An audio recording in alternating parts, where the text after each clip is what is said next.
Welcome to the CB Archive podcast, an archive project to Circus Bazaar Magazine's The Big Tent podcast, produced by Circus Bazaar Productions. This podcast uses software that automatically generates speech from text. Therefore, there may be inaccuracies in the creation of this speech.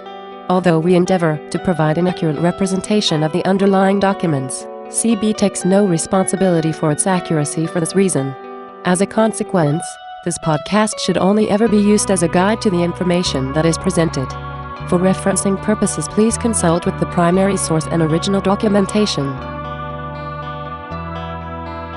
As a result, in late April 2016, Page was invited to give a speech at the July 2016 commencement ceremony at the 541c, for example, 1/30/16 email, Page to Glassner et al.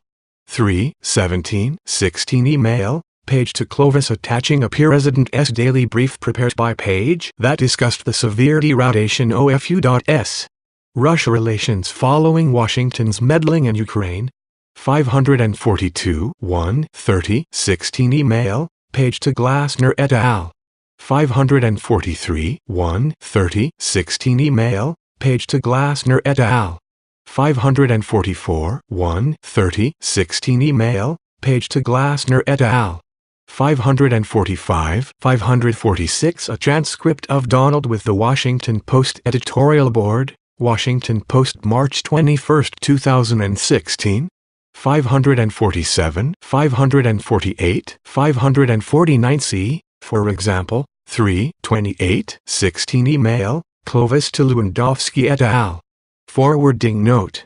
As prepared by Page and stating, I wanted to let you know the type of work some of our advisors are capable of. New Economic School NES in Moscow. 550 The NES commencement ceremony generally featured high-profile speakers. For example, President Barack Obama delivered a commencement address at the school in 2009. 551 NES officials told the office that the interest in inviting Page to speak at NES was based entirely on his status as a Trump campaign advisor who served as the candidate's Russia expert. 552 Andrei Krikovic, an associate of Page's and assistant professor at the Higher School of Economics in Russia, recommended that NES rector Shlomo Weber invite Page to give the commencement address based on his connection to the Trump campaign. 553 Denis Klimentov, an employee of FNS, said that when Russians learned of Page's involvement in the Trump campaign in March 2016, the excitement was palpable. 554 Weber recalled that in summer 2016 there was substantial interest in the Trump campaign in Moscow, and he felt that bringing a member of the campaign to the school would be beneficial. 555 Page was eager to accept the invitation to speak at NES, and he sought approval from Trump campaign officials to make the trip to Russia. 556 On May 16, 2016, while that request was still under consideration, Page emailed Clovis, J.D. Gordon, and Walid Fares and suggested that candidate Trump take his place speaking at the commencement ceremony in Moscow. 557 On June 19, 2016, Page followed up again to request approval to speak at the NES event and to reiterate that NES would love to have Mr. Trump speak at this annual celebration in Page's place. 558 Campaign manager Corey Lewandowski responded the same day, saying, if you want to do this, it would be outside sick of your role with the DJT for President campaign.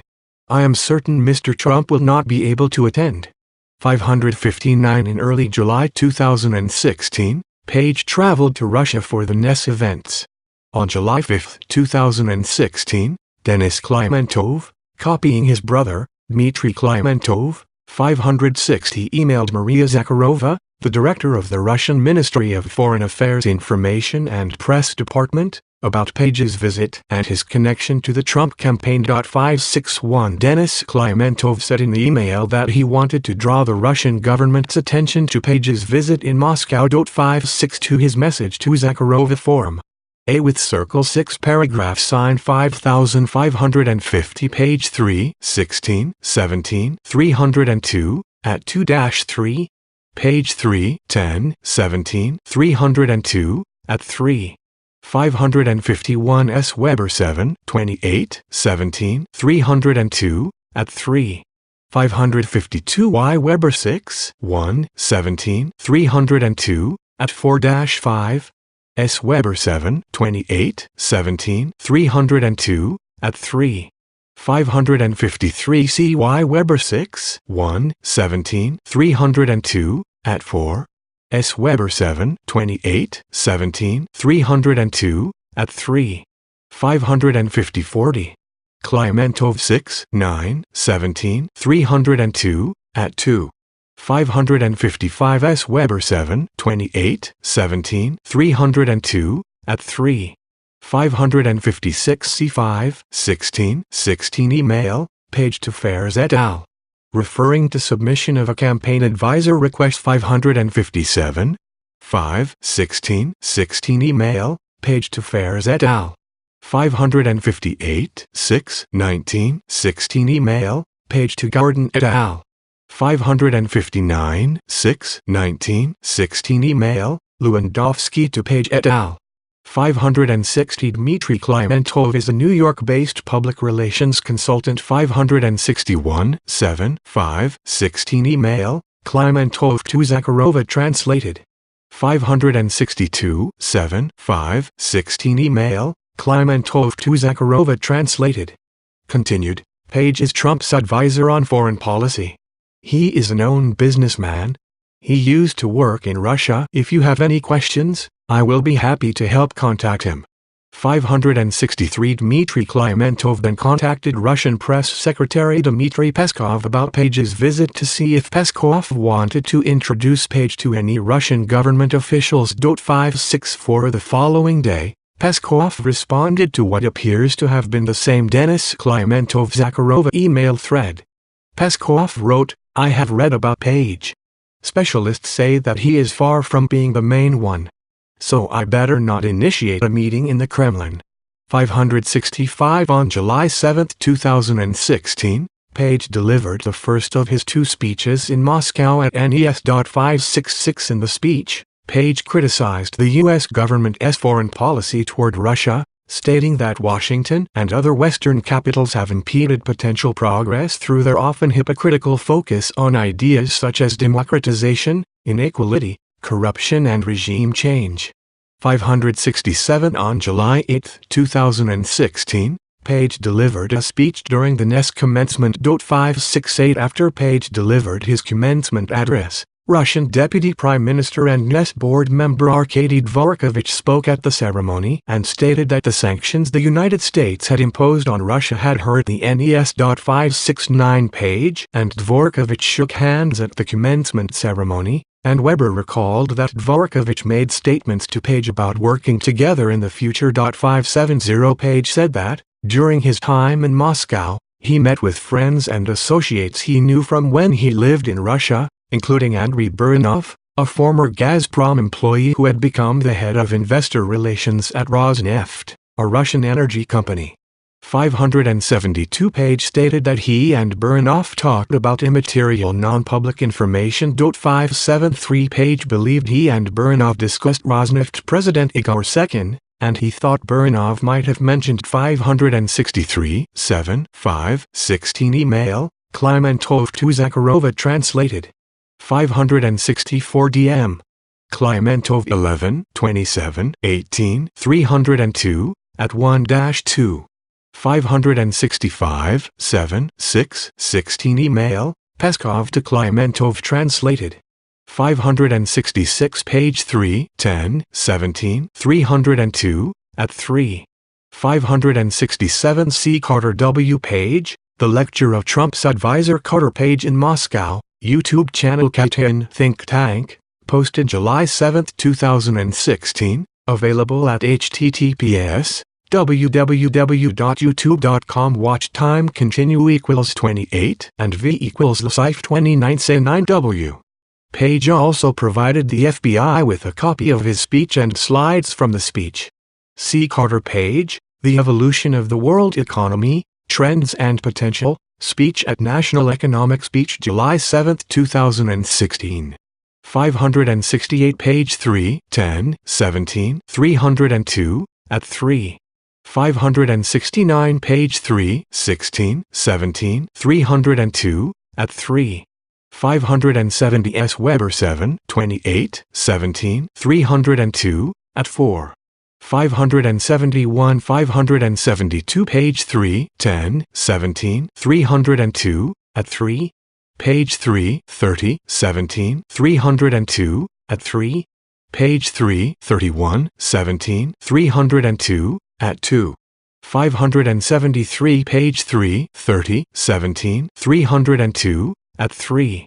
The possibility of a sale of a stake in Rosneft in passing. 574 page recalled mentioning his involvement in the Trump campaign with Burinov, although he did not remember details of the conversation. 575 page also met with individuals from Tatneft, a Russian energy company, to discuss possible business deals, including having Page work as a consultant. 576 on July 8, 2016, while he was in Moscow, Page emailed several campaign officials and stated he would send a readout soon regarding some incredible insights and outreach I've received from a few Russian legislators and senior members of the presidential administration here.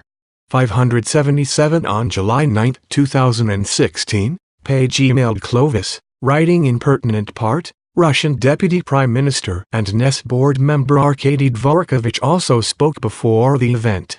In a private conversation, Dvorkovich expressed strong support for Mr. Trump and a desire to work together toward devising better solutions in response to the vast range of current international problems.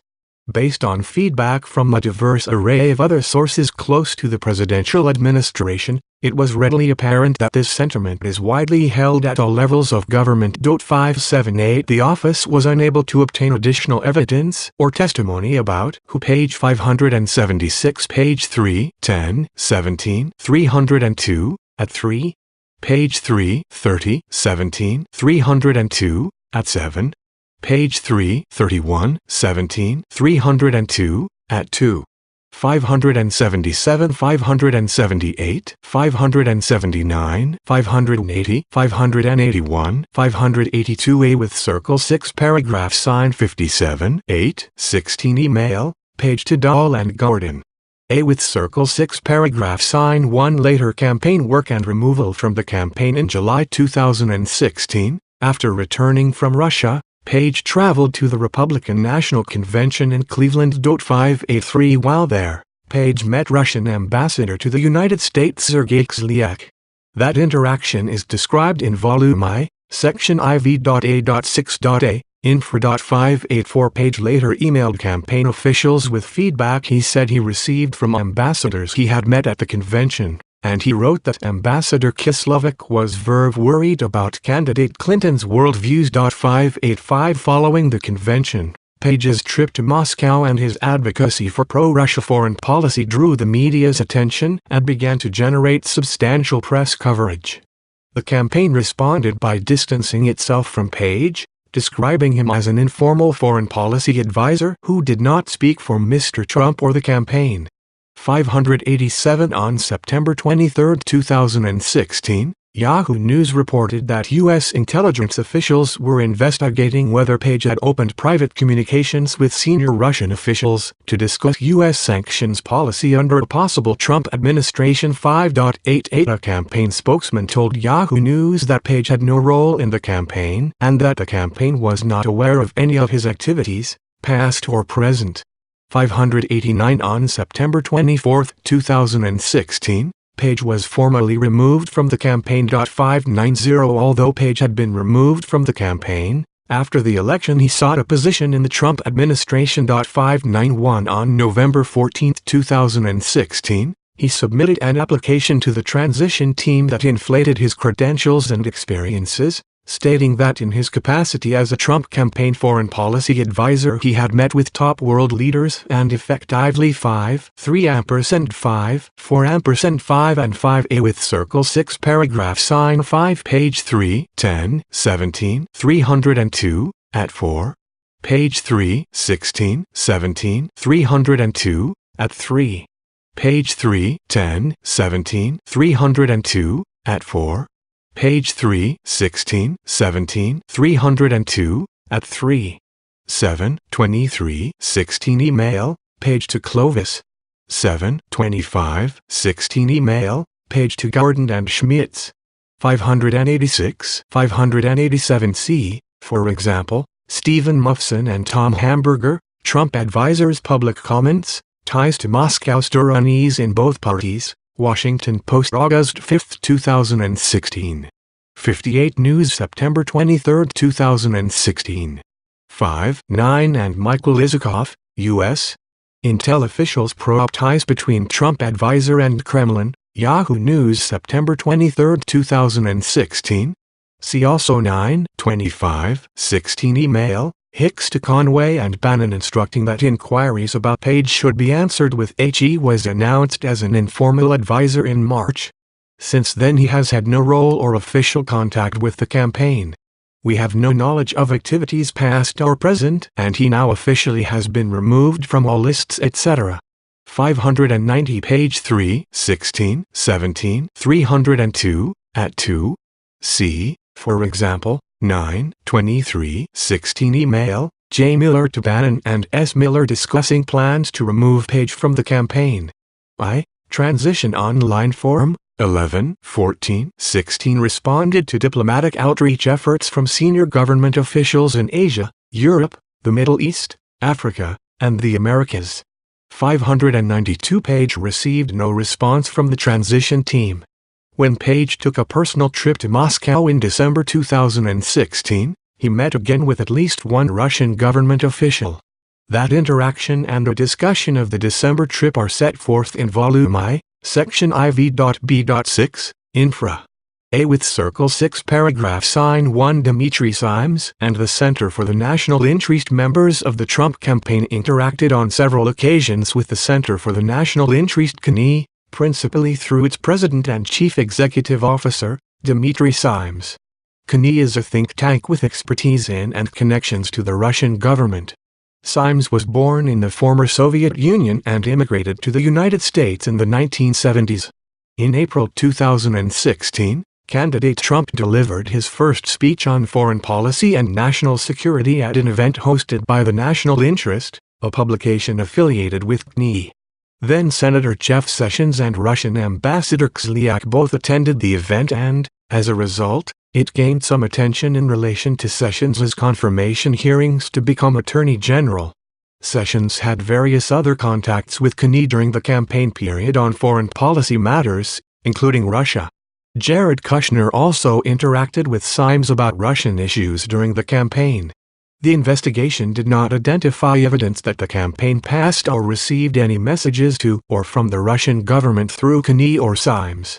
A with Circle 6 Paragraph Sign 1 CNI and Dmitry Simes connect with the Trump campaign. CNI is a Washington-based non-profit organization that grew out of a center founded by former President Richard Nixon. 593 CNI describes itself as a voice for strategic realism in U.S. foreign policy, and publishes a bi-monthly foreign policy magazine, The National Interest. 594 CNI is overseen by a board of directors and an advisory council that is largely honorary and whose members at the relevant time included Sessions, who served as an advisor to candidate Trump on national security and foreign policy issues. 595 Dmitry Simes is president and CEO of CNI and the publisher and CEO of the National JNTRS. 596 Simes was born in the former Soviet Union, emigrated to the United States in the early 1970s, and joined CNI's predecessor after working at the Carnegie Endowment for International. 593 Simes 3, 8, 18, 302,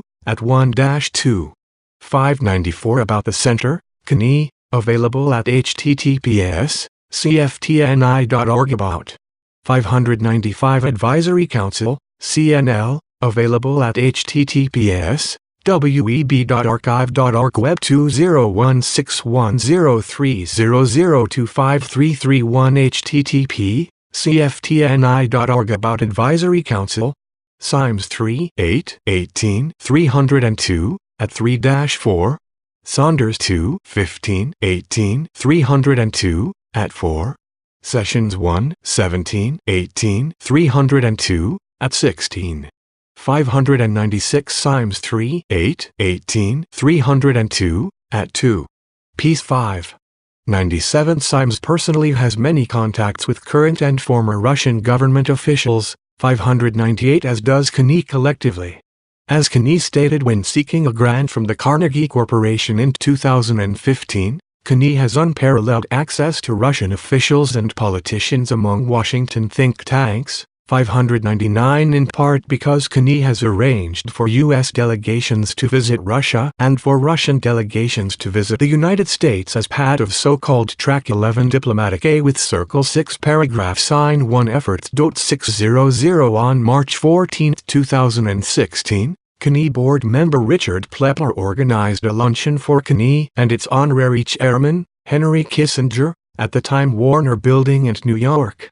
601 The idea behind the event was to generate interest in Kenney's work and recruit new board members for CNI. 602 Along with Symes, attendees at the event included Jared Kushner, son-in-law of candidate Trump. 603 Kushner told the office that the event came at a time when the Trump campaign was having trouble securing support from experienced foreign policy professionals and that, as a result, he decided to seek Symes as assistance during the March 14 event. 604 Symes and Kushner spoke again on a March 24, 2016 telephone call, 605 3 days after Trump had publicly named the team of foreign policy advisors that had been put together on short notice. 606 On March 31, 2016, Symes and Kushner had an in-person, one-on-one meeting in Kushner's New York office. 607 During that meeting, Symes told Kushner that the best way to handle foreign policy issues for the Trump campaign would be to organize an advisory group of experts to meet with candidate Trump and develop a foreign policy approach that was consistent with Trump's voice. 608 Symes believed that Kushner was receptive to that suggestion. 609 Symes also had contact with other individuals associated with the Trump campaign regarding the campaign's foreign policy positions.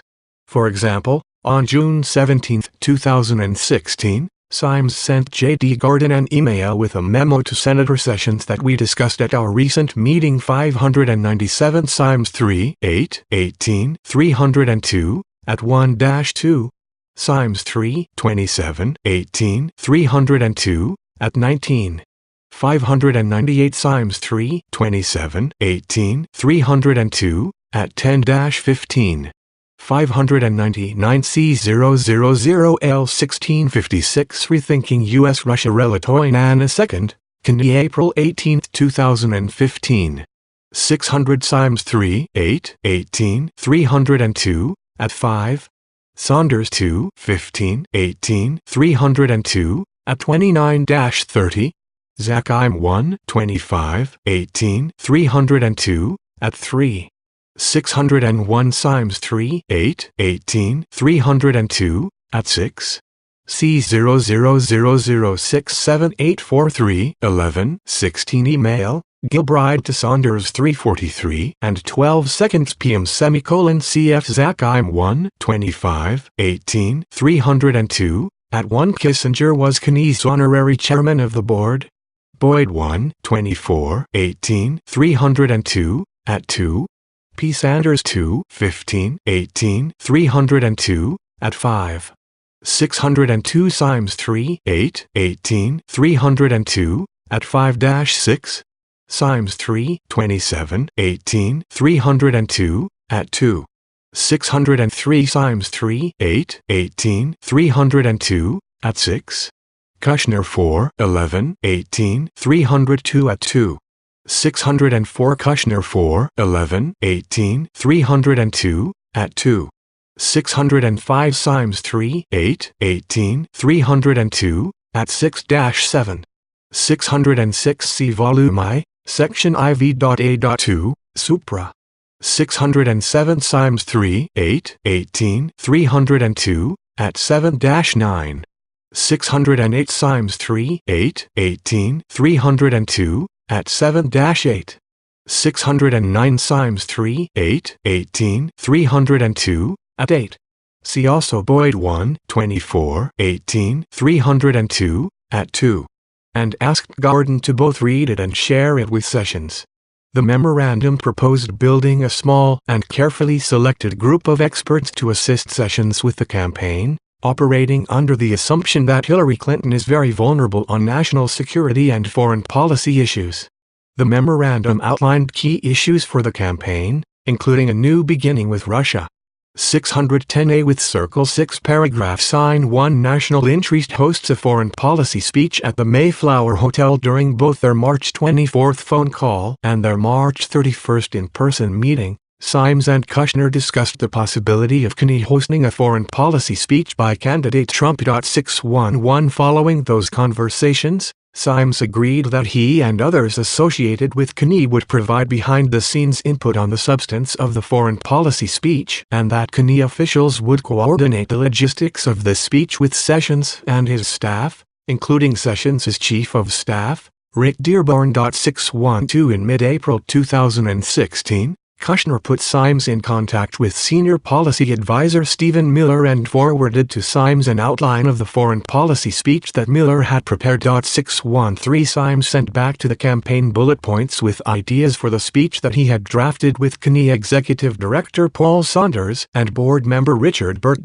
614 Symes received subsequent draft outlines from Mueller, and he and Saunders spoke to Mueller by phone about substantive changes to the speech. 615 It is not clear, however, whether Kenney officials received an actual draft of the speech for comment. While Saunders recalled having received an actual draft, Symes did not, and the emails that Kenney produced to this office do not contain such a draft. 616 After board members expressed concern to Symes that CNL's hosting the speech could be perceived as an endorsement of a particular candidate, Kenney decided to have its publication, The National Interest, serve as the host and to have the event at the National Press Club. 617 Kushner later requested that the event be moved to the Mayflower Hotel, which was another venue that Symes had mentioned during initial discussions with the campaign, in order to address concerns about security and capacity. 618 61 degrees C000081876 17 16 Email, Symes to Gordon 3:35 and 45 seconds p.m. 611 Symes 3:8:18 302 at 7. 612 Symes 3:8:18 302 at 8-11 C000089234 6 16 Email, Symes to Burt 2:22 and 28 seconds p.m. Burt 2:9:18 302 at 7. 613 C000085514 17 16 Email, Kushner to Symes 2:44 and 25 seconds p.m. C000067594 14 16 Email, Kushner to Symes and S. Miller 12:30 p.m. 614 Burt 2:9:18 302 at 7. Saunders 2:15:18 302 at 7-8. 615 Symes 3:8:18 302 at 13. Saunders 2:15:18 302 at 7-8. 616 Symes 3:8:18 302 at 13. Saunders 2:15:18 302 at 7-8. 617 Saunders 2:15:18 302 at 8. Symes 3:8:18 302 at 12. C0003834-43 4 22 16 Email, Symes to Boyd et al. 8:47 a.m. 618 Symes 3:8:18 302 at 12:18. Saunders 2:15:18 302 at 11.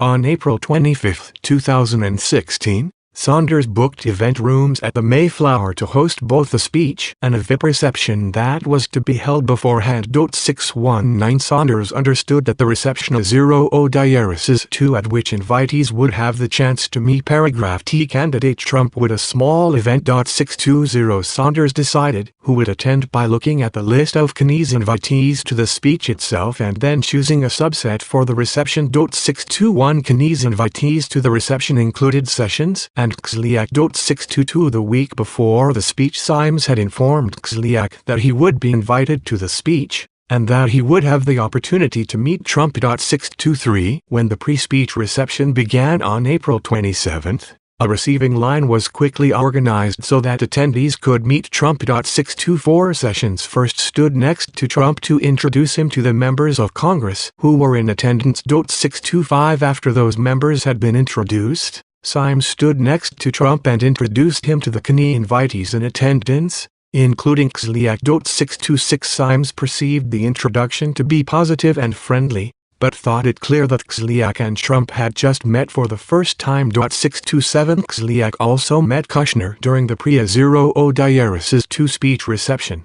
The two shook hands and chatted for a minute or two, during which Kushner recalled Kislyak saying, "We like what your candidate is saying. It's refreshing." 628 Several public reports state that, in addition to speaking to Kushner at the pre-speech reception, Kislyak also met or conversed with Sessions at that time. 629 Sessions stated to investigators, however, that he did not remember any such conversation. 630 Nor did anyone else affiliated with Kenney or the national interest specifically recall a conversation or a meeting between Sessions and Kislyak at the pre-speech reception. 631 It appears that, if a conversation occurred at the pre-speech reception, it was a brief one conducted in public view, similar to the exchange between Kushner and Kislyak. 619 Saunders 2, 15, 18, 302, at 11-12, C00006651-57 Mayflower Group Sales Agreement. 620 Saunders 2, 15, 18, 302, at 12-13. 621 Saunders 2, 15, 18, 302, at 12. 622 C00002575 Attendee List C000085364425 16 Email Symes to Kushner 4:53 and 45 seconds p.m. 623 Symes 3, 8, 18, 302, at 19-20. 624 Symes 3, 8, 18, 302, at 21. 625 Symes 3, 8, 18, 302, at 21. 626 Symes 3, 8, 18, 302, at 21. 627 Symes 3, 8, 18, 302, at 21.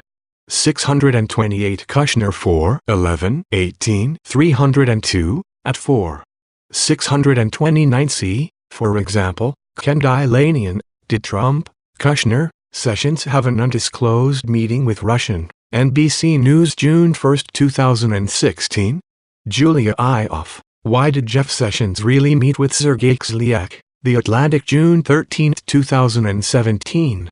630 Sessions 1, 17, 18, 302, at 22. 631 Symes 3, 8, 18, 302, at 21. Saunders 2, 15, 18, 302, at 14, 21. Boyd 1, 24, 18, 302, at 3-4. Heilbronn 2, 1, 18, 302, at 6. Statement regarding President Trump's April 27, 2016 foreign policy speech at the Center for the National Interest, Kenney March 8, 2017. The office found no evidence that Kislyak conversed with either Trump or Sessions after the speech, or would have had the opportunity to do so. Symes, for example, did not recall seeing Kislyak at the post-speech luncheon. 632 And the only witness who accounted for Sessions' whereabouts stated that Sessions may have spoken to the press after the event, but then departed for Capitol Hill. 633 Saunders recalled, based in part on a food-related request he received from a campaign staff member, that Trump left the hotel a few minutes after the speech to go to the airport. 634A with Circle 6 Paragraph Sign 1 Jeff Sessions' post-speech interactions with Kenney in the wake of Sessions' confirmation hearings as Attorney General, Questions arose about whether Sessions' campaign period interactions with Kenney apart from the Mayflower speech included any additional meetings with Ambassador Kislyak or involved Russian-related matters. With respect to Kislyak contacts, on May 23, 2016, Sessions attended Kenney's Distinguished Service Award dinner at the Four Seasons Hotel in Washington, D.C. 635. Sessions attended a pre-dinner reception and was seated at one of two head tables for the event. 636. A seating chart prepared by Saunders indicates that Sessions was scheduled to be seated next to Kislyak, who appears to have responded to the invitation by indicating he would attend the event. 637. Sessions, however, did not remember seeing, speaking with, or sitting next to Kislyak at the dinner. 638. Although Kenney board member Charles Boyd said he may have seen Kislyak at the dinner, 639. Symes, Saunders, and Jacob Heilbronn, editor of the National Interest Hall, had no recollection of seeing Kislyak at the May 23 event. 6 degrees 4. Kislyak also does not appear in any of the photos from the event that the office obtained. In the summer of 2016, Kenney organized at least 2 dinners in Washington, D.C. for Sessions to meet with experienced foreign policy professionals. 641. The dinners included CIA with Circle Zero diarists to affiliated individuals, such as Richard Burt and Zalmay Khalilzad, a former U.S. ambassador to Afghanistan and Iraq and the person who had introduced Trump before the April 27, 2016 foreign. 632. Symes 3, 8, 18, 302, at 22. Heilbronn 2, 1, 18, 302, at 7. 633. Luff 1, 30, 18, 302, at 4. 634. Saunders 2, 15, 18, 302, at 15. 635. Sessions 1, 17, 18, 302, at 22. Saunders 2, 15, 18, 302, at 17. 636. Saunders 2, 15, 18, 302, at 17. C0004779-85, 23, 16. Email, Contelmo to Saunders and Hagberg 9:30 and 12 seconds AM C000043625, 23, 16. Email, Bauman to Contelmo et al. 2:02 and 32 seconds A.M 637 C000043625, 23, 16. Email, Bauman to Contelmo et al. 2:02 and 32 seconds A.M 638. Sessions 1, 17, 18, 302, at 22. 639. Boyd 1, 24, 18, 302, at 4. 640. Symes 3, 8, 18, 302, at 23. Saunders 2, 15, 18, 302, at 18. Heilbronn 2, 1, 18, 302, at 7. 641. Symes 3, 8, 18, 302, at 31. Saunders 2, 15, 18, 302, at 19. Burt 2, 9, 18, 302, at 9-10. Khalilzad 1, 9, 18, 302, at 5.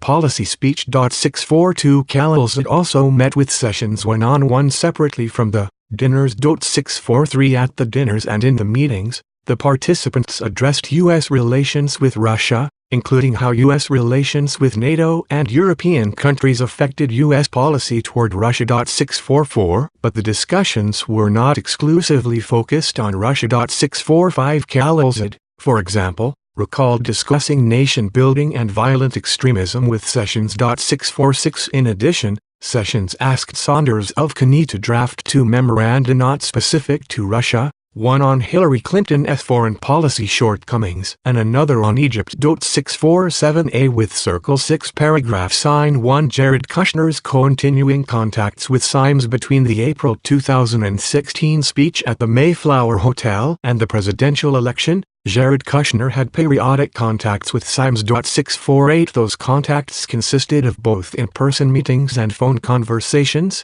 which concerned how to address issues relating to Russia in the campaign and how to move forward with the advisory group of foreign policy experts that Symes had proposed. 649 Symes recalled that he, not Kushner, initiated all conversations about Russia, and that Kushner never asked him to set up back-channel conversations with Russians. 650 According to Symes, after the Mayflower speech in late April, Symes raised the issue of Russian contacts with Kushner, advised that it was bad optics for the campaign to develop hidden Russian contacts, and told Kushner both that the campaign should not highlight Russia as an issue and should handle any contacts with Russians with care. 651 Kushner generally provided a similar account of his interactions with Symes. 652 Among the Kushner-Symes meetings was one held on August 17, 2016, at Symes's request, in Kushner's New York office. The meeting was to address foreign policy advice that Kenney was providing and how to respond to the Clinton campaign's Russia-related attacks on candidate 642 but 2 9 18 302 at 9-10, Counsel 1 9 18 302 at 1-2 5. 643 Counsel 1 9 18 302 at 5-6. 644 Symes 3 8 18 302 at 31, Bur 2 9 18 302 at 9-10, Counsel 1 9 18 302 at 5. 645 Saunders 2 15 18 302 at 20. 646 Counsel 1 9 18 302 at 6. 647 Saunders 2 15 18 302 at 19-20. 648 Symes 3 8 18 302 at 27. 649 Symes 3 8 18 302 at 27. 650 Symes 3 8 18 302 at 27. 651 Symes 3 8 18 302 at 27. During this period of time, the campaign received a request for a high-0 Diaris's two-level campaign official to meet with an officer at a Russian state-owned bank to discuss an offer that officer claims to be Kenneying from President Putin to meet with candidate Trump. NOSC 0000565535 17-16 email, Dearborn to Kushner 8:12 a.m.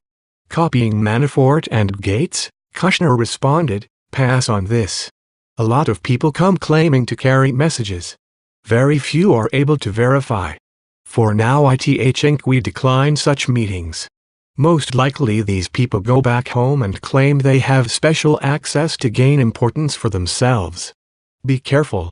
NOSC 0000565535 17-16 email, Kushner to Dearborn. 652 Kushner 4 11 18 302, Trump. 653 In advance of the meeting, Symes sent Kushner a Russia policy memo laying out what Mr. Trump may want to say about Russia. 654 In a cover email transmitting that memo and a phone call to set up the meeting, Symes mentioned a well-documented story of highly questionable connections between Bill Clinton and the Russian government, parts of which according to Symes had even been discussed with the CIA and the FBI in the late 1990s and shared with the independent counsel at the end of the Clinton presidency. 655 Kushner forwarded the email to senior Trump campaign officials Stephen Mueller, Paul Manafort, and Rick Gates, with the note suggestion only. 656 Manafort subsequently forwarded the email to his assistant and scheduled a meeting with Symes. 657 Manafort was on the verge of leaving the campaign by the time of the scheduled meeting with Symes, and Symes ended up meeting only with Kushner. During the August 17 meeting, Symes provided Kushner the Clinton-related information that he had promised. 658 Symes told Kushner that Symes claimed that he had received this information from former CIA and Reagan White House official Fritz Ermarth, who claimed to have learned it from U.S. intelligence sources, not from Russians. 660 Symes perceived that Kushner did not find the information to be of interest or use to the campaign because it was, in Symes's words, Old news.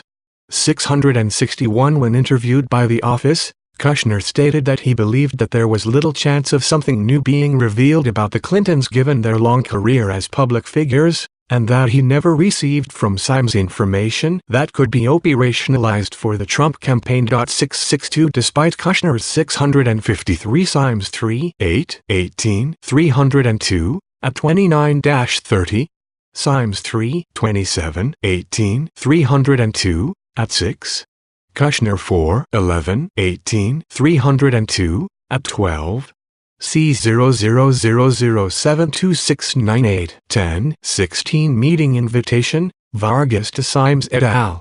DJTFP 0002348848 11, 16. Email, Hagen to Manafm 5:57 and 15 seconds p.m. 654 C00007981-84 8, 9, 16. Email, Symes to Kushner 6:09 and 21 seconds p.m. The memorandum recommended downplaying Russia as a U.S. foreign policy priority at this time and suggested that some tend to exaggerate Putin's flaws. The memorandum also recommended approaching General Rusi and Azuro Odieras's two related questions in the framework of how to work with Russia to advance important U.S. national interests, and that the Trump administration not go abroad in search of monsters to destroy. The memorandum did not discuss sanctions, but did address how to handle Ukraine-related questions, including questions about Russia's invasion and annexation of Crimea. 655 C0000798189 9, 16. Email, Symes to Kushner 6:09 and 21 seconds p.m. 656 DJTFP 00023459 10, 16. Email, Kushner to S. Mueller et al. 11:30 and 13 seconds a.m. 657 DJTFP 0002348848 11, 16. Email, Hagen to Manafort 5:57 and 15 seconds p.m. 658 Symes 3, 8, 18, 302, at 29-30, Symes 3, 27, 18, 302, at 6, Kushner 4, 11, 18, 302, at 12. 659 Symes 3, 8, 18, 302, at 30, Symes 3, 27 liters, 8,302, at 6.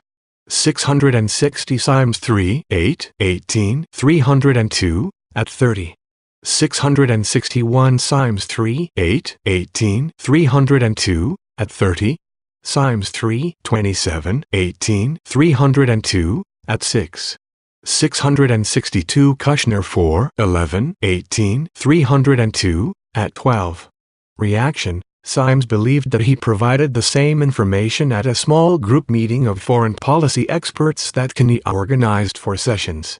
663A with Circle 6 paragraph sign 1 June 9, 2016 meeting at Trump Tower on June 9, 2016. Senior representatives of the Trump campaign met in Trump Tower with a Russian attorney expecting to receive derogatory information about Hillary Clinton from the Russian government. The meeting was proposed to Donald Trump Jr. in an email from Robert Goldstone, at the request of his then-client Emin Agalarov, the son of Russian real estate developer Aras Agalarov.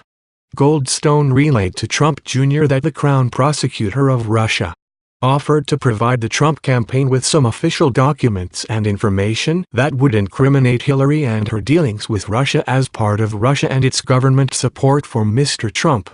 Trump Jr. immediately responded that if it is what you say I love it, and arranged the meeting through a series of emails and telephone calls.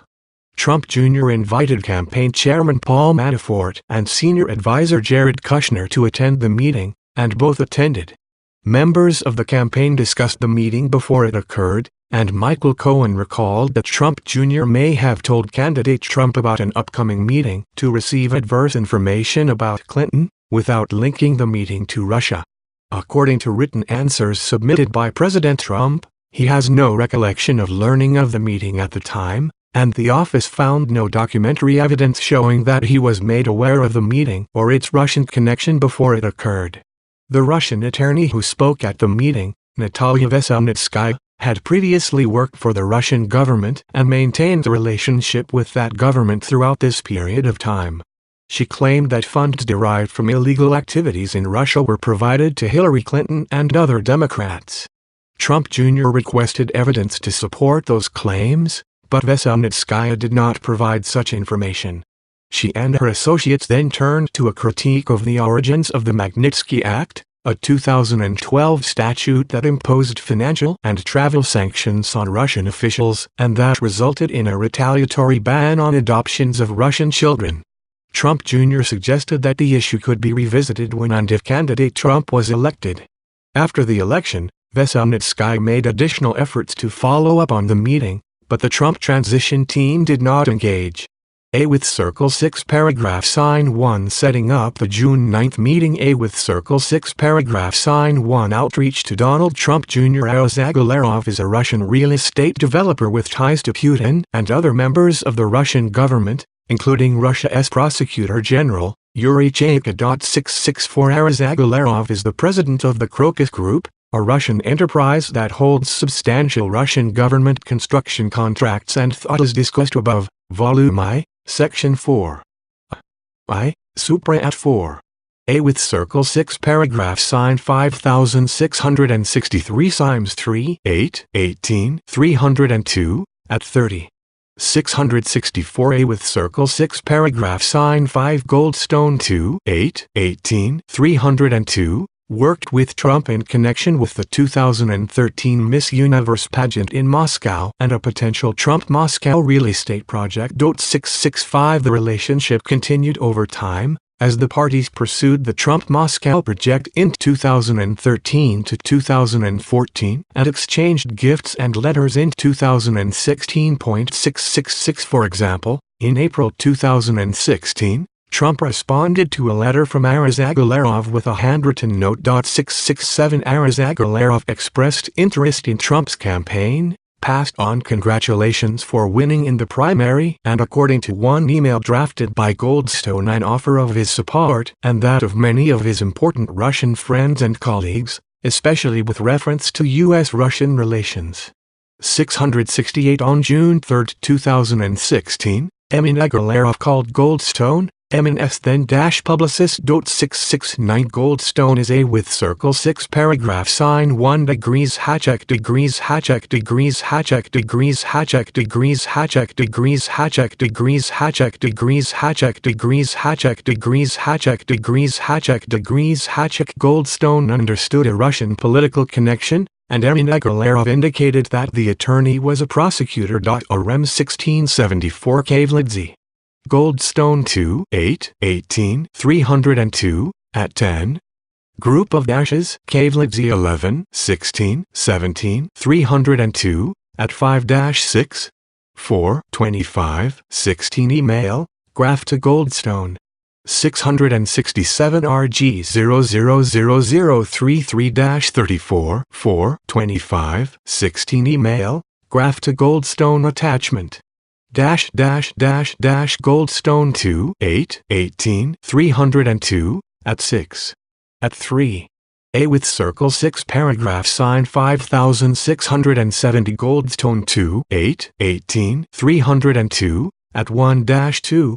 A with Circle 6 paragraph sign 5 Benyaminov 1, 6, 18, 302, 671 Goldstone 2, 8, 18, 302, at 1-5, DJTJR 000082, 29, 19 Email, Goldstone to Trump Jr., Benyaminov 1, 6, 18, 302, at 3, Shugart 9, 25, 17, 302, at 2, TRUMPORG 180013256, 21, 13 Email, Goldstone to Graft, TRUMPORG 180010136, 24, 13 Email, Goldstone to Graft, Trumporg 180010146, 24, 13 Email, Graph to Shugart, Trumporgel 8001018, 626, 13 Email,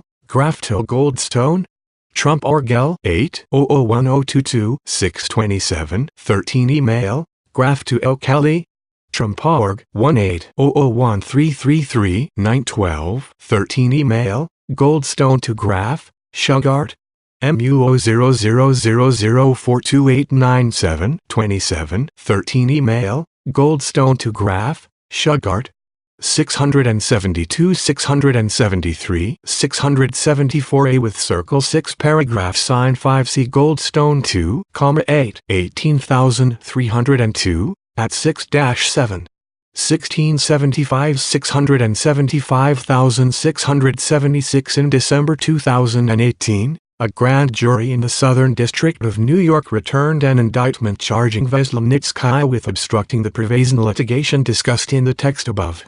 See Indictment, United States v. Natalia Vladimirovna Veselnitskaya, No. 18 CR 904 S. D. N. Why the indictment alleges, among other things, that Veselnitskaya lied to the district court about her relationship to the Russian Prosecutor General's office and her involvement in responding to a U.S. document request sent to the Russian government. 677 Veselnitskaya 11/2017 Statement to the Senate Committee on the Judiciary, at 2. 678 Testimony of Natalia Veselnitskaya before the Senate Committee on Judiciary November 20, 2017 at 33. Kara Simmons and Rachel Elbaum, Russian lawyer Veselnitskaya says she didn't give Trump Jr. info on Clinton, NBC News July 11, 2017. Maria Tsvetkova and Jack Stubbs, Moscow lawyer who met Trump Jr. had Russian spy agency as client, Reuters July 21, 2017. Andrew E. Kramer and Sharon Lafreniere, lawyer who was said to have dirt on Clinton had closer ties to Kremlin than she let on, New York Times April 27, 2018. 679 C. Pub. Elno. 112-280 402, 404 L, 126 Stat. 1502, 1502-1506.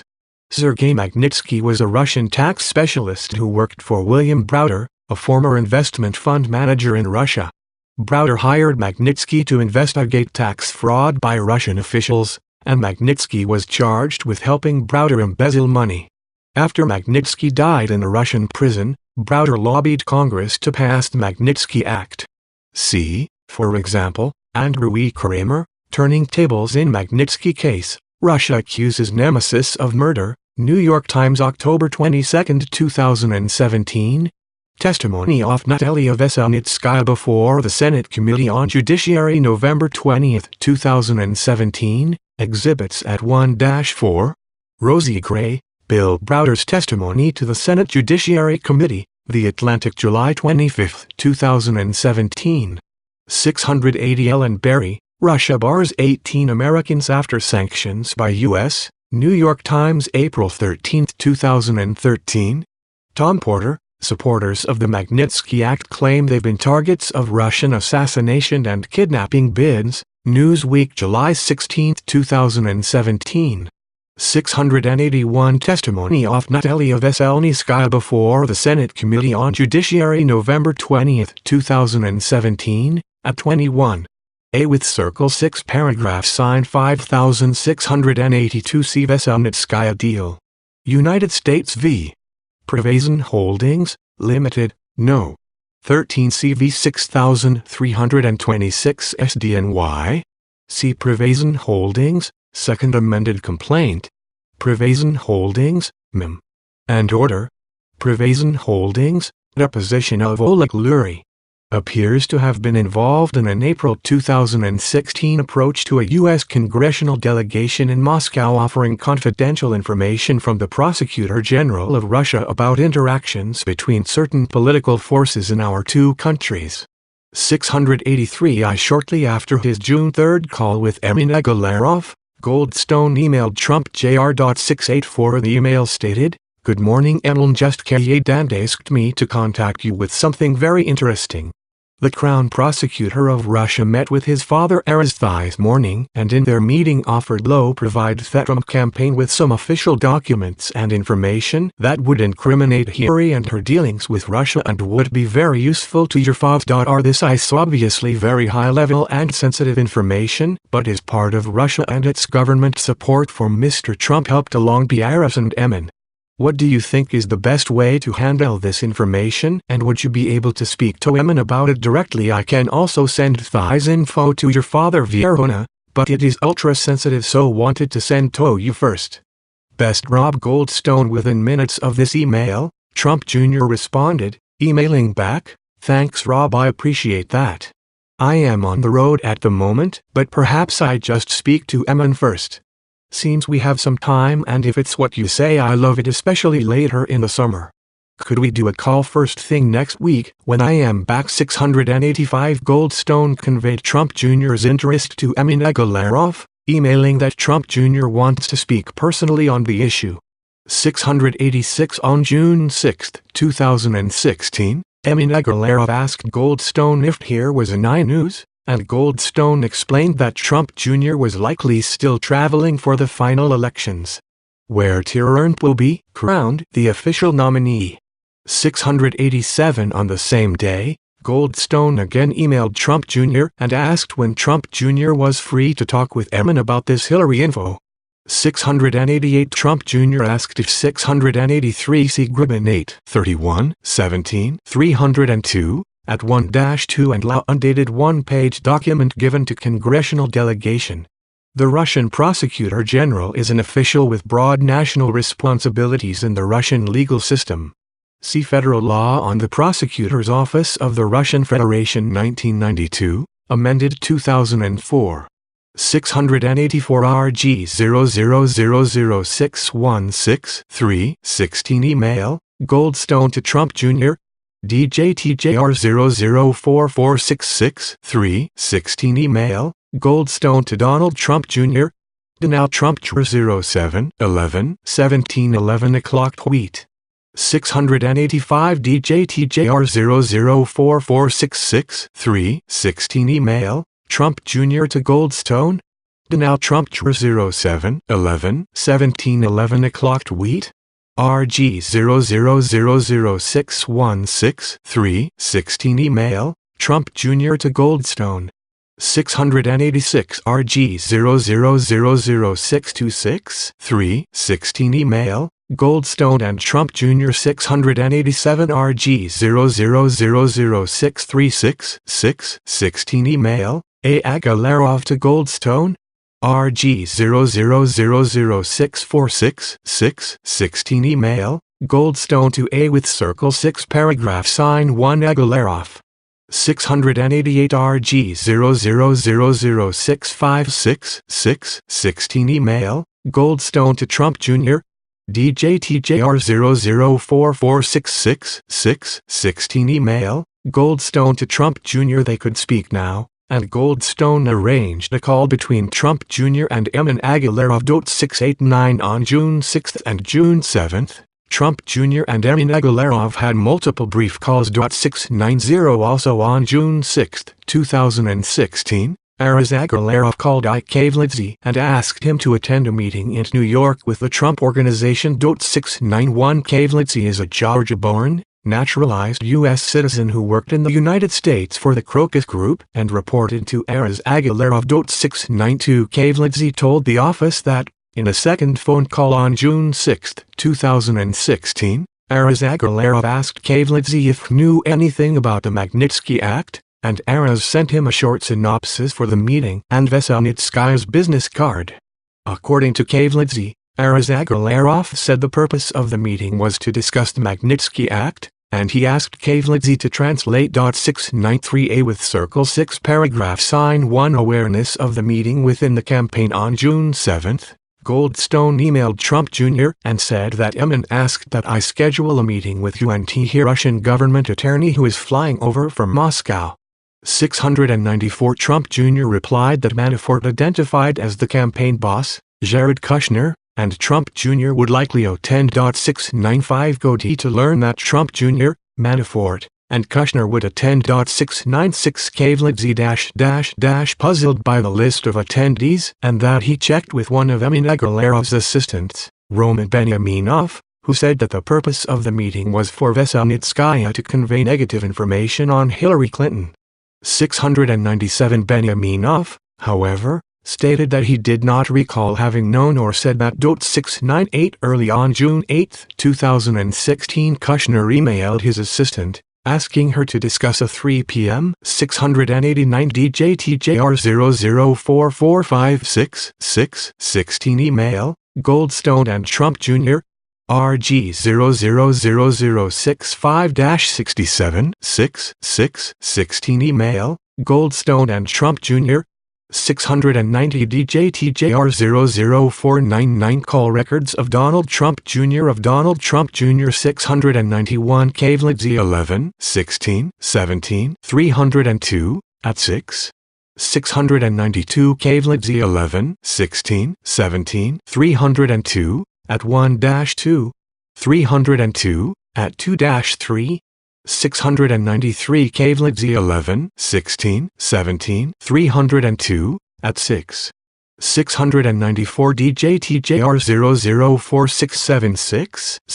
004676-7, email, Goldstone to Trim Tweet, RG 00006867, email, Goldstone to Trump Jr., A with Circle 6 paragraph sign 5, Call records Benyaminov 1, 6, 18, 695 DJTJR 004696-7, email, Trump Jr. to Goldstone, Donald Trump Jr. 07, 11, 17, 11 o'clock tweet, RG 00007167, email, Trump Jr. to Goldstone, Uscave 000486-7, email, Goldstone to Kavladze, 696 Goldstone 2, 8, 18, 302, at 7, 697 Cave 000486-7, email, Goldstone to Kavladze, 698 Benyaminov 1, 6, 18, 302, at 3. A with Circle 6 paragraph sign 5 C Kavladze 11, 16, 17, 302 at 7. Usk meeting the following day with Trump Jr. 699 later that day, Trump Jr. forwarded the entirety of his email correspondence regarding the meeting with Goldstone to Manafort and Kushner, under the subject line FW, Russia Clinton Private and Confidential, adding a note that the meeting got moved to for tomorrow at my offices. 7 degrees 0 Kushner then sent his assistant a second email, informing her that the meeting with Don Jr. is 4 p.m. now. 701 Manafort responded, "See you then." P702 Rick Gates, who was the deputy campaign chairman, stated during interviews with The Office that in the days before June 9, 2016, Trump Jr. announced at a regular morning meeting of senior campaign staff and Trump family members that he had led on negative information about the Clinton Foundation. 703 Gates believed that Trump Jr. said the information was coming from a group in Kyrgyzstan and that he was introduced to the group by a friend. 704 Gates recalled that the meeting was attended by Trump Jr., Eric Trump, Paul Manafort, Hope Hicks, and, joining late, Ivanka Trump and Jared Kushner. According to Gates, Manafort warned the group that the meeting likely would not yield vital information and they should be careful. 705 Hicks denied any knowledge of the June 9 meeting before 2017, 706, and Kushner did not recall if the planned June 9 meeting came up at all earlier that week. 707 Michael Cohen recalled being in Donald J. Trump's office on June 6 or 7 when Trump Jr. told his father that a meeting to obtain adverse information about Clinton was going forward. 708 Cohen did not recall Trump Jr. stating that the meeting was connected to Russia. 709 From the tenor of the conversation, Cohen believed that Trump Jr. had previously discussed the meeting with his father, although Cohen was not involved in any such conversation. 710 In an interview with the Senate Judiciary Committee, however, Trump Jr. stated that he did not inform his father about the 699 NOSC 0000007-086818 email, Kushner to Vargas. 700 NOSC 0000039-42-6816 email, Trump Jr. to Kushner and Manafort. DJTJR 004856816 email, Trump Jr. to Kushner and Manafort. 701 NOSC 00000046816 email, Kushner to Vargas. 702-6-8-16 email, Monafo 1T to Trump Jr. 703 Gates 1 30 18 302 at 7. Gates 3 1 18 302 at 3-4. Although the March L 302 refers to June 19th, that is likely a typographical error. External emails indicate that a meeting with those participants occurred on June 6th.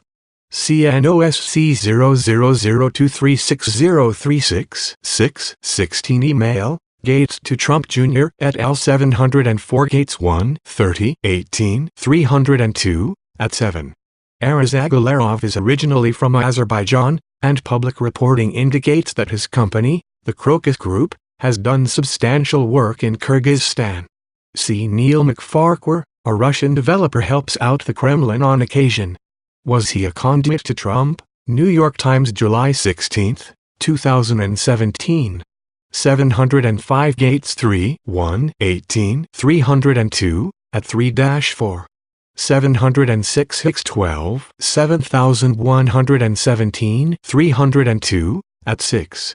707 Kushner 4 11 18 302 at 8. 708 Cohen 8 7 18 302 at 4-6. 709 Cohen 8 7 18 302 at 4-5. 71 degrees Cohen 9 12 18 302 at 15-16.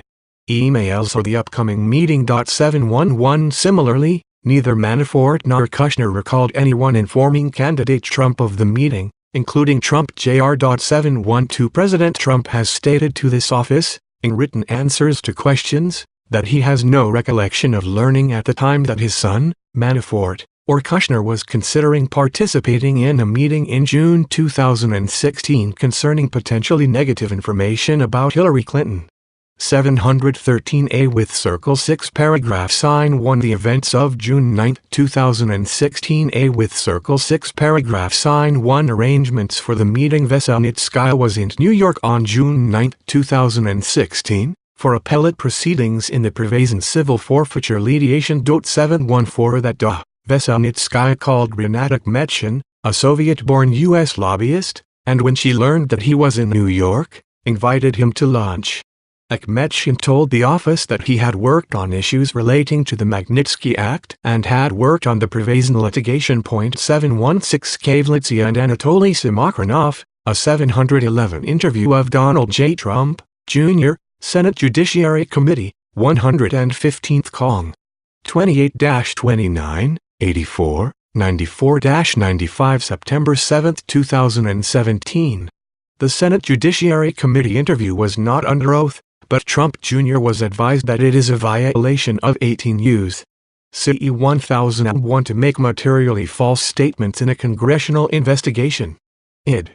At 10-11. 712 Manafort 9 11 18 302 at 3-4. Kushner 4 11 18 302 at 10. 713 Written responses of Donald J. Trump November 20, 2018, at 8 Response to question I, Patsa A with Circle 0 O Diaresis 2C. We considered whether one sequence of events suggested that candidate Trump had contemporaneous knowledge of the June 9 meeting. On June 7, 2016, Trump announced his intention to give a major speech probably Monday of next week, which would have been June 13, about all of the things that have taken place with the Clintons. See, for example, Philip Bump, What We Know About the Trump Tower Meeting, Washington Post, August 7, 2018. Following the June 9 meeting, Trump changed the subject of his planned speech to national security. But the office did not find evidence that the original idea for the speech was connected to the anticipated June 9 meeting, or that the change of topic was attributable to the failure of that meeting to produce concrete evidence about Clinton. Other events, such as the Pulse nightclub shooting on June 12, could well have caused the change.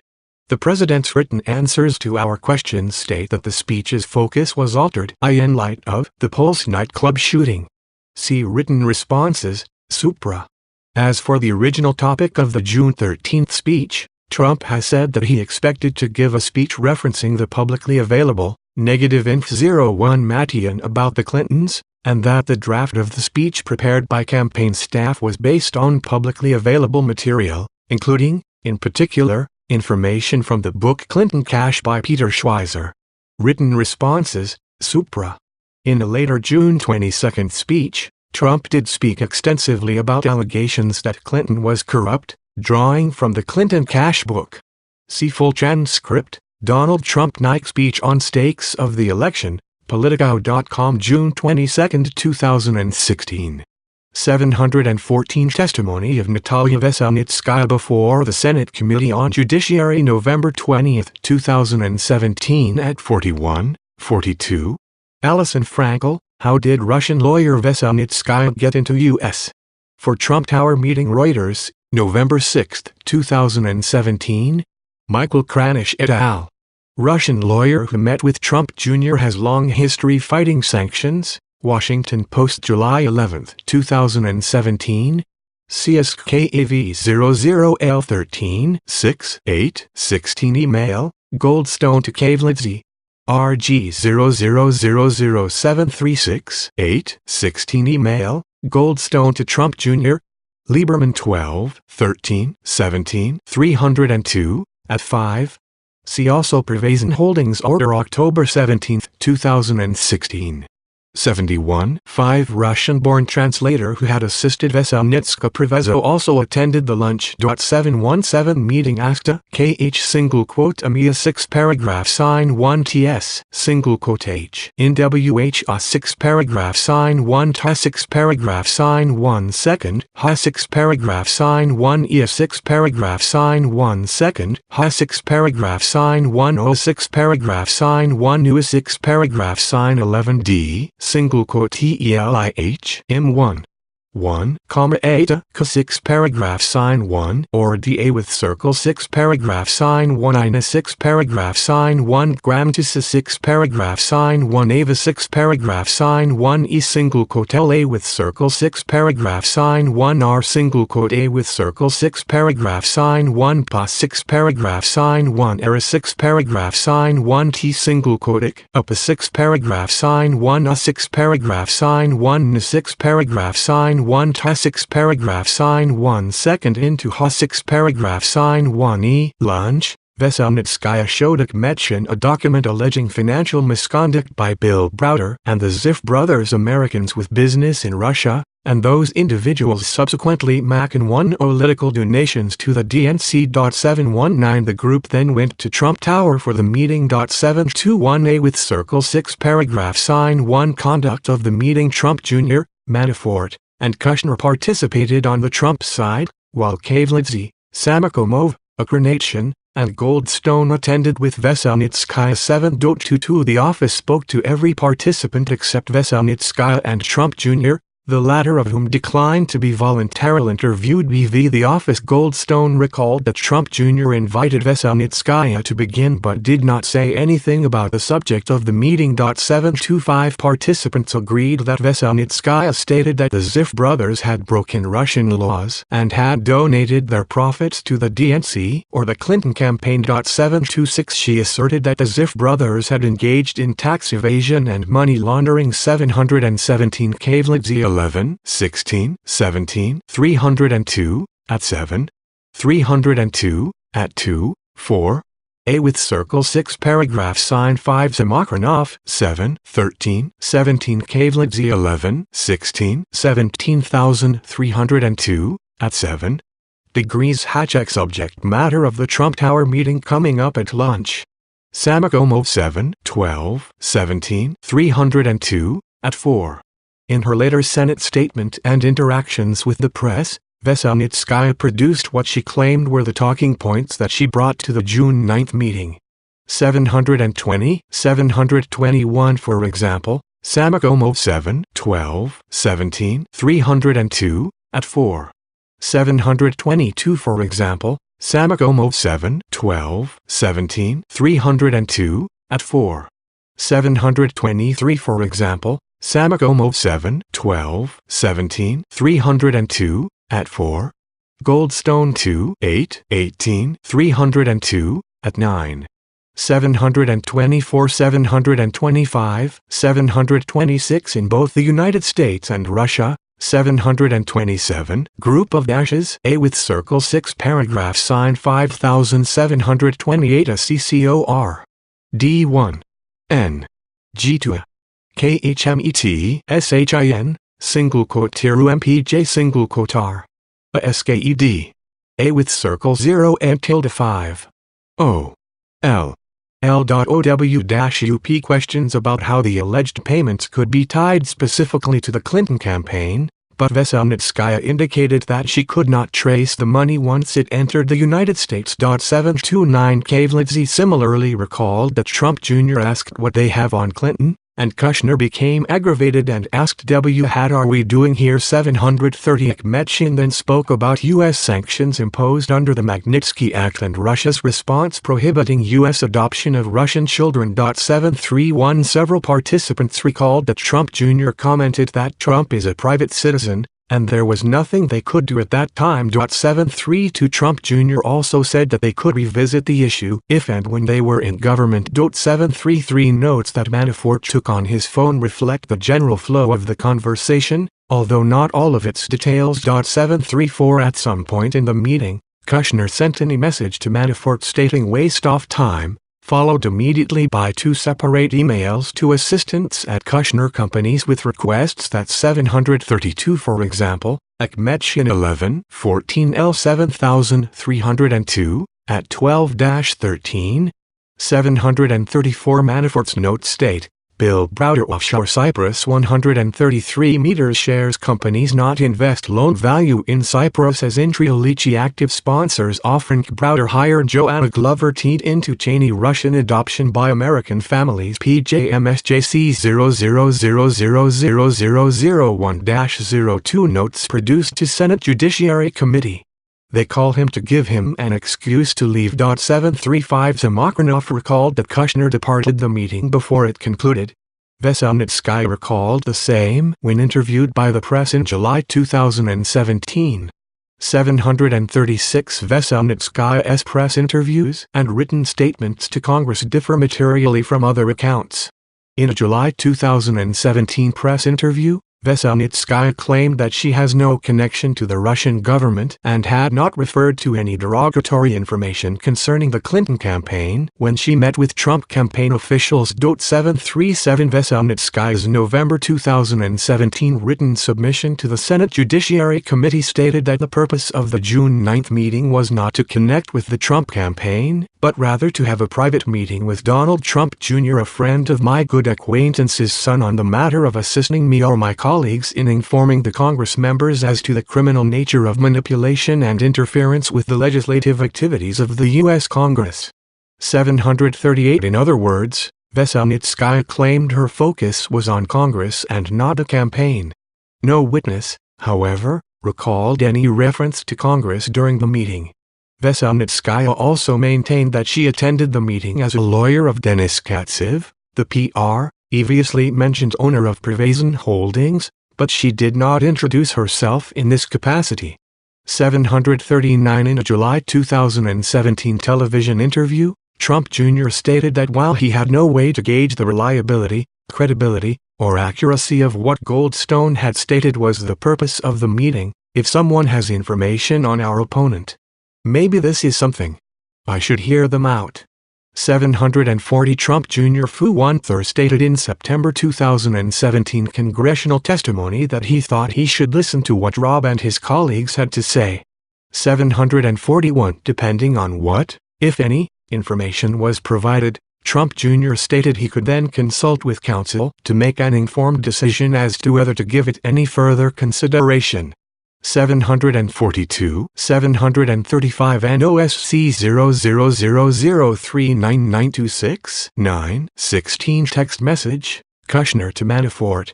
Kushner 4, 11, 18, 302, at 9. Vargas 4, 4, 18, 302, at 7. NOSC 000000446-9, 16 email, Kushner to Vargas.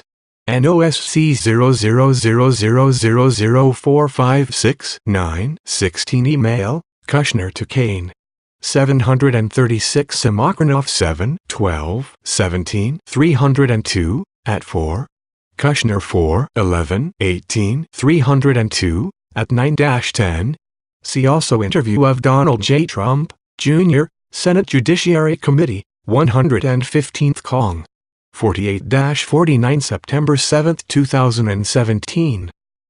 737 Russian lawyer Veselnitskaya says she didn't give Trump Jr. info on Clinton, NBC News July 11, 2017. 738 Testimony of Natalia Veselnitskaya before the United States Senate Committee on the Judiciary, 115th Cong. November 20, 2017. 739 Testimony of Natalia Veselnitskaya before the United States Senate Committee on the Judiciary, 115th Cong. 21 November 20, 2017. 740 Sean Hannity, transcript Donald Trump Jr., Fox News July 11, 2017. 741 Interview of Donald J. Trump, Jr., Senate Judiciary Committee, 115th Cong. 16 September 7, 2017. 742 Interview of Donald J. Trump, Jr., Senate Judiciary Committee, 115th Cong. 16-17 September 7, 2017.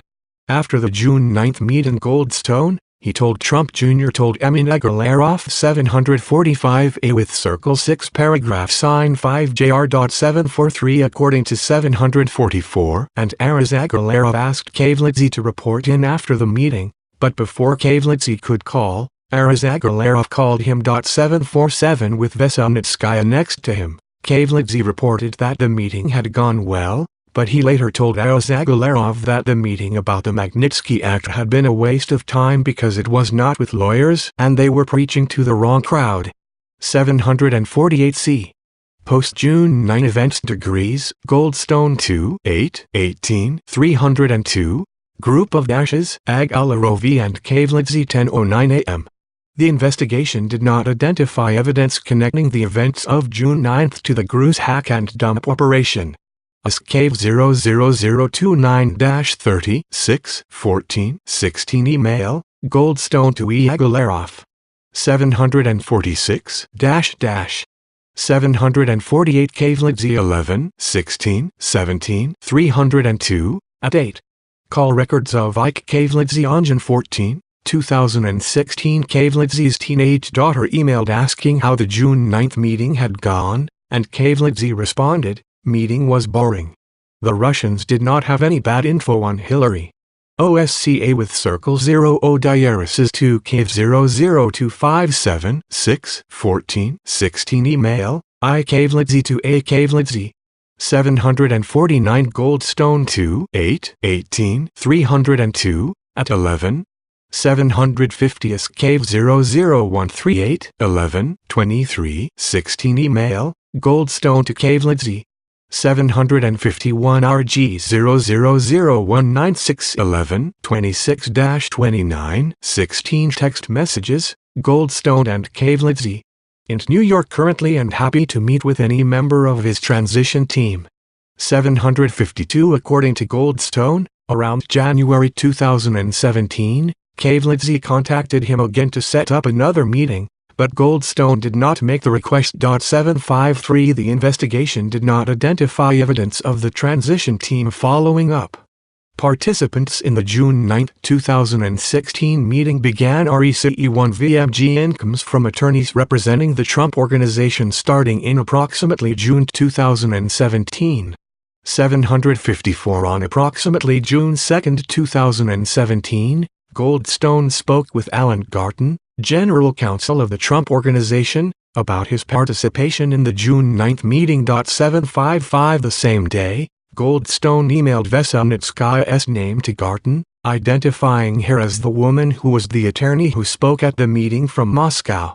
756 later in June 2017, Goldstone participated in a lengthier call with Garton and Alan Futterfas, outside counsel for the Trump Organization and, subsequently, personal counsel for Trump Jr. 757 on June 27, 2017, Goldstone emailed Emin Agalarov with the subject Trump attorneys and stated that he was interviewed by attorneys about the June 9 meeting who were concerned because it links Don Jr. to officials from Russia, which he has always denied meeting. 758 Goldstone stressed that he did say at the time this was an awful idea and a terrible meeting. 759 Emin Agalarov sent a screenshot of the message to Kavladze. 760 The June 9 meeting became public in July 2017.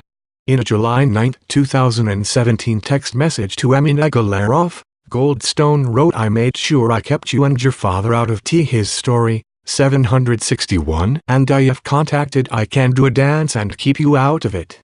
762 Goldstone added, "FBI now investigating, and I hope this favor was worth for your dad, it could blow up."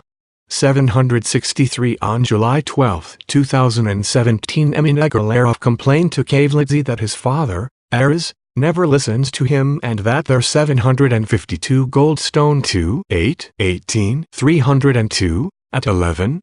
Email, Goldstone to Graph. 753 754A with circle 6 paragraph sign 5 DJTJR00L18 11 28 16 755 756 RG00025666 2 17 Email, Goldstone to Garton. 757 758 RG000926 27 17 Email, Goldstone to E. Agalarov. 760 ISK 01190 6 27 17 Text message, E. Agalarov to Kavladze. 761 RG000286-87 7 9 17 Text messages, E. Agalarov and Goldstone. Relationship with Mr. T has been thrown down the drain. 764 The next month, Goldstone commented to Emin Agalarov about the volume of publicity the June 9 meeting had generated, stating that his reputation was basically destroyed by this dumb meeting, which your father insisted on even though Ike and me told him would be bad news and not to do. 765 Goldstone added, "I am not able to respond out of courtesy to you and your father. So am painted as some mysterious link to Putin." 766 After public reporting on the June 9 meeting began, representatives from the Trump Organization again reached out to participants. On July 10, 2017, Futterfas sent Goldstone an email with a proposed statement for Goldstone to issue, which read, "As the person who arranged the meeting, I can definitively state that statements I have read by Donald Trump Jr. are 100% accurate. The meeting was a complete waste of time and Don was never told Ms. Veselnitskaya's name prior to the meeting. Ms. Veselnitskaya mostly talked about the Magnitsky Act and Russian adoption laws and the meeting lasted 20 to 30 minutes at most. There was never any follow-up and nothing ever came of the meeting. 767 LTHE statement drafted by Trump Organization representatives was 768. He proposed a different statement, asserting that he had been as Koldiblih's CLLIENTIN milliliters Oskar Emin Agalarov to facilitate a meeting between a Russian attorney Natalia Veselnitskaya and Donald Trump Jr. The lawyer had apparently stated that she had some information regarding funding to the DNC from Russia, which she believed Mr. Trump Jr. might find interesting. 769 Goldstone never released either statement. 770 On the Russian end, there were also communications about what participants should say about the June 9 meeting. Specifically, the organization that hired Samakhanov and Ancha Diaris's to Magnitsky Act group controlled by Veselnitskaya and the owner of Privazin offered to pay $90,000 of Samakhanov's legal fees. 771 At Veselnitskaya's request, the organization sent Samakhanov a transcript of a Veselnitskaya press interview, and Samakhanov understood that the organization would pay his legal fees only if degrees paragraph he made statements consistent with Veselnitskaya's.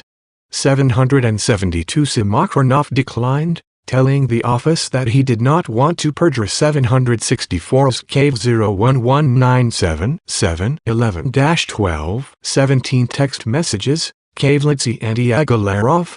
765 Investigative Technique 766 Investigative Technique 767 17 Email, Goldstone to Futterface and Garten.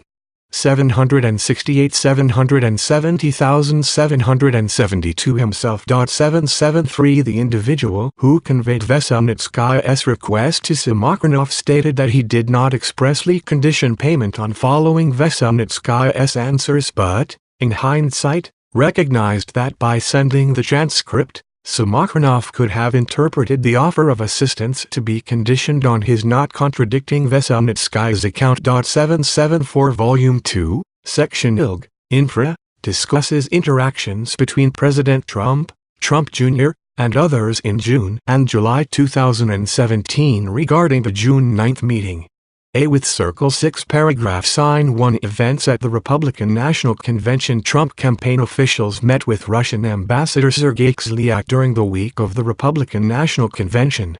The evidence indicates that those interactions were brief and non-substantive. During platform committee meetings immediately before the convention, J.D. Gordon, a senior campaign advisor on policy and national security, diluted a proposed amendment to the Republican Party platform expressing support for providing lethal assistance to Ukraine in response to Russian aggression. Gordon requested that platform committee personnel revise the proposed amendment to state that only appropriate assistance be provided to Ukraine. The original sponsor of the lethal assistance amendment stated that Gordon told her, the sponsor, that he was on the phone with candidate Trump in connection with his request to dilute the language. Gordon denied making that statement to the sponsor, although he acknowledged it was possible he mentioned having previously spoken to the candidate about the subject matter. The investigation did not establish that Gordon spoke to or was directed by the candidate to make that proposal. Gordon said that he sought the change because he believed the proposed language was inconsistent with Trump's position on Ukraine. A with Circle 6 Paragraph Sign 1 Ambassador Kislyak's encounters with Senator Sessions and J.D. Gordon the week of the RNC in July 2016, Senator Sessions and Gordon spoke at the Global Partners in Diplomacy event, a conference co-sponsored by the State Department and the Heritage Foundation held in Cleveland, Ohio the same week as the Republican National Convention RNC or Convention. 775 Approximately 80 foreign ambassadors to the United States, including Kislyak, were invited to the conference. 776 On July 20, 2016, Gordon and Sessions delivered their speeches at the conference. 777 In his speech, Gordon stated in pertinent part that the United States should have better relations with 773 Samakhanov 7-13-17-302, at 1. 774 775 Gordon 8-29-17-302, at 9. Sessions 1-17-18-302, at 22. Alan Smith. We now know more about why Jeff Sessions and a Russian ambassador crossed paths at the Republican convention. Business Insider March 2, 2017.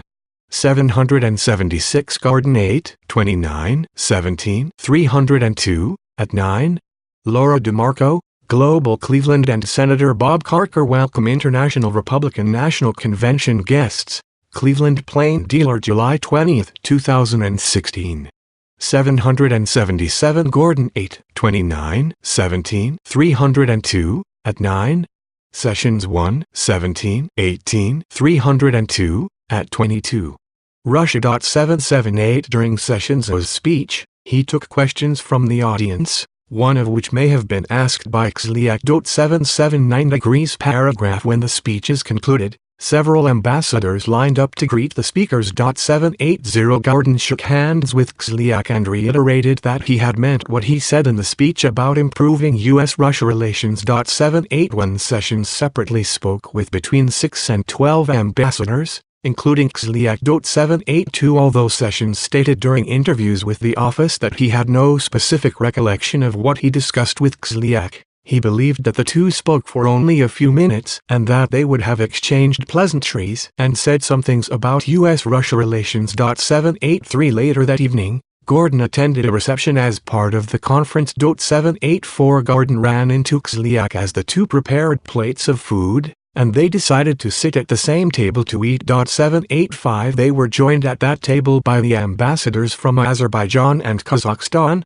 and by Trump campaign advisor Carter Page. 786 As they ate, Gordon and Xliak talked for what Gordon estimated to have been 3 to 5 minutes, during which Gordon again mentioned that he meant what he said in his speech about improving U.S.-Russia relations. 787A with Circle 6 paragraph Sign 1 Change to Republican Party platform in preparation for the 2016 convention. Foreign policy advisors to the Trump campaign, working with the Republican National Committee, reviewed the 2012 convention's foreign policy platform to identify divergence between the earlier platform and candidate Trump's positions. 788 The campaign team discussed toning down language from the 2012 platform that identified Russia as the country's number one threat, given the candidate's belief that there needed to be better U.S. relations with Russia. 789 The RNC Platform Committee sent the 2016 draft platform to the National Security and Defense Platform Subcommittee on July 10, 2016, the evening before its 778 Garden 8, 29, 17, 302, at 9. 779 Sessions 1, 17, 18, 302, at 22, Luff 1, 30, 18, 302, at 3. 780 Gordon 8, 29, 17, 302, at 9, Luff 1, 30, 18, 302, at 3.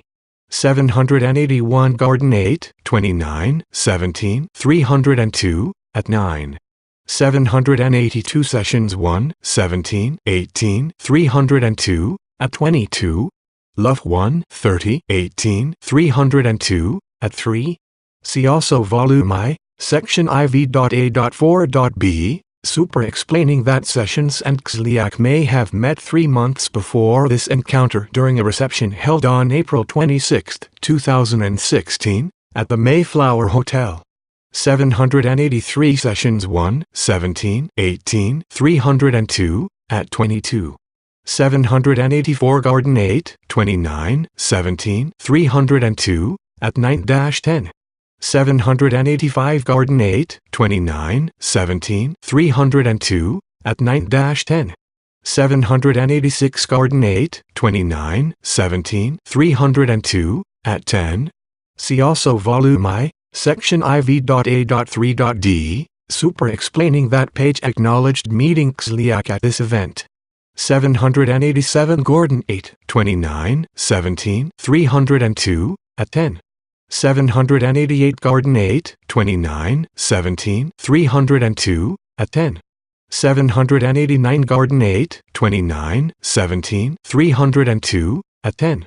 First meeting to propose amendments. 70 Although only delegates could participate in formal discussions and vote on the platform, the Trump campaign could request changes, and members of the Trump campaign attended committee meetings. 791 John Mashburn, the campaign's policy director, helped oversee the campaign's involvement in the platform committee meetings. 792 He told the office that he directed campaign staff at the convention, including J.D. Gordon, to take a hands-off approach and only to challenge platform flags if they directly contradicted Trump's wishes. 793 On July 11, 2016, Delegate Diana Denman submitted a proposed platform amendment that included provision of armed support for Ukraine. 794 The amendment described Russia's ongoing military aggression in Ukraine and announced Sub-01 for maintaining and, if warranted, increasing sanctions against Russia until Ukraine's sovereignty and territorial integrity are fully restored, and for providing lethal defensive weapons to Ukraine's armed forces and greater coordination with NATO on defense planning.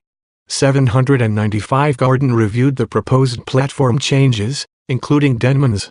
796 Gordon stated that he flagged this amendment because of Trump's stated position on Ukraine, which Gordon personally heard the candidate say at the March 31 foreign policy meeting, namely, that the Europeans should take primary responsibility for any assistance to Ukraine, that there should be improved U.S.-Russia relations, and that he did not want to start World War III over that region. 797 Gordon told the office that Trump's statements on the campaign trail following the March meeting underscored those positions to the point where Gordon felt obliged to object to the proposed platform change and seek its dilution. 798 On July 11, 2016, at a meeting of the National Security and Defense Platform Subcommittee, Denman offered her amendment. 799 Gordon and another campaign staffer, Matt Mueller, approached a committee co-chair and asked him to table the amendment to permit further discussion. 800 Gordon's concern with the amendment was the language about providing lethal. 790 Gordon 829 17 302 at 10. HA 5, 26, 17, 302, at 1-2. 791 HA 5, 26, 17, 302, at 1. Gordon 9, 7, 17, 302, at 10. 792 Mashburn 6, 25, 18, 302, at 4. Manafort 9, 20, 18, 302, at 7-8. 793 Mashburn 6, 25, 18, 302, at 4. Gordon 8, 29, 17, 302, at 10. 794 Denman 00001-02, Denman 0000012, Denman 0000021-22, Denman 12, 4, 17, 302, at 1. Denman 6, 7, 17, 302, at 2. 795 Denman 0000001-02, Denman 0000012, Denman 0000021-22. 796 Gordon 8, 29, 17, 302, at 10-11. 797 Gordon 8, 29, 17, 302, at 11. Gordon 9, 7, 17, 302, at 11. Gordon 2, 14, 19, 302, at 1-2, 5-6. 798 Gordon 2, 14, 19, 302, at 5-6. 799 Denman 6, 7, 17, 302, at 2. C. Denman 0000014. 800 Denman 6, 7, 17, 302, at 2. Denman 12, 4, 17, 302, at 2. Gordon 9, 7, 17, 302, at 11-12. CHA 5, 26, 17, 302, at 2. Defensive weapons to Ukraine. 801 Mueller did not have any independent basis to believe that this language contradicted Trump's views and relied on Gordon's recollection of the candidate's views. 802 According to Denman, she spoke with Gordon and Matt Mueller, and they told her that they had to clear the language and that Gordon was talking to New York. 803 Denman told others that she was asked by the two Trump campaign staffers to strike lethal defense weapons from the proposal, but that she refused. 804 Denman recalled Gordon saying that he was on the phone with candidate Trump, but she was skeptical whether that was true. 805 Gordon denied having told Denman that he was on the phone with Trump, although he acknowledged it was possible that he mentioned having previously spoken to the candidate about the subject matter. 806 Gordon's phone records reveal a call to Sessions' office in Washington that afternoon, but do not include calls directly to a number associated with Trump. 807 And according to the president's written answers to the office's questions, he does not recall being involved in the change in language of the platform amendment. 808 Gordon stated that he tried to reach Rick Dearborn, a senior foreign policy advisor, and Mashburn, the campaign policy director. Gordon stated that he connected with both of them. He could not recall if by phone or in person, and apprised them of the language he took issue with in the proposed amendment. Gordon recalled no objection by either Dearborn or Mashburn, and that all three campaign advisors supported the alternative formulation. Appropriate assistance. 809 Dearborn recalled Gordon warning them about the amendment, but not weighing in because Gordon was more familiar with the campaign's foreign policy stance. 810 Mashburn stated that Gordon reached him, and he told Gordon that Trump had not taken a stance on the issue and that the campaign should not intervene. 811 When the amendment came up again in the committee's proceedings, the subcommittee changed the amendment by striking the lethal defense weapons language and replacing it with 801 Denman 6, 7, 17, 302, at 3. 802 M. Mueller 10, 25, 17, 302 at 3. 803 Denman 12, 4, 17, 302, at 2. Denman 6, 7, 17, 302, at 2. 804 Ha 5, 26, 17, 302, at 2. 805 Denman 6, 7, 17, 302, at 2-3, 3-4. Denman 12, 4, 17, 302, at 2. 806 Gordon 2, 14, 19, 302, at 7. 807 Call records of J.D. Gordon. Gordon stated to the office that his calls with Sessions were unrelated to the platform change. Gordon 2, 14, 19, 302, at 7. 808 Written responses of Donald J. Trump November 20, 2018, at 17. Response to Question 4, Part F. 809 Gordon 2, 14, 19, 302, at 6-7. Gordon 9, 7, 17, 302, at 11-12. See Gordon 8, 29, 17, 302, at 11. 810 Dearborn 11, 28, 17, 302, at 7-8. 811 Mashburn 6, 25, 18, 302, at 4. Appropriate assistance. 812 Gordon stated that he and the subcommittee co-chair ultimately agreed to replace the language about armed assistance with appropriate assistance. 813 The subcommittee accordingly approved Denman's amendment, but with the term appropriate assistance. 814 Gordon stated that, to his recollection, this was the only change sought by the campaign. 815 Sam Clovis, the campaign's national co-chair and chief policy advisor, stated he was surprised by the change and did not believe it was in line with Trump's stance. 816 Mashburn stated that when he saw the word appropriate assistance, he believed that Gordon had violated Mashburn's directive not to intervene. 817A with Circle 6 paragraph sign 1 post-convention contacts with Kislyak. Ambassador Kislyak continued his efforts to interact with campaign officials with responsibility for the foreign policy portfolio, among them Sessions and Gordon, in the weeks after the convention. The office did not identify evidence in those interactions of coordination between the campaign and the Russian government. A with Circle 6 paragraph sign 1 Ambassador Kislyak invites J.D. Gordon to breakfast at the ambassador's residence on August 3, 2016. An official from the Embassy of the Russian Federation in the United States wrote to Gordon on behalf of Ambassador Kislyak inviting Gordon to have breakfast with the ambassador at his residence in Washington, D.C. the following week. 818 Gordon responded 5 days later to decline the invitation. He wrote, "His days are not optimal for us, as we are busily knocking down a constant stream of false media stories while also preparing for the first debate with HRC. Hope to take a rain check for another time when things quiet down a bit. Please pass along my regards to the ambassador.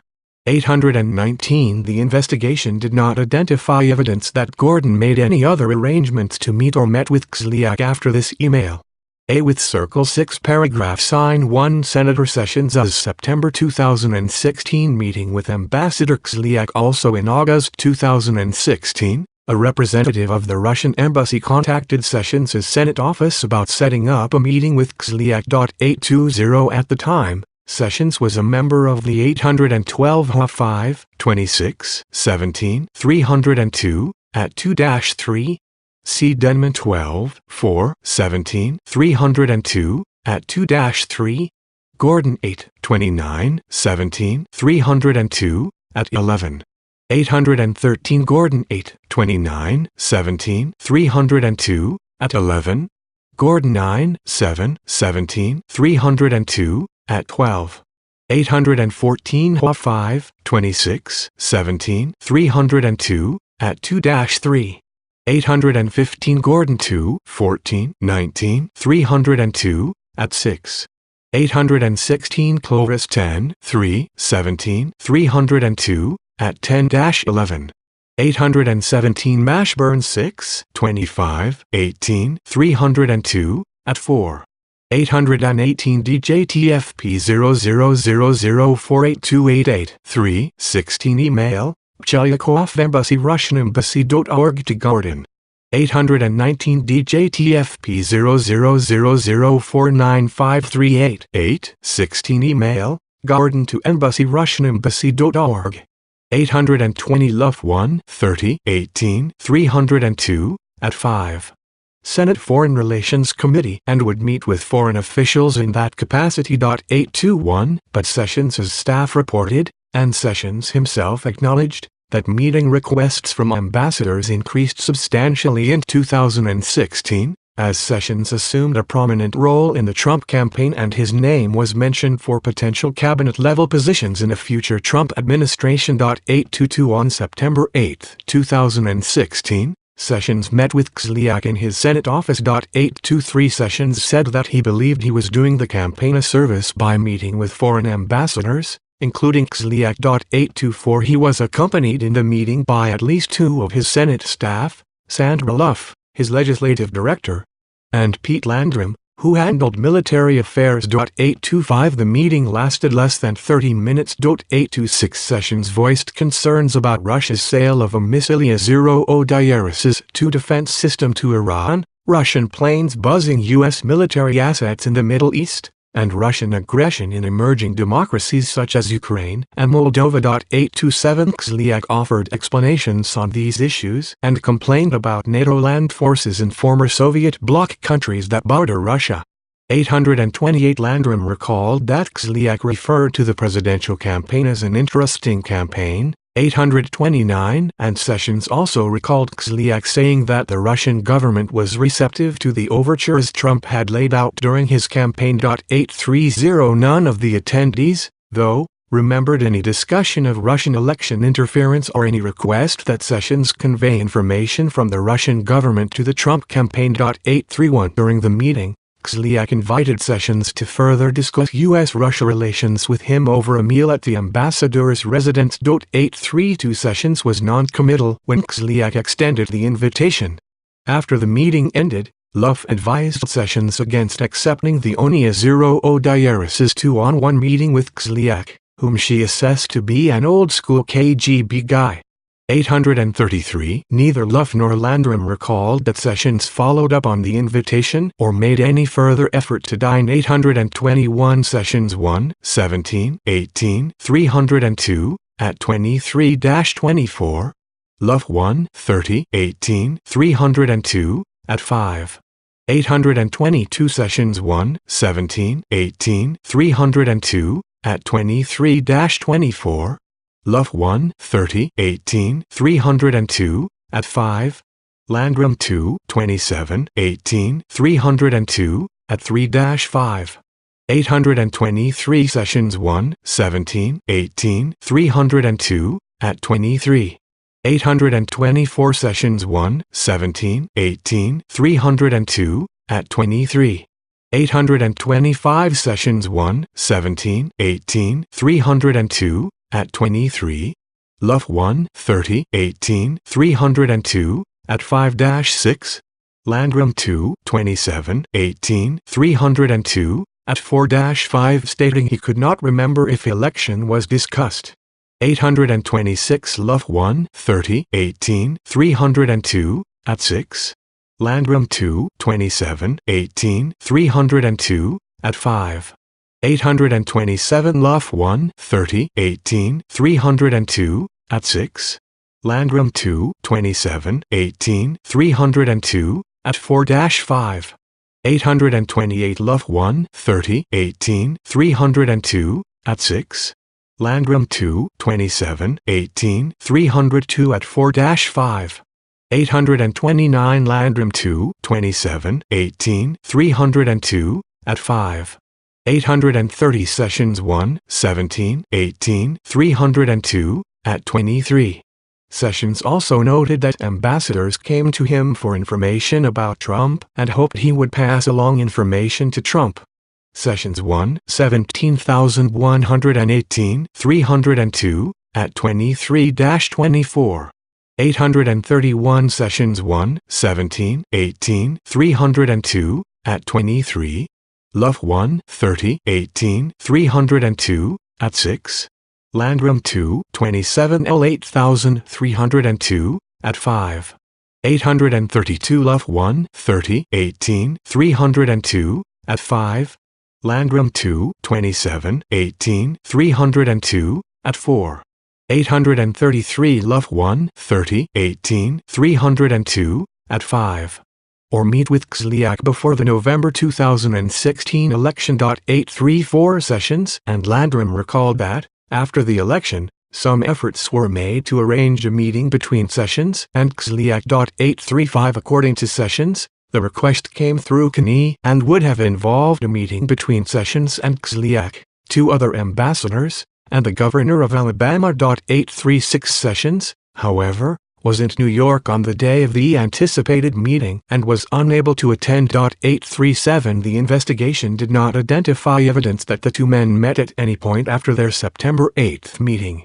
With Circle 6 paragraph sign 1 Paul Manafort served on the Trump campaign, including a period as campaign chairman, from March to August 2016.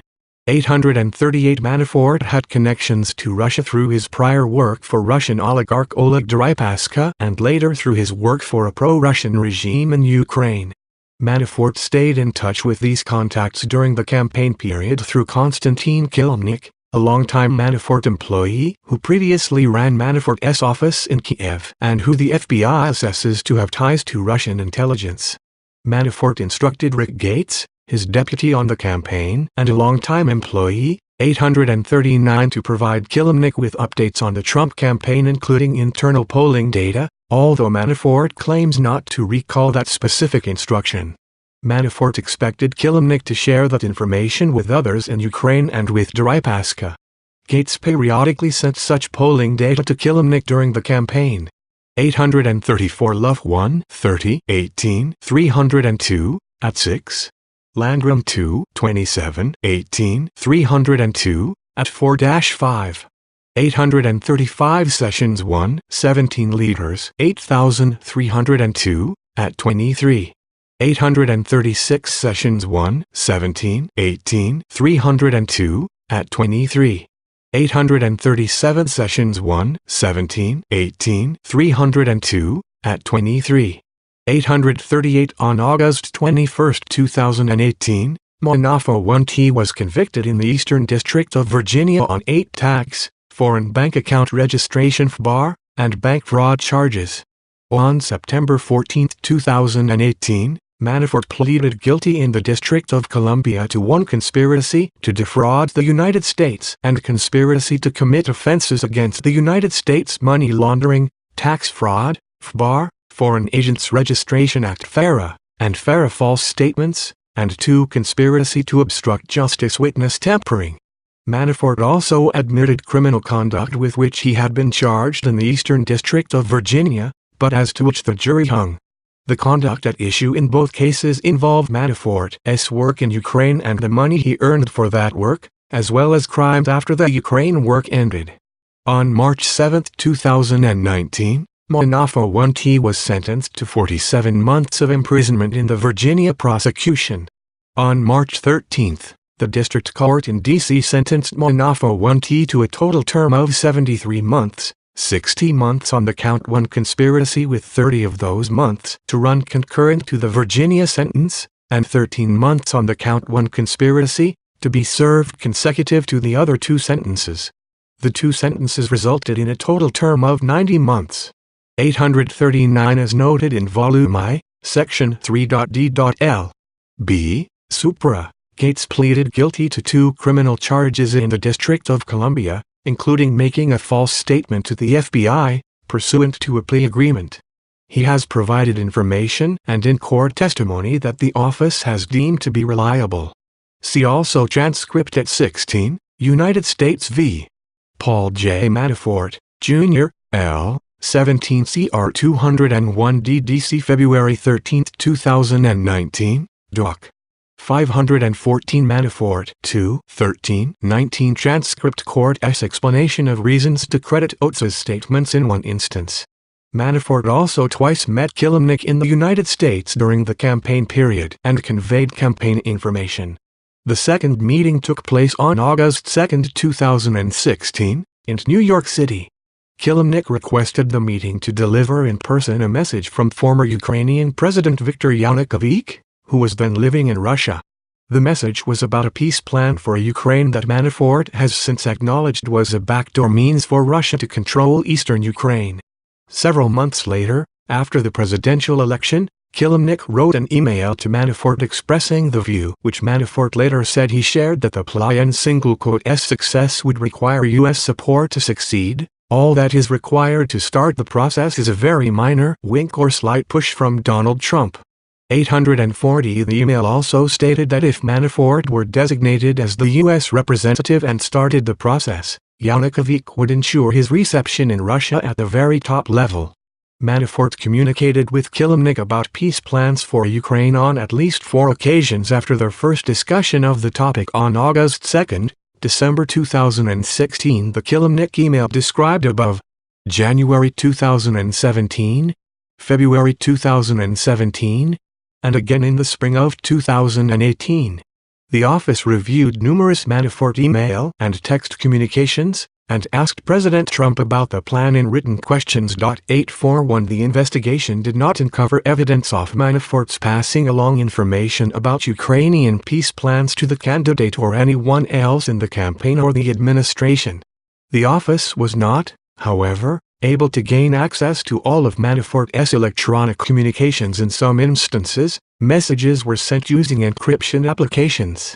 And while Manafort denied that he spoke to members of the Trump campaign or the new administration about the peace plan, he lied to the office and the grand jury about the peace plan and his meetings with Kilimnik, and his unreliability on this subject was among the reasons that the district judge found that he breached his cooperation agreement. 842 The office could not reliably determine Manafort's role in Trin with Kilimnik during the campaign period. Manafort did not see a downside to sharing campaign information, and told Gates that his role in the campaign would 84 Arania DMP email ACO G investigative technique 841 According to the president's written answers, he does not remember Manafort communicating to him any particular positions that Ukraine or Russia would want the United States to support. Written responses of Donald J. Trump November 20, 2018, at 16-17 Response to Question 4, Part D. 842 Manafort made several false statements during debriefings. Based on that conduct, the office determined that Manafort had breached his plea agreement and could not be a cooperating witness. The judge presiding in Manafort's D.C. criminal case found by a preponderance of the evidence that Manafort intentionally made multiple false statements to the FBI, the office, and the grand jury concerning his interactions and communications with Kilimnik and concerning 2 other issues.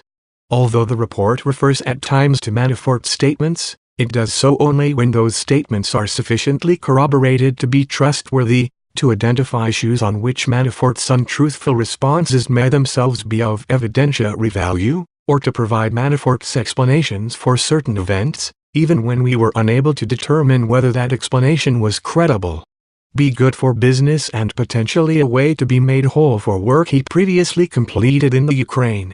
As to Deripaska, Manafort claimed that by sharing campaign information with him, Deripaska might see value in their relationship and resolve a disagreement or reference to one or more outstanding lawsuits.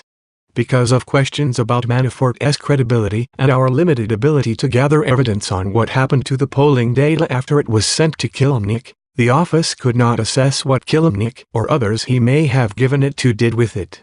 The office did not identify evidence of a connection between Manafort's sharing polling data and Russia's interference in the election, which had already been reported by U.S. media outlets at the time of the August 2 meeting. The investigation did not establish that Manafort otherwise coordinated with the Russian government on its election interference efforts. With Circle 6 paragraph sign 1 Paul Manafort's ties to Russia and Ukraine. Manafort's Russian contacts during the campaign and transition periods stem from his consulting work for Deripaska from approximately 2005 to 2009 and his separate political consulting work in Ukraine from 2005 to 2015, including through his company Dale 1P International LLC DME. Kilimnik worked for Manafort in Kiev during this entire period and continued to communicate with Manafort through at least June 2018. Kilimnik, who speaks and writes Ukrainian and Russian, facilitated many of Manafort's communications with Deripaska and Ukrainian oligarchs. With Circle 6 paragraph sign 1 Oleg Deripaska consulting work in approximately 2005, Manafort began working for Deripaska, a Russian oligarch who has a global empire involving aluminum and power companies and who is closely aligned with Vladimir Putin. 843 A memorandum describing work that Manafort performed for Deripaska in 2005 regarding the post-Soviet republics referenced the need to brief the Kremlin and the benefits that the work could confer on the Putin government. 844 Gates described the work Manafort did for Deripaska as political risk insurance, and explained that Deripaska used Manafort to install friendly political officials in countries where Deripaska had business interests. 845 Manafort's company earned tens of millions of dollars from its work for Deripaska and was loaned millions of dollars by Deripaska as well. 846 In 2007, Deripaska invested through another entity in Pericles Emerging Market Partners LP. Pericles, an investment fund created by Manafort and former Manafort business partner Richard Davis. The Pericles Fund was established to pursue investments in Eastern Europe. 847 Deripaska was the sole investor. 848 Gates stated in interviews with the office that the venture led. 843 Pinkuk et al. Russian tycoon Deripaska in Putin delegation to China, Reuters June 8, 2018. 844 6-2305 Memo, Manafort and Davis to Deripaska and Rothschild. 845 Gates 2-18 302, at 7. 846 Manafort 9-2018 302, at 2-5. Manafort income by year, 2005-2015. Manafort loans from wire transfers, 2005-2015. 847 Gates 3-12-18 302, at 5. 848 Manafort 12-16-15 Department. At 157, 8-11. To a deterioration of the relationship between Manafort and Deripaska. 849 In Pawanit Killer, when the fund failed, litigation between Manafort and Deripaska ensued. Gates stated that, by 2009, Manafort's business relationship with Deripaska had dried up.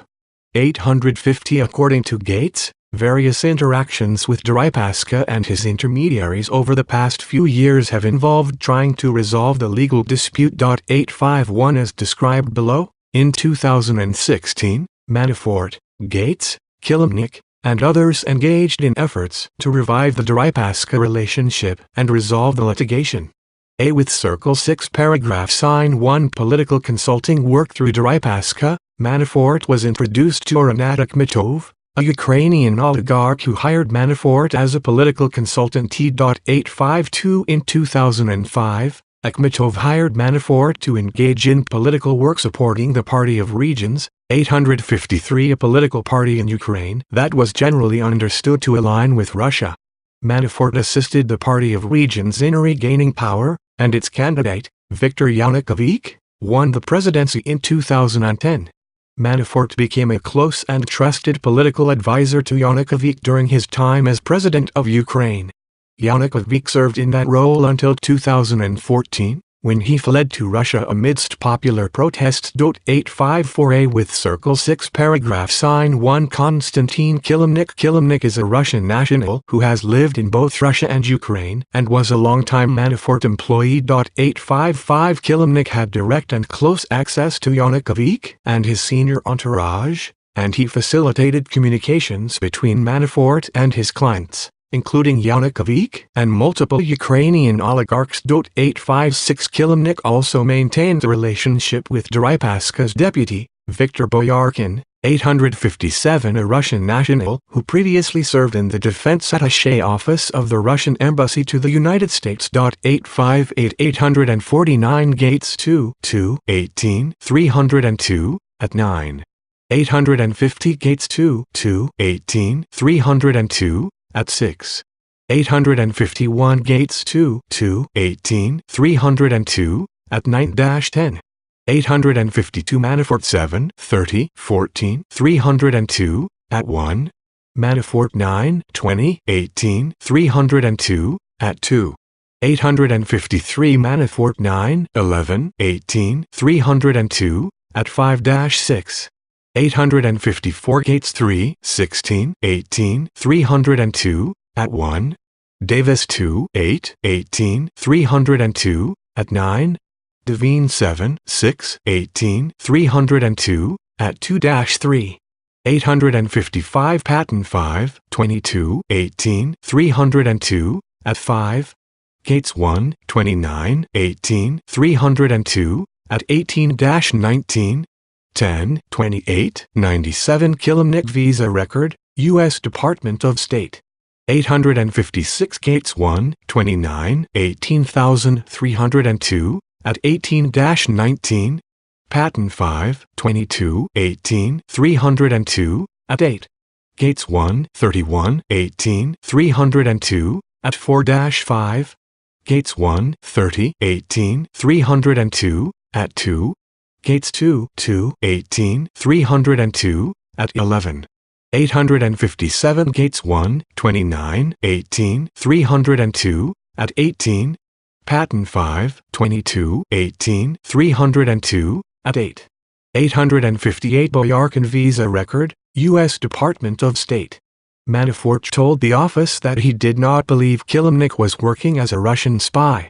859 The FBI, however, assesses that Kilimnik has ties to Russian intelligence. 860 Several pieces of the office's evidence, including witness interviews and emails obtained through Curtis Diaris's 2 authorized search warrants, support that assessment. A with Circle 6 paragraph sign 1 Kilimnik was born on April 27, 1970, in Dnipropetrovsk Oblast, then of the Soviet Union, and attended the Military Institute of the Ministry of Defense from 1987 until 1992.861 Sam Patton, a business partner to Kilimnik, 862 stated that Kilimnik told him that he was a translator in the Russian army for 7 years and that he later worked in the Russian armament industry selling arms and military equipment. 863A with Circle 6 paragraph sign 1 U.S. government visa records reveal that Kilimnik obtained a visa to travel to the United States with a Russian diplomatic passport in 1997.864A with Circle 6 paragraph sign 1 Kilimnik worked for the International Republican Institute SIRI Moscow office,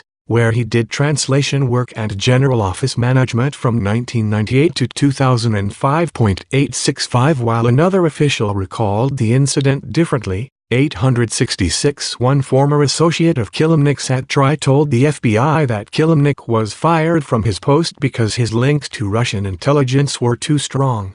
The same individual stated that it was well known at IRI that Kilimnik had links to the Russian government. 867A with Circle 6 paragraph sign 1. Jonathan Hawker, a British national who was a public relations consultant at FT Consulting, worked with DME on a public relations campaign for Yanukovych.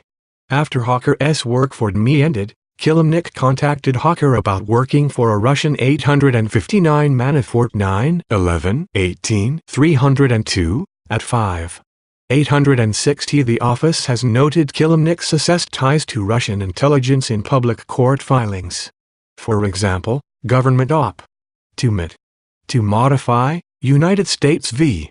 Paul J. Manafort, Jr., 117 CR 201 DDC December 4, 2017, Doc. 73, at 2 Manafort DDC Government Op. 2 To modify. 861-12-17-16 Kilimnik Visa Record, U.S. Department of State. 862. In August 2018, Patton pleaded guilty pursuant to a plea agreement to violating the Foreign Agents Registration Act, and admitted in his statement of offense that he also misled and withheld documents from the Senate Select Committee on Intelligence in the course of its investigation of Russian election interference. Plea Agreement, United States v. W. Samuel Patton, 1, L8 CR 260 DDC August 31, 2018, Doc. 6. Statement of Offense, United States v. W. Samuel Patton, L. 18 CR 260 DDC August 31, 2018, Doc. 7. 863 Patton 5, 22, 18, 302, at 5-6. 864-102897 Kilimnik Visa Record, U.S. Department of State. 865 Nix 3, 30, 18, 302, at 1-2. 866 Nix 3, 30, 18, 302, at 2.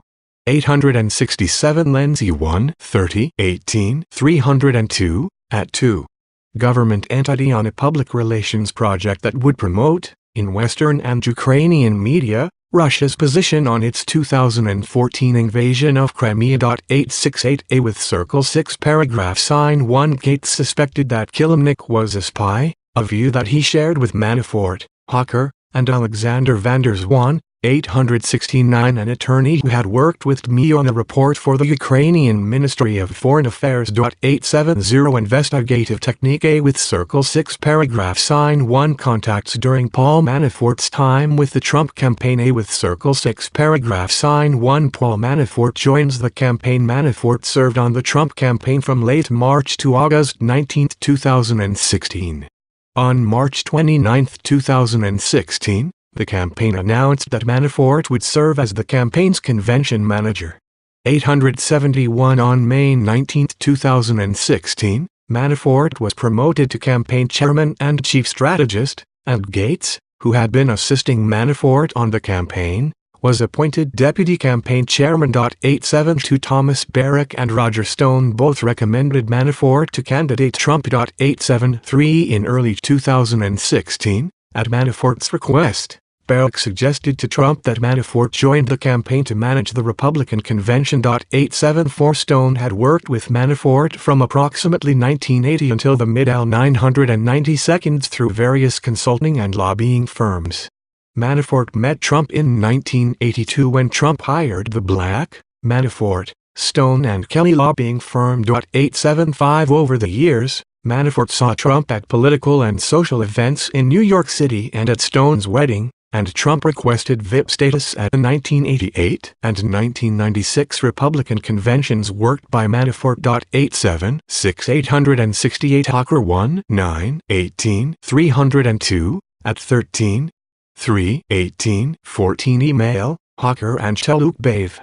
869 Van der Zwaan pleaded guilty in the U.S. District Court for the District of Columbia to making false statements to the Special Counsel's office. Plea Agreement, United States v. Alex van der Zwaan, 118 CR 31 DDC February 20, 2018, Doc. 8.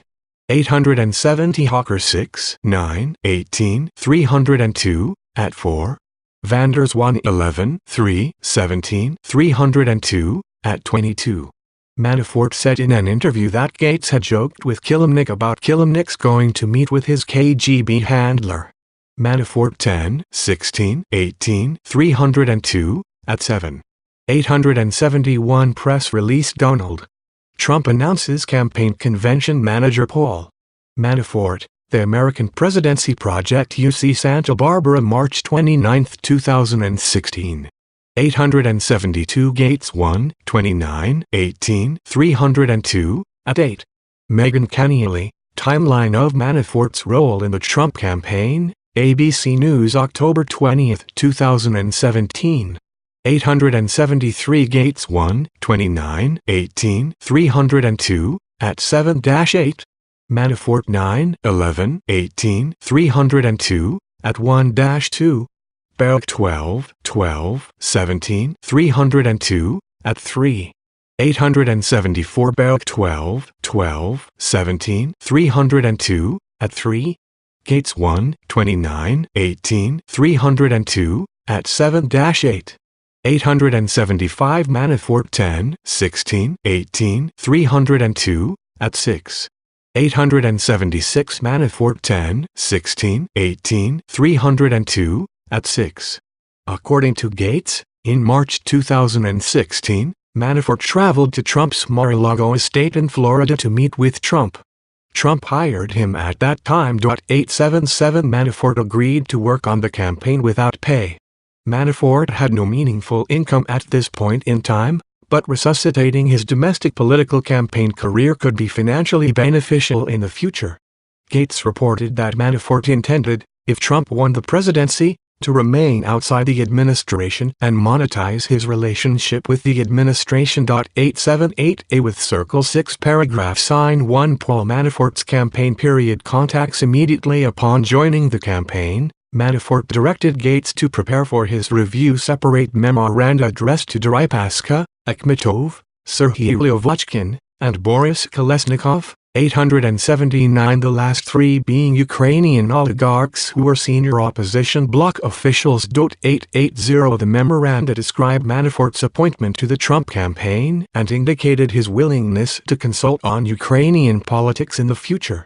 On March 30, 2016, Gates emailed the memoranda and a press release announcing Manafort's appointment to Kilimnik for translation and dissemination. 881 Manafort later followed up with Kilimnik to ensure his messages had been delivered, emailing on April 11, 2016 to ask whether Kilimnik had shown our friends the media coverage of his new role. 882 Kilimnik replied, "Absolutely. Every article." Manafort further asked, "How do we use to get whole? Has Ovd Oleg Vladimirovich Deripaska operation seen?" Kilimnik wrote back the same day, "Yes, I have been sending everything to Viktor Boyarkin, Deripaska's deputy, who has been forwarding the coverage directly to Ovd." 883 Gates reported that Manafort said that being hired on the campaign would be good for business and increase the likelihood that Manafort would be paid the approximately $2 million he was owed for previous political consulting work in Ukraine. 884 Gates also explained to the office that Manafort thought his role on the campaign could help confirm that Deripaska had dropped the Pericles lawsuit, and that Gates believed Manafort sent polling data to Deripaska as 877 Gates 2, 18, 302, at IO. 878 Gates 1, 30, 18, 302, at 4. 879 Gates 2, 18, 302, at 11. 0 C. Sharon Lafreniere, Manafort's trial isn't about Russia, but it will be in the air. New York Times July 30, 2018. Tierney Sneed, prosecutors believe Manafort mad $60 million consulting in Ukraine. Talking Points memo July 30, 2018. Mykola Vorobyov, how pro-Russian forces will take revenge on Ukraine. Atlantic Council September 23, 2018. Sergei Lyshenko, Ukraine's oligarchs are still calling the shots. Foreign Policy August 14, 2014. Interfax Ukraine, Kolesnikov, Inevitability of Punishment Needed for Real Fight Against Smuggling in Ukraine, Kiev Post June 23, 2018.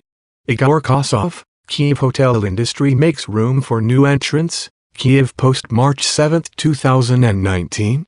Marky and Kuzmowicz, How the Kremlin Can Win Ukraine's Elections, Atlantic Council November 19, 2018. The opposition bloc is a Ukraine political party that largely reconstituted the Party of Regions. 881 3 30 16 email, Gates to Kilimnik. 882 4 11 16 email, Manafort and Kilimnik. 883 4 11 16 email, Manafort and Kilimnik. 884 Gates 2 2 18 302 at 10. Discussed further below so that Deripaska would not move forward with his lawsuit against Manafort.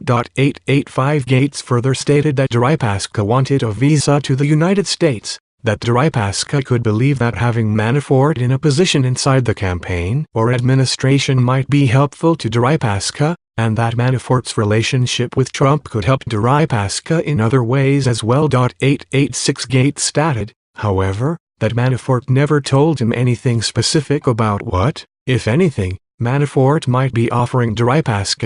887 Gates also reported that Manafort instructed him in April 2016 or early May 2016 to send Kilimnik campaign internal polling data and other updates so that Kilimnik, in turn, could share it with Ukrainian oligarchs. 888 Gates understood that the information would also be shared with Deripaska. 889 Gates reported to the office that he did not know why Manafort wanted him to send polling information, but Gates thought it was a way to showcase Manafort's work, and Manafort wanted to open doors to jobs after the Trump campaign ended. 890 Gates said that Manafort's instruction included sending internal polling data prepared for the Trump campaign by pollster Tony Fabrizio. 891 Fabrizio had worked with Manafort for years and was brought into the campaign by Manafort. Gates stated that, in accordance with Manafort's instruction, he periodically sent Kilimnik polling data via WhatsApp. Gates then deleted the communications on a daily basis. 892 Gates further told the office that, after Manafort left the campaign in mid-August, Gates sent Kilimnik polling data less frequently and that the data he sent was more publicly available information and less internal data. 893 with multiple emails that Kilimnik sent to U.S. associates and press contacts between late July and mid-August of 2016. Those emails referenced internal polling, described the status of the Trump campaign, and 885 Gates 2 2 18 302 at 11. Gates 9 27 18 302 serial 740 at 2. 886 Gates 2 2 18 302 at 12. 887 Gates 2 2 18 302 at 12. 888 Gates 1 31 18 302 at 17. Gates 9 27 18 302 serial 740 at 2. In a later interview with the office, Gates stated that Manafort directed him to send polling data to Kilimnik after a May 7, 2016 meeting between Manafort and Kilimnik in New York, discussed in Volume I, Section IV.A.8.B.3, Infra. Gates 11 7 18 302 at 3. 889 Gates 9 27 18 302, Part 2, at 2. 890 Gates 2 12 18 302 at 10. Gates 1 31 18 302 at 17. 891 Gates 9 27 18 302 serial 740 at 2. Gates 2 7 18 302 at 15. 892 Gates 1 31 18 302 at 17. 893 Gates 2 12 18 302 at 11-12. According to Gates, his access to internal polling data was more limited because Fabrizio was himself distanced from the campaign at that point. 894, and assessed Trump's prospects for Gates to send Kilimnik internal data to the office. Also obtained contemporaneous emails that shed light on the purpose of the communications with Deripaska and that are consistent with Gates's account. For example, in response to a July 7, 2006, email from a Ukrainian reporter about Manafort's failed Deripaska Zero Diaris's 2-backed investment, Manafort asked Kilimnik whether there had been any movement on this issue with our friend. 897 Gates stated that our friend likely referred to Deripaska. 898 and Manafort told the office that the issue and our biggest interest, as stated below, was a solution to the Deripaska Pericles issue. 899 Kilimnik replied, I am carefully optimistic on the question of our biggest interest. Our friend Boyarkin said there is lately significantly more attention to the campaign in his boss Deripaska's mind, and he will be most likely looking for ways to reach out to you pretty soon, understanding all the time sensitivity. I am more than sure that it will be resolved and we will get back to the original relationship with V's boss Deripaska. 9008 minutes later, Manafort replied that Kilimnik should tell Boyarkin's boss, a reference to Deripaska, that if he needs private briefings we can accommodate. 901 Manafort has alleged to the office that he was willing to brief Deripaska only on public campaign matters and gave an example, why Trump selected Mike Pence as the vice presidential running mate. 902 Manafort said he never gave Deripaska a briefing. 903 Manafort noted that if Trump won, Deripaska would want to use Manafort to advance whatever interests Deripaska had in the United States and elsewhere. 904 895 818 16 email, Kilimnik to Dirks. 818 16 email, Kilimnik to Schultz. 818 16 email, Kilimnik to Marson. 727 16 email, Kilimnik to Ash. 818 16 email, Kilimnik to Ash. 818 16 email, Kilimnik to Jackson. 818 16 email, Kilimnik to Mendoza Wilson. 819 16 email, Kilimnik to Patton. 896 897 16 email, Manafort to Kilimnik. 898 Gates 18 302 at 13. 899 Manafort 18 302 at 6. 907 16 email, Kilimnik to Manafort. 901 16 email, Kilimnik to Manafort.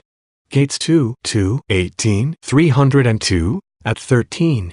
902 Manafort 18 302 at 6. 903 Manafort 18 302 at 6. 904 Manafort 18 302 at 6. A with circle 6 paragraph sign 1 Paul Manafort's 2 campaign period meetings with Konstantin Kilimnik in the United States. Manafort twice met with Kilimnik in person during the campaign period, once in May and again in August 2016.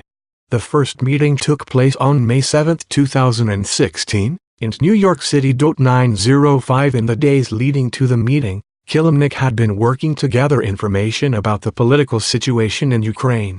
That included information gleaned from a trip that former Party of Regions official Yuri Boyko had recently taken to Moscow, a trip that likely included meetings between Boyko and high-ranking Russian officials. 906 Kilimnik then traveled to Washington, D.C. on or about May 5, 2016.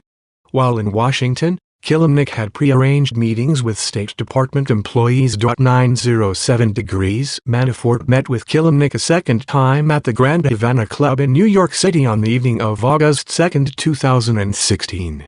The events leading to the meeting are as follows. On July 28, 2016, Kilimnik flew from Kiev to Moscow. 912 The next day, Kilimnik wrote to Manafort requesting that they meet, using coded language about a conversation he had that day. 913 In an email with a subject line Black Caviar, Kilimnik wrote, I met today with the guy who gave you your biggest black caviar jar several years ago. We spent about 5 hours talking about his story, and I have several important messages from him to you. He asked me to go and brief you on our conversation. I said I have to run it by you first, but in principle I am prepared to do it. It has to do about the future of his 905 investigative technique 906 4 26 16 email, Kilimnik to Purcell, at 2. Gates 2 2 18 302, at 12. Patton 5 22 18 302, at 6-7. Gates 11 7 18 302, at 3. 907 5 7 16 email, Kilimnik to Sharap and Kimmage. 5 7 16 email, Kazanov to Kilimnik. 908 5 6 16 email, Manafort to Gates. 5 6 16 email, Gates to Kilimnik. 909 Manafort 10 11 18 302, at 1.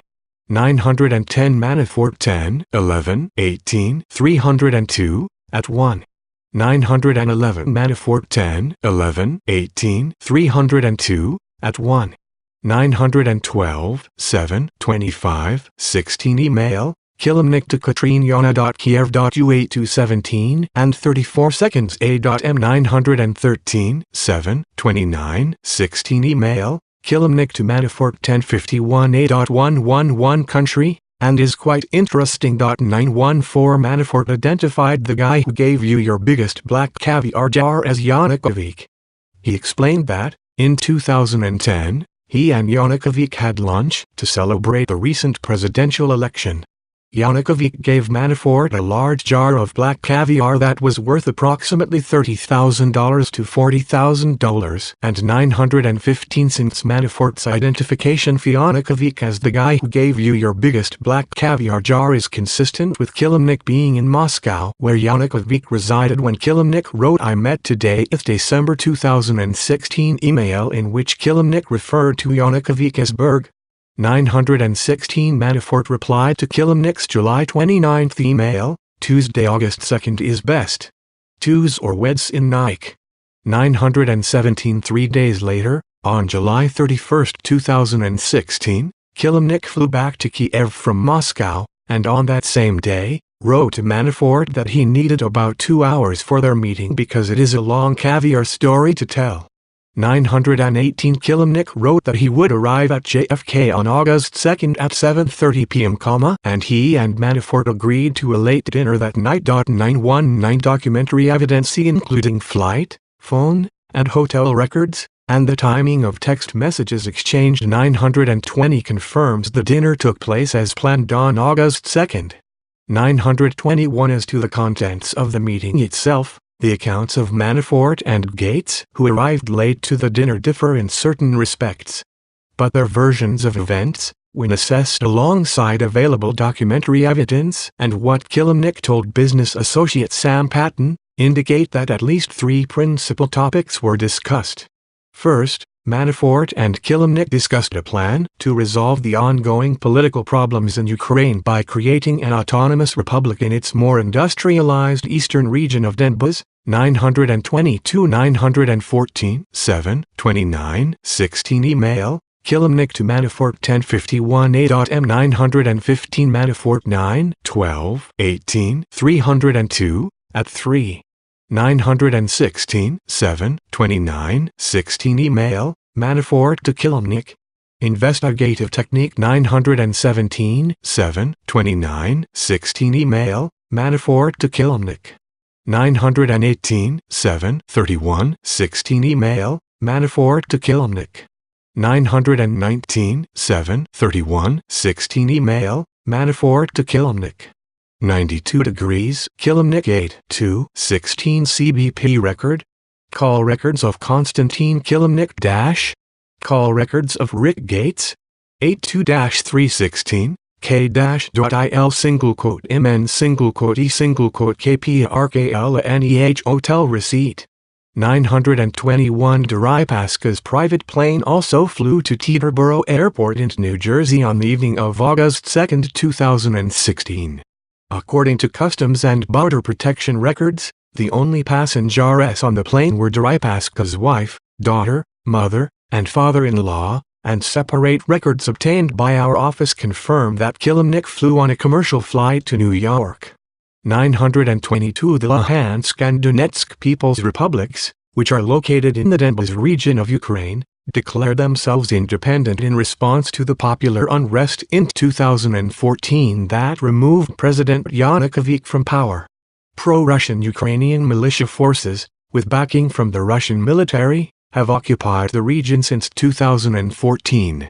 Under the Yanukovych-backed plan, Russia would assist in withdrawing the military, and Donbas would become an autonomous region within Ukraine with its own, and having Yanukovych, the Ukrainian president ousted in 2014, elected to head that republic. 923 That plan, Manafort later acknowledged, constituted a backdoor means for Russia to control eastern Ukraine. 924 Manafort initially said that, if he had not cut off the discussion, Kilimnik would have asked Manafort in the August 2nd meeting to convince Trump to come out in favor of the peace plan, and Yanukovych would have expected Manafort to use his connections in Europe and Ukraine to support the plan. 925 Manafort also initially told the office that he had said to Kilimnik that the plan was crazy, that the discussion ended, and that he did not recall Kilimnik asking Manafort to reconsider the all-in after their August 2nd meeting. 926 Manafort said that he reacted negatively to Yanukovych sending years later an urgent request WHENY and Yanukovych needed him. 927 When confronted with an email written by Kilimnik on or about December 8, 2016,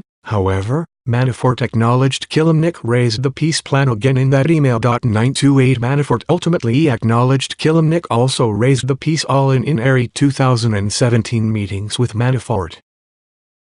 929 Second, Manafort briefed Kilimnik on the state of the Trump campaign and Manafort's plan to win the election. 930 That briefing encompassed the campaign's messaging and its internal polling data. According to Gates, it also included discussion of battleground states, which Manafort identified as Michigan, Wisconsin, Pennsylvania, and Minnesota. 931 Manafort did not refer explicitly to battleground states in his telling of the August 2nd discussion, Prime Minister. The plan emphasized that Yanukovych would be an ideal candidate to bring peace to the region as Prime Minister of the Republic, and facilitate the reintegration of the region with the support of the U.S. and Russian presidents. As noted above, according to the written documentation describing the plan, for the plan to work, both U.S. and Russian support were necessary. 2/21/18 Email, Manafort, Ward, Fabrizio, at 3-5. 925 Manafort 9/11/18 302, at 4. 926 Manafort 9/12/18 302, at 4. 927 Manafort 9/11/18 302, at 5. Manafort 9/12/18 302, at 4. 928 Manafort 9/12/18 302, at 4. Investigative Technique 929 Documentary evidence confirms the peace plan discussions in 2018. 2/19/18 Email, Fabrizio to Ward forwarding email from Manafort. 2/21/18 Email, Manafort to Ward and Fabrizio. 930 Manafort 9/11/18 302, at 5. 931 Gates 1/30/18 302, at 3, 5. 932 Third, according to Gates and what Kilimnik told Patton, Manafort and Kilimnik discussed two sets of financial disputes related to Manafort's previous work in the region. Those consisted of the unresolved Deripaska lawsuit and the funds that the opposition bloc owed to Manafort for his political consulting work, and how Manafort might be able to obtain payment. 933 After the meeting, Gates and Manafort PO.th stated that they left separately from Kilimnik because they knew the media was tracking Manafort and wanted to avoid media reporting on his connections to Kilimnik. 934A with Circle 6 paragraph sign 1 post-resignation activities. Manafort resigned from the Trump campaign in mid-August 2016, approximately 2 weeks after his second meeting with Kilimnik, amidst negative media reporting about his political consulting work for the pro-Russian Party of Regions in Ukraine. Despite his resignation, Manafort continued to offer advice to various campaign officials through the November election. Manafort told Gates that he still spoke with Kushner, Bannon, and candidate Trump, 935, and some of those post-resignation contacts are documented in emails.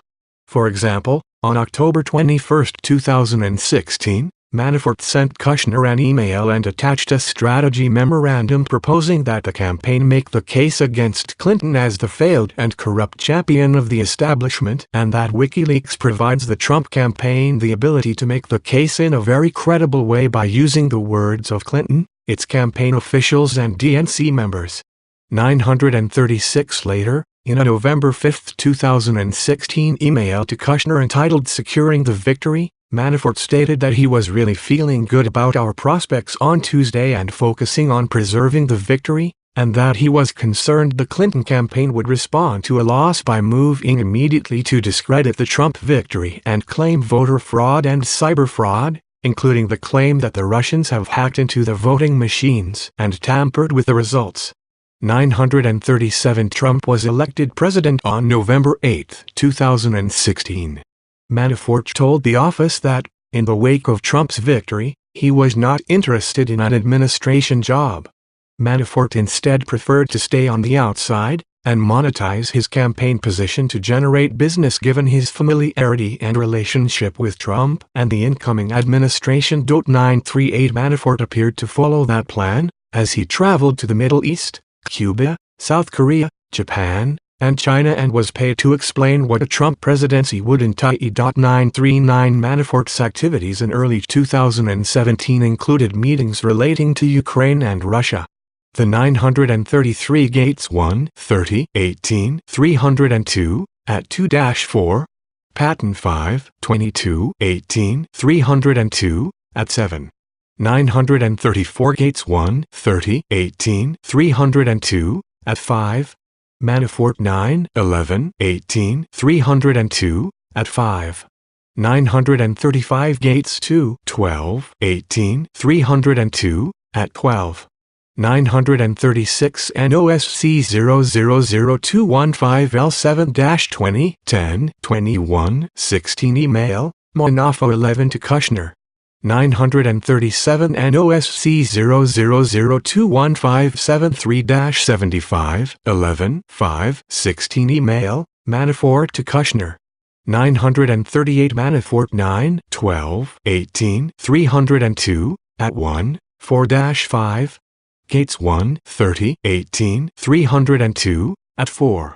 939 Monafo 119 12 18 302 at 1. First meeting, which took place in Madrid, Spain in January 2017, was with Georgy Oganov.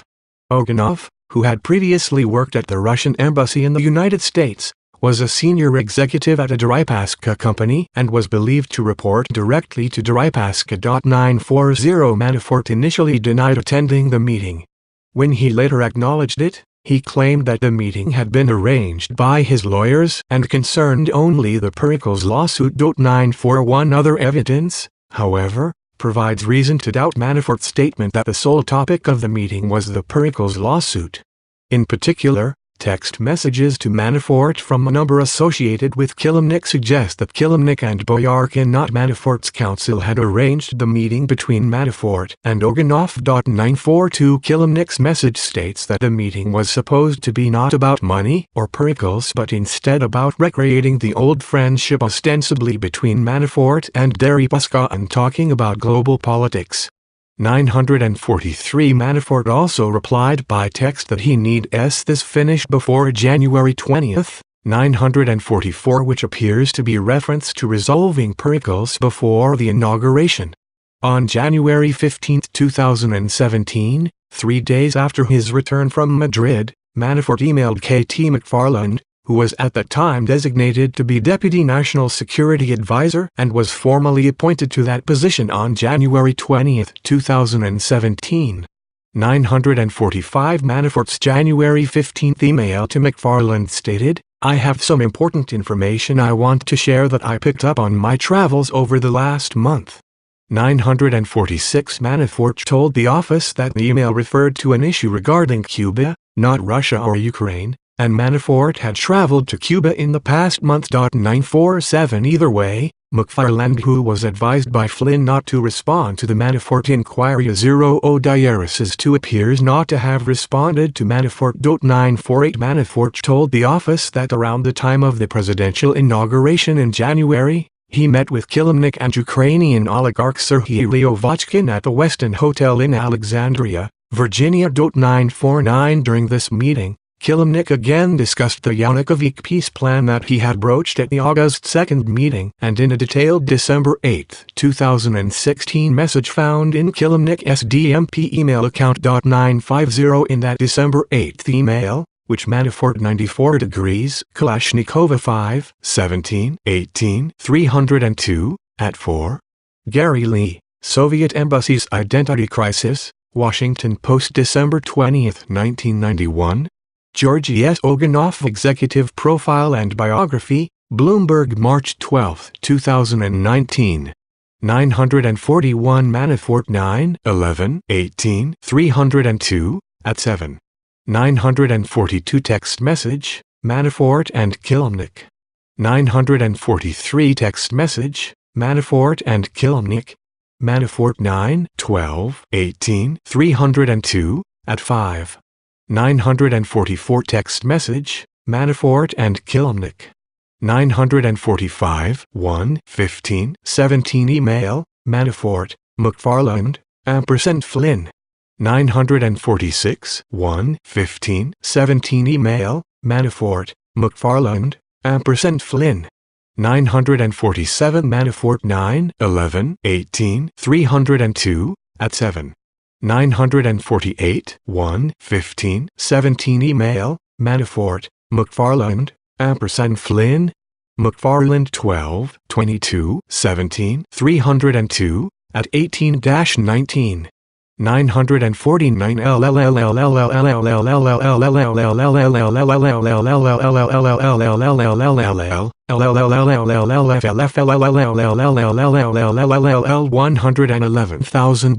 1111 with circle 6 paragraph sign 1 Manafort 9 11 18302 at 7 Manafort 9 21 18 302 at 3 119, 17 and 122, 17 Kilimnik CBP Records, January 19 and 22, 2017, 2016-17 Text messages, Kilimnik and Patton, at 1-2. 950 Investigative technique acknowledged having read, 951 Kilimnik wrote, a LL that is required to state the process is a very minor wink or slight push from DT, an apparent reference to President-elect Trump and a decision to authorize you to be a special representative and manage this process. Kilimnik assured Manafort, with that authority, he could start the process and within 10 days visit Russia. Yanukovych guarantees your reception at the very top level, and that DT could have peace in Ukraine basically within a few months after inauguration. 952 and statements to the office, Manafort Sue on February 26, 2017, Manafort met Kilimnik in Madrid, where Kilimnik had flown from Moscow. 956 In his first 2 interviews with the office, Manafort denied meeting with Kilimnik on his Madrid trip, and then after being confronted with documentary evidence that Kilimnik was in Madrid at the same time as him, recognized that he met him in Madrid. Manafort said that Kilimnik had updated him on a criminal investigation into so-called black ledger payments to Manafort that was being conducted by Ukraine's National Anti-Corruption Bureau. 957 Manafort remained in contact with Kilimnik throughout 2017 and into the spring of 2018. 951 Manafort 9, 11, 18, 302, at 6. 952 Investigative technique 956 2, 21, 17 Email, Zataneko to Kilimnik. 957 Manafort 9, 13, 18, 302, At I-958A with Circle 6 paragraph sign 5 in resolving whether Manafort breached his cooperation plea agreement by lying to the office, the district court found that Manafort lied about, among other things, his contacts with Kilimnik regarding the peace plan, including the meeting in Madrid. Manafort 2/13-19 transcript, at 29-31-40. Those contacts included matters pertaining to the criminal charges brought by the Office Common 959 and the Ukraine peace plan. In early 2018, Manafort retained his longtime polling firm to craft a draft poll in Ukraine, sent the pollsters a 3-page primer on the plan sent by Kilimnik, and worked with Kilimnik to formulate the polling questions. 960 The primer sent to the pollsters specifically called for the United States and President Trump to support the Autonomous Republic of Donbas with Yanukovych as Prime Minister. 961 And a series of questions in the draft poll asked for opinions on Yanukovych's role in resolving the conflict in Donbas. 962 The poll was not solely about Donbas. It also sought participants' views on leaders apart from Yanukovych as they pertained to the 2019 Ukraine presidential election. The office has not uncovered evidence that Manafort brought the Ukraine peace plan to the attention of the Trump campaign or the Trump administration. Kilimnik continued his efforts to promote the peace plan to the executive branch, for example, U.S. Department of State into the summer of 2018. 963A with Circle 6 paragraph sign 1 post-election and transition period contacts Trump was elected president on November 8, 2016. Beginning immediately after the election, individuals connected to the Russian government started contacting officials on the Trump campaign and transition team through multiple channels, sometimes through Russian Ambassador Kislyak and at other times through individuals who sought reliable contacts through U.S. persons not formally tied to the campaign or transition team. The most senior levels of the Russian government encouraged these efforts. The investigation did not establish that these efforts reflected or constituted coordination between the Trump campaign and Russia in its election diarises to interference activities. A with Circle 6 paragraph sign 1 immediate post-election activity. As soon as news broke that Trump had been elected president, Russian government officials and prominent Russian businessmen began trying to make inroads into the new administration. They appeared not to have pre-existing contacts and struggled to connect with senior officials around the president-elect. As explained below, those efforts entailed both official contact through the Russian embassy in the United States and outreaches sanctioned at high levels of the Russian government through business rather than political contacts. 959 Manafort DDC Government Op. 2 Mit. To modify, at 2. Superseding indictment, R. 4851, United States v. Paul J. Manafort, Jr., 117 CR 201 DDC June 8, 2018, Doc. 318. 962 12-18 email, Fabrizio to Manafort and Ward. 2-16-18 email, Fabrizio to Manafort. 2-19-18 email, Fabrizio to Ward. 2-21-18 email, Manafort to Ward and Fabrizio.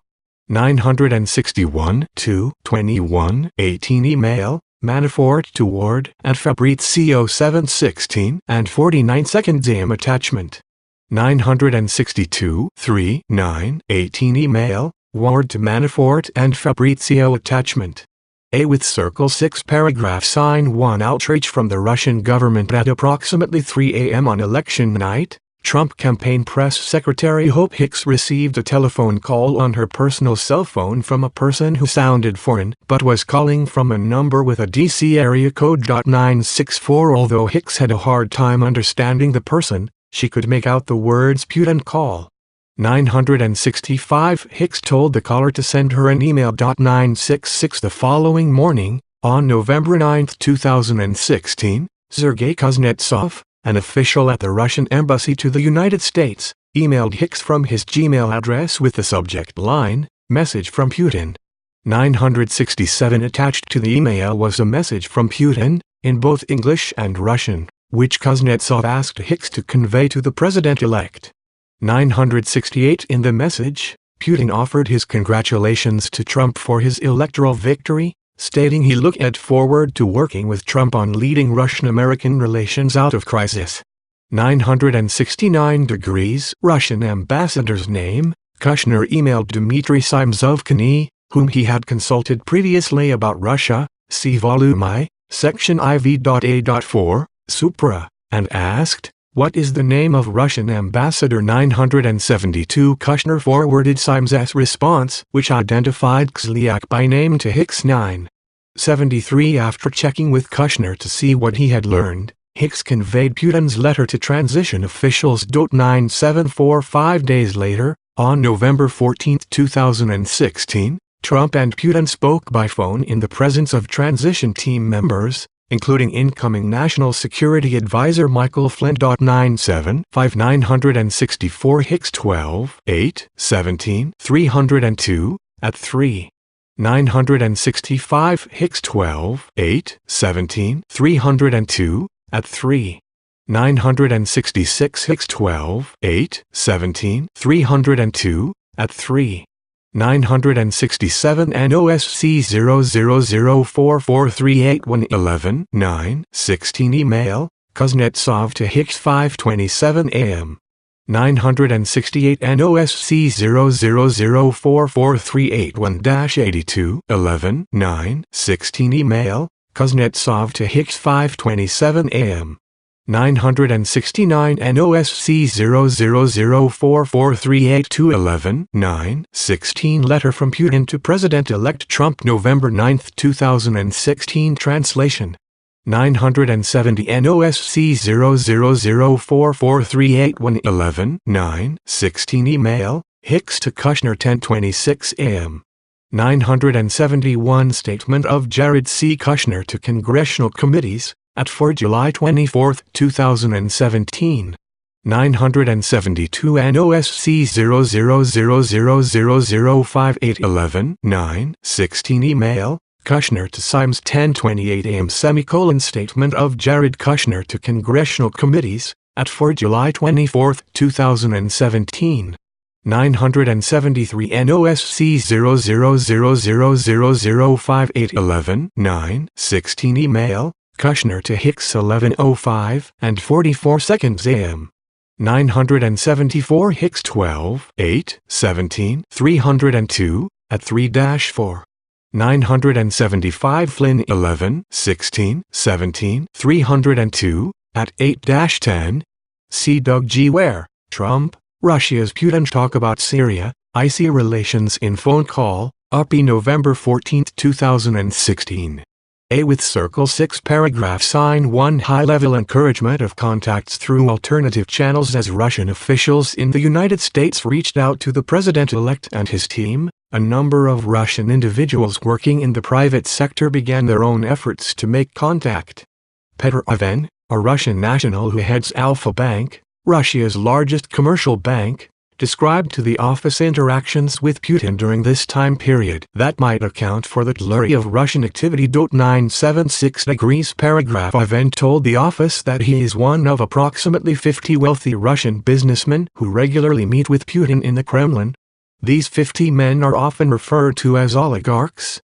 977 Ivan told the office that he met on a quarterly basis with Putin, including in the fourth quarter Q4 of 2016. Shortly after the U.S. presidential election. 978 Ivan said that he took these meetings seriously and understood that any suggestions or critiques that Putin made during these meetings were implicit directives, and that there would be consequences for Ivan if he did not follow through. 979 As was typical, the 2016 Q4 meeting with Putin was preceded by a preparatory meeting with Putin's chief of staff, Anton Vaino. 980 According to Ivan, at his Q4 2016 one-on-one meeting with Putin, 981 Putin raised the prospect that the United States would impose additional sanctions on Russian interests, including sanctions against Ivan and our Alfa-Bank. 982 Putin suggested that Ivan needed to take steps to protect himself and Alfa-Bank. 983 Ivan also testified that Putin spoke of the difficulty faced by the Russian government in getting in touch with the incoming Trump administration. 984 According to Ivan, Putin indicated that he did not know with whom formally to speak and generally did not know the people around the president-elect. 985-976 Ivan provided information to the office in an interview and through an attorney proffer. 977 Ivan 8-2-18-302, at 7. 978 Aratli confirmed Th. and attorney proffer that official 1 was prariti to the high-ranking ru.ssi.en-go-ve-rnm-e-nt officially als in gnm b 980 of in ref Ivan set a with circle 6 paragraph sign 5 and interview with the office, airs for example, official 1, official 2. Putin and official 2 was Putin's chief of staff, Vano. See affidavit of Ryan Junk August 2, 2018 hard copy on file. 981 At the time of his Q4 2016 meeting with Putin, Ivan was generally aware of the press coverage about Russian interference in the U.S. election. According to Ivan, he did not discuss that topic with Putin at any point, and Putin did not mention the rationale behind the threat of new sanctions.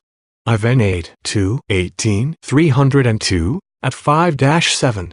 982 983 984 985 Ivan told Putin he would take steps to protect himself and the Alpha Bank shareholders from potential sanctions, and one of those steps would be to try to reach out to the incoming administration to establish a line of communication. 986 Ivan described Putin responding with skepticism about Ivan's prospect for success. 987 According to Ivan, although Putin did not expressly direct him to reach out to the Trump transition team, Ivan understood that Putin expected him to try to respond to the concerns he had raised. 988 Ivan's efforts are described in Volume I, Section IV.B.5, Infra. A with circle 6 paragraph sign 1 Kirill Dmitriev's transition near outreach to the incoming administration. Ivan's description of his interactions with Putin is consistent with the behavior of Kirill Dmitriev, a Russian national who heads Russia's sovereign wealth fund and is closely connected to Putin. Dmitriev undertook efforts to meet members of the incoming Trump administration in the months after the election. Dmitriev asked a close business associate who worked for the United Arab Emirates UAE Royal Court, George Nader, to introduce him to Trump transition officials, and Nader eventually arranged a meeting in the Seychelles between Dmitriev and Eric Prince, a Trump campaign supporter and an associate of Steve Bannon. 989 In addition, the UAE National Security Advisor introduced Dmitriev to a hedge fund manager and friend of Jared Kushner, Rick Gerson, in late November 2016. In December 2016 and January 2017, Dmitriev and Gerson worked on a proposal for reconciliation between the United States and Russia, which Dmitriev implied he cleared through Putin. Gerson provided that proposal to Kushner before the inauguration, and Kushner later gave copies to Bannon and Secretary of State Rex Tillerson. A with circle 6 paragraph sign 1 Background Dmitriev is a Russian national who was appointed CEO of Russia's sovereign wealth fund, the Russian Direct Investment Fund (RDIF), when it was founded in 2011. 990 Dmitriev reported directly to Putin and frequently referred to Putin as his boss. 991,986 987 988 Ivan 8-2-18-302, at 4-8. 989 Nader provided information to the office in multiple interviews, all but one of which were conducted under a proffer agreement. The investigators also interviewed Prince under a proffer agreement. Bannon was interviewed by the office, under a proffer agreement. 99 Degrees Kirill Dmitriev Biography, Russian Direct Investment Fund, available at https://rdiff.ru Person Dmitriev Kiri. See also Overview, Russian Direct Investment Fund, available at https://rdiff.ru About. 99 1 Gerson 6 15 18 302, at 1. See also, for example, 12, 14, 16 text message, Dmitriev to Gerson. 1, 9, 17 text message, Dmitriev to Gerson. 992 Crown Prince Mohammed, In connection with Radif's dealings with the UAE. 993 Putin wanted Dmitriev to be in charge of both the financial and the political relationship between Russia and the Gulf states, in part because Dmitriev had been educated in the West and spoke English fluently. 994 Nader considered Dmitriev to be Putin's interlocutor in the Gulf region, and would relay Dmitriev's views directly to Crown Prince Mohammed. 9.95 Nader developed contacts with both U.S. presidential campaigns during the 2016 election, and kept Dmitriev abreast of his efforts to do so. 996 According to Nader, Dmitriev said that his and the government of Russia's preference was for candidate Trump to win, and asked Nader to assist him in meeting members of the Trump campaign. 997 Nader did not introduce Dmitriev to anyone associated with the Trump campaign before the election. 999 Eric Prince is a businessman who had relationships with various individuals associated with the Trump campaign, including Steve Bannon, Donald Trump Jr., and Roger Stone. 1005 Prince did not have a formal role in the campaign, although he offered to host a fundraiser for 993 Nader 1-22-18 302 at 1-2, Nader 1-23-18 302 at 2-3, 5-3-16 Email, Nader to Fairs 994 Nader 1-22-18 302 at 1-2, 996 Nader 1-22-18 302 at 3, 998,999 Nader 1-22-18 302 at 3, 1000 1001 1002 1003 1004 1005 Prince 4-18 302 at 1-5, Bannon 2-14-18 302 at 21. Trump and sent unsolicited policy papers on issues such as foreign policy, trade, and Russian election interference to Bannon. 1006 After the election, Prince frequently visited transition offices at Trump Tower, primarily to meet with Bannon, but on occasion to meet Michael Flynn and others. 1007 Prince and Bannon would discuss, inter alia, foreign policy issues and Prince's recommendations regarding who should be appointed to fill key positions. 1008 Although affiliated with the transition, Nader received assurances that the incoming administration considered Prince a trusted associate. 10A with Circle 6 Paragraph Sign 1 Kirill Dmitriev's post-election contacts with the incoming administration. OxyTMGHTC0CA with Circle 6 Paragraph Sign 5. Gia Investigative Technique Inform to 6 Paragraph Sign 16 Iltigadlia 6 Paragraph Sign 1 Nut A with Circle 6 Paragraph Sign 5 Grams to 0 A with Circle 6 Paragraph Sign 50 Adana A with Circle 6 Paragraph Sign 5 DICD C0A Rat1 Seora 6 Paragraph Sign 1 Investigative Technique A with Circle 6 Paragraph Sign 5 OH14H1-MIN A with Circle 7 U Graves 6A with Circle 6 Paragraph Sign 5 ILA 1 Anik Gaitijm WA with Circle 6 Paragraph Sign 501 0 Investigative Technique PPRC Akali A with Circle 6 Paragraph Sign 5 LLQ less than AC A with Circle 6 Paragraph Sign 5 0 D to COA with Circle 6 Paragraph Sign 5 DO AC A with Circle 6 Paragraph Sign 5 A with Circle 6 Paragraph Sign 1 Investigative Technique A with Circle 6 Paragraph Sign 5 less than 111 A1 8 Go to D0 1006 Prince 4-18 302 at L 3-4, Prince 5-3-18 302 at 2, Bannon 2-14-18 302 at 19-20, 10-18-16 Email, Prince to Bannon 1007 Flynn 11-20-17 302 at 6, Flynn 1-11-18 302 at 5, Flynn 1-24-18 302 at 5-6, Flynn 5-1-18 302 at 11, Prince 4-18 302 at 5-8, Bannon 2-14-18 302 at 20-21, 11-12-16 email, Prince to Corallo. 1008 Prince 4-4-18 302, at 5. Bannon 2-14-18 302, at 21. Nader 1-22-18 302, at 5-6. 1111 1011 Investigative Technique L0 12 Investigative Technique A with Circle 6 Paragraph Sign 1 Investigative Technique 1014 Investigative Technique 1015 Investigative Technique Later that morning, Dmitriev contacted Nader, who was in New York, to request a meeting with the key people in the incoming administration as soon as possible in light of the G-REAT results.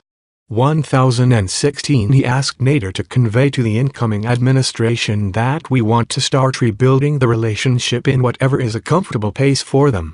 We understand all of the sensitivities and are not in a rush. 1017 Dmitriev and Nader had previously discussed Nader introducing him to the contacts Nader had made within the Trump campaign. 1018 Dmitriev also told Nader that he would ask Putin for permission to travel to the United States, where he would be able to speak to media outlets about the positive impact of Trump's election and the need for reconciliation between the United States and Russia. 1019 Later that day, Dmitriev flew to New York, where Peskov was separately traveling to attend the chess tournament. 1020 Dmitriev invited Nader to the opening of the tournament and noted that, if there was a chance to see anyone key from Trump camp, he would love to start building for the future.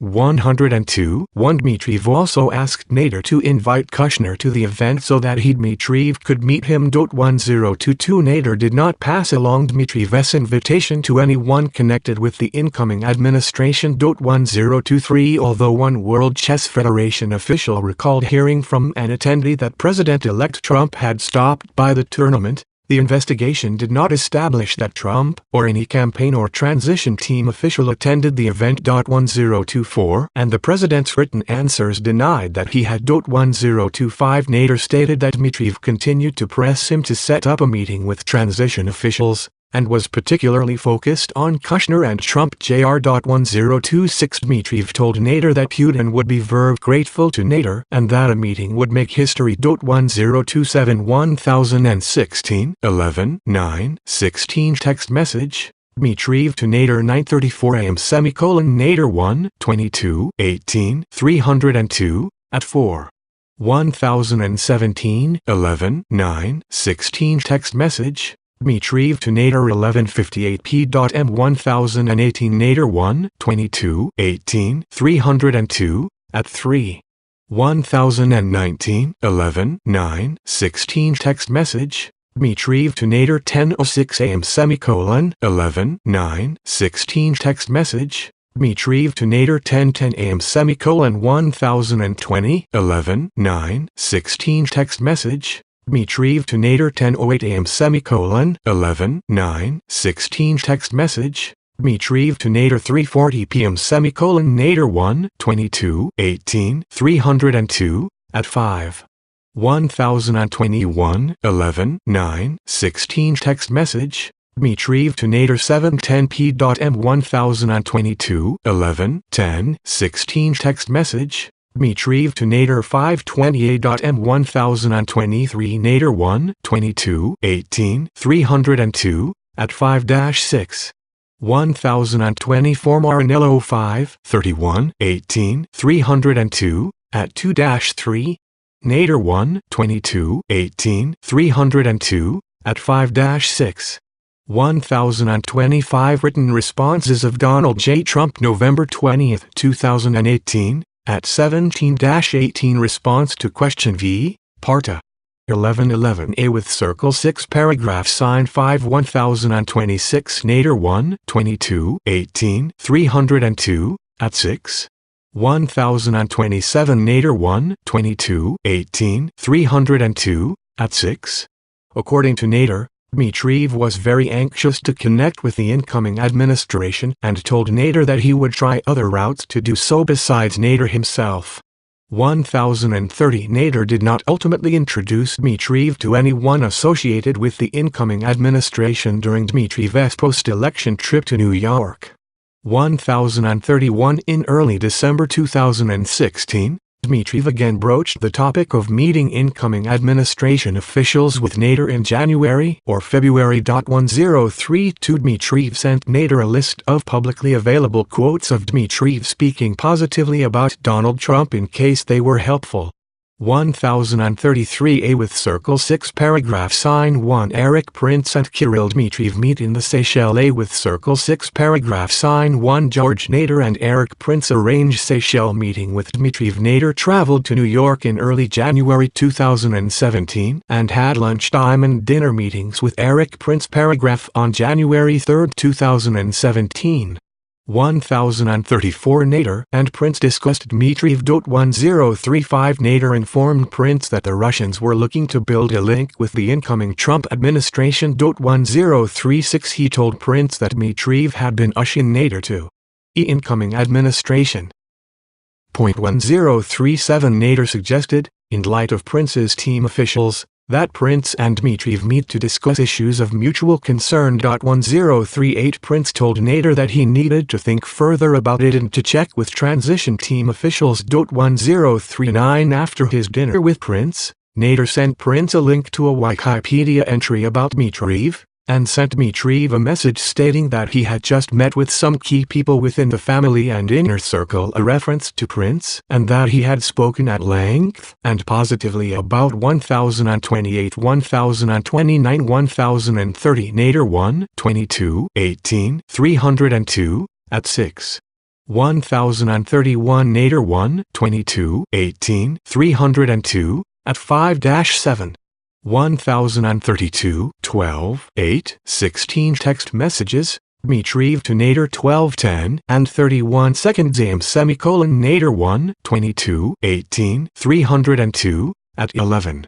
1033, 12, 8, 16 Text message, Dmitriev to Nader 12:10 and 31 seconds AM 12, 8, 16 Text message, Dmitriev to Nader 12:10 and 57 seconds A.M 1036 1037 1038 39 Dmitriev. 1040 Nader told Dmitriev that the people he met had asked for Dmitriev's bio, and Dmitriev replied that he would update and send it. 1041 Nader later received from Dmitriev two files concerning Dmitriev. One was a 2-page biography, and the other was a list of Dmitriev's positive quotes about Donald Trump. 1042 The next morning, Nader forwarded the message and attachments Dmitriev had sent him to Prince. 1043 Nader wrote to Prince that these documents were the versions to be used with some additional details for them, with them referring to members of the incoming administration. 1.044 Prince opened the attachments at Trump Tower within an hour of receiving them. 1045 Prince stated that,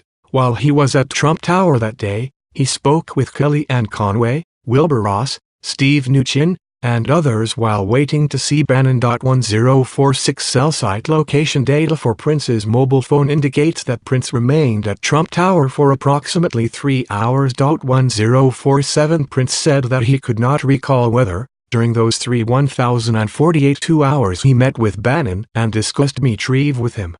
Prince booked a ticket to the Seychelles on January 7, 2017. 1050 The following day, Nader wrote to Dmitriev that he had a pleasant surprise for him, namely that he had arranged for Dmitriev to meet a special guest from the new team, referring to Prince. 1051 Nader asked Dmitriev if he could come to the Seychelles for the meeting on January 12, 2017, and Dmitriev agreed. 1052 The following day, urgence from Nader that the Seychelles meeting would be worthwhile. 1053 Dmitriev was not enthusiastic about the idea of meeting with Prince, and that Nader assured him that Prince wielded influence with the incoming 1041-417 text message, Nader to Prince. 1417 text message, Nader to Dmitriev 5:24 AM 5:26 AM Nader 1, 22, 18, 302, at 8-9.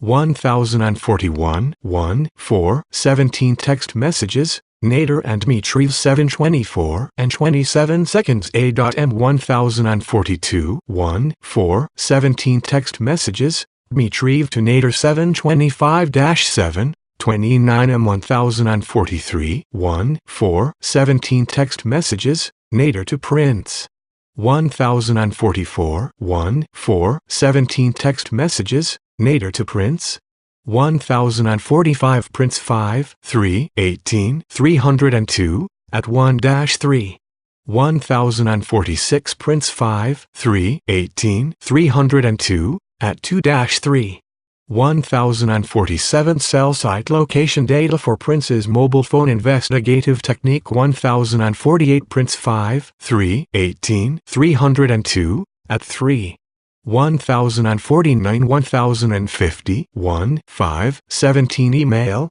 Casbo to Prince 1051 1:8:17 text messages, Nader to Dmitriev 6:05 6:10 p.m 1052 1:8:17 text messages, Nader and Dmitriev 6:10 7:27 p.m 1053 1:9:17 text message, Dmitriev to Nader. Administration. 1054 Nader wrote to Dmitriev, "This guy Prince is designate paragraph ed by Steve Bannon to meet you. I know him and he is very well connected and trusted by the new team. His sister is now a Minister of Education."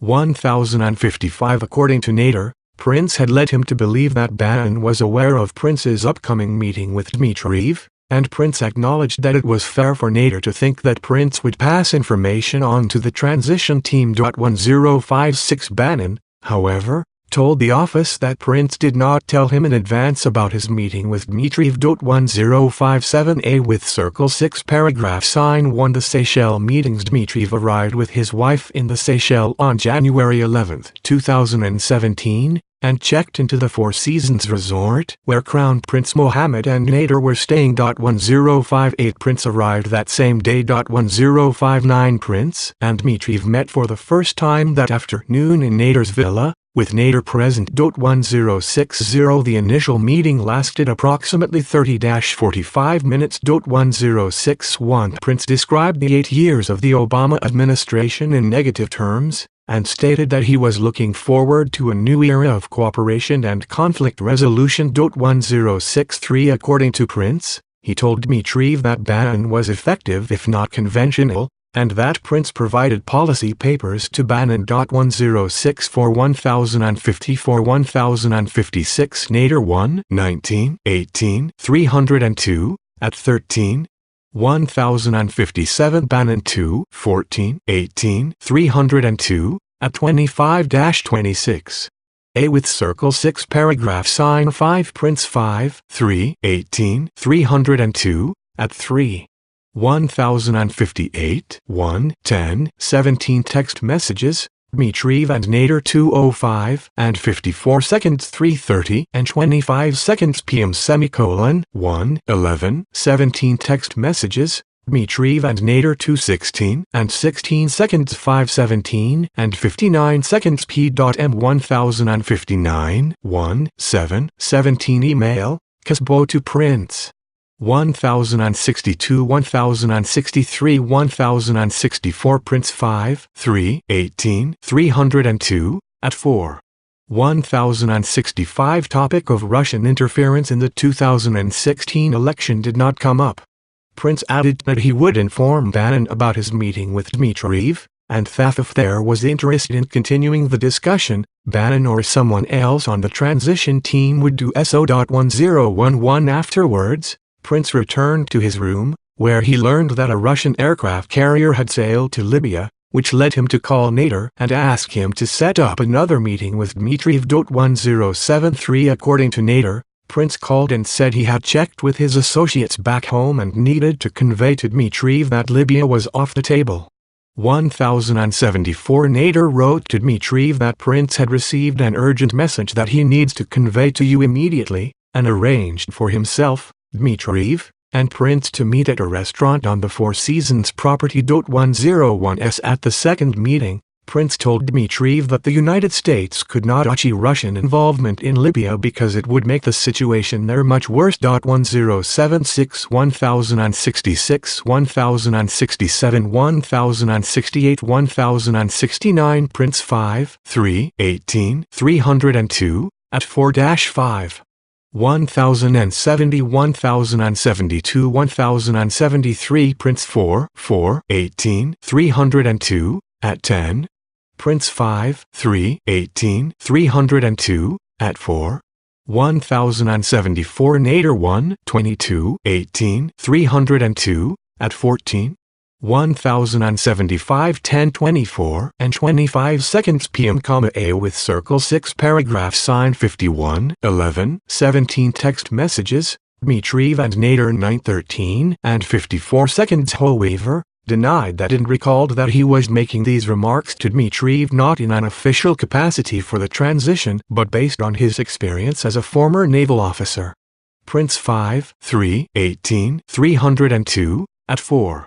A with circle 6 paragraph sign 5 Puerto Rico 1 NCE, 1077-08. 1 hours after the second meeting, Prince sent 2 text messages to Bannon from the Seychelles. 1082 as described further below. Investigators were unable to obtain the content of these or other messages between Prince and Bannon, and the investigation also did not identify evidence of any further communication between Prince and Dmitriev after their meetings in the Seychelles. A with circle 6 paragraph sign 1 Eric Prince's meeting with Steve Bannon after the Seychelles trip. After the Seychelles meetings, Prince told Nader that he would inform Bannon about his discussion with Dmitriev and would convey that someone within the Russian power structure was interested in seeking better relations with the incoming administration. 1083 On January 12, 2017, Prince contacted Bannon's personal assistant to set up a meeting for the following week. 1084 Several days later, Prince messaged her again asking about Bannon's schedule.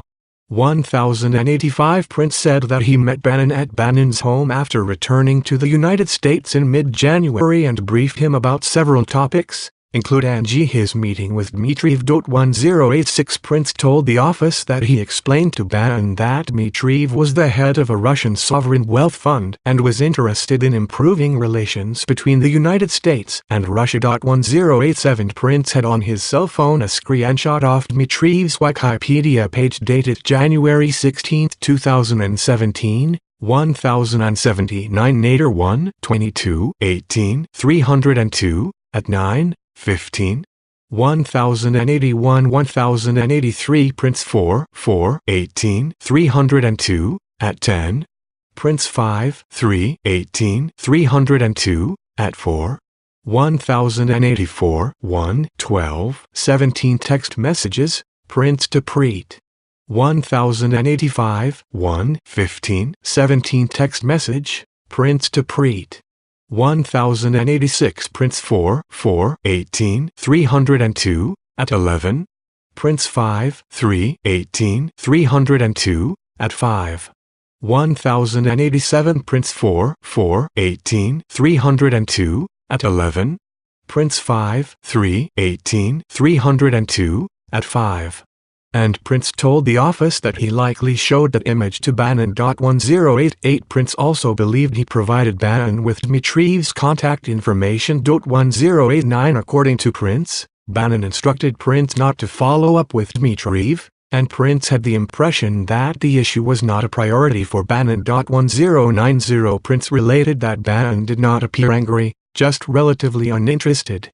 1091 Bannon, by contrast, told the office that he never discussed with Prince anything regarding Dmitriev, Radiv, or any meetings with Russian individuals or people associated with Putin. 1092 Bannon also stated that had Prince mentioned such a meeting, Bannon would have remembered it, and Bannon would have objected to such a meeting having taken place. 1093 The conflicting accounts provided by Bannon and Prince could not be independently clarified by reviewing their communications, because neither one was able to produce any of the messages they exchanged in the time period surrounding the Seychelles meeting.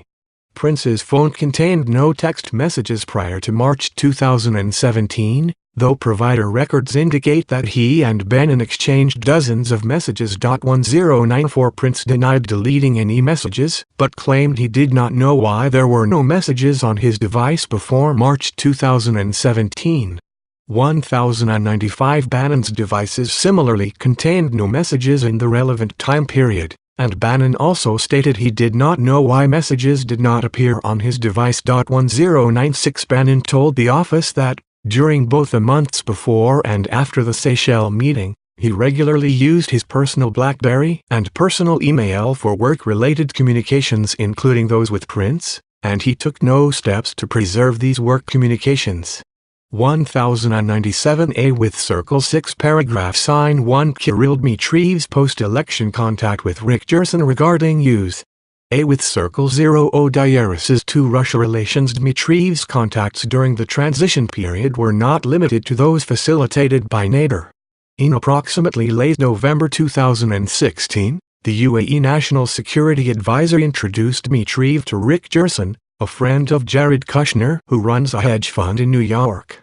1098 Gerson stated he had no formal role in the transition and had no involvement in the Trump. 1088 Prince 5, 3, 18302, at 5, 1, 16, 17 image on Prince phone on file with the office. 1089 Prince 5, 3, 302, at 5. 1090 Prince 5, 3, 302, at 5. 1091 Prince 5, 3, 302, at 5. 1092 Bannon 10, 26, 302, at 10-11. 1093 Bannon 10, 26, 302, at 10-11. 1094 Call records of Eric Prince. 1095 Prince 4, 302, at 6. 1096 Bannon 10, 26, 302, at 11. Bannon 2, 302, at 36. 1097 Bannon 10, 26, 302, at 11. 1098 Gerson 6, 5, 302, at 1, 3, 11, 26, 16 text message, Dmitriev to Gerson. 1, 25, 17 text message, Dmitriev to Nader. Campaign other than occasional casual discussions about the campaign with Kushner. 1099 After the election, Gerson assisted the transition by arranging meetings for transition officials with former UK Prime Minister Tony Blair and a UAE delegation led by Crown Prince Mohammed. 1100 When Dmitriev and Gerson met, they principally discussed potential joint ventures between Gerson's hedge fund and Rediff. 1101 Dmitriev was interested in improved economic cooperation between the United States and Russia and asked Gerson who he should meet with in the incoming administration who would be helpful towards this goal. 1102 Gerson replied that he would try to figure out the best way to arrange appropriate introductions, but noted that confidentiality would be required because of the sensitivity of holding such meetings before the new administration took power, and before cabinet nominees had been confirmed by the Senate. 1103 Gerson said he would ask Kushner and Michael O'Flynn who the key person or people were on the topics of reconciliation with Russia, joint security concerns, and economic matters. 1104 Dmitriev told Gerson that he had been tasked by Putin to develop and execute a reconciliation plan between the United States and Russia. He noted in a text message to Gerson that if Russia was approached with respect and willingness to understand our position, we can have major breakthroughs quickly. 1105 Gerson and Dmitriev exchanged ideas in December 2016 about what such a reconciliation plan would include. 1106 Gerson told the office that the transition team had not asked him to engage in these discussions with Dmitriev, and that he did so on his own initiative and as a private citizen. 1107 On January 9, 2017, the same day he asked Nader whether meeting Prince would be worthwhile, Dmitriev sent his biography to Gerson and asked him if he could share it with Jared or somebody else very senior in the team so that they know that we are focused from our side on improving the relationship, and my boss asked me to play a key role in the T1108. Dmitriev also asked Gerson if he knew Prince, and if Prince was somebody important or worth spending time. 1099 Gerson 6 5 18 302 at 1. 1100 Gerson 6 5 18 302 at 1-2. Kushner 4 11 18 302 at 21. 1101 Gerson 6 5 18 302 at 3-4. C, for example, 12 2 16 text messages, Dmitriev and Gerson. 12 14 16 text messages, Dmitriev and Gerson. 1 3 17 text message, Gerson to Dmitriev. 12 2 16 email, Tolokaunikov to Gerson. 1102 Gerson 6 5 18 302 at 3. 12 14 16 text message, Dmitriev to Gerson. 1103 12 14 16 text message, Gerson to Dmitriev. 1104 12 14 16 text message, Gerson to Dmitriev. 1105 12 14 16 text messages, Dmitriev and Gerson. Gerson 6 15 18 302 at 1. 1106 12 14 16 text messages, Dmitriev and Gerson. 1107 Gerson 6 15 18 302 at I. 1108 1 9 17 text messages, Dmitriev to Gerson. 1 9 17 text message, Dmitriev to Nader. With .1109 after his trip to the Seychelles, Dmitriev told Gerson that Bannon had asked Prince to meet with Dmitriev and that the two had had a positive meeting. 1110 On January 16, 2017, Dmitriev consolidated the ideas for U.S.-Russia reconciliation that he and Gerson had been discussing into a two-page document that listed 5 main points: 1. Jointly fighting terrorism. 2. Jointly engaging in anti-weapons of mass destruction efforts. 3. Developing win-win economic and investment initiatives. 4. Maintaining an honest, open, and continual dialogue regarding issues of disagreement. And 5. Ensuring proper communication and trust by key people from each country. 1111 On January 18, 2017, Gerson gave a copy of the document to Kushner. 1112 Kushner had not heard of Dmitriev at that time. 1113 Gerson explained that Dmitriev was the head of Radiff, and Gerson may have alluded to Dmitriev's being well connected. 1114 Kushner placed the document in a file and said he would get it to the right people. 1115 Kushner ultimately gave one copy of the document to Bannon and another to Rex Tillerson. According to Kushner, neither of them followed up with Kushner about it. 1116 On January 19, 2017, Dmitriev sent Nader a copy of the two-page document, telling him that this was a view from our side that I discussed in my meeting on the islands and with you and with our friends. Please share with them. We believe this is a good foundation to start from. 1117 Gerson informed Dmitriev that he had given the document to Kushner soon after delivering it. 1118 On January 26, 2017, Dmitriev wrote to Gerson that his boss, an apparent reference to Putin, was asking if there had been any feedback on the proposal. 1119 Dmitriev said, "We do not want to rush things and move at a comfortable speed. At the same time, my boss asked me to try to have the key U.S. meetings in the next 2 weeks if possible." 1120 He informed Gerson that Putin and President Trump would speak by phone that Saturday, and noted that that information was very confidential.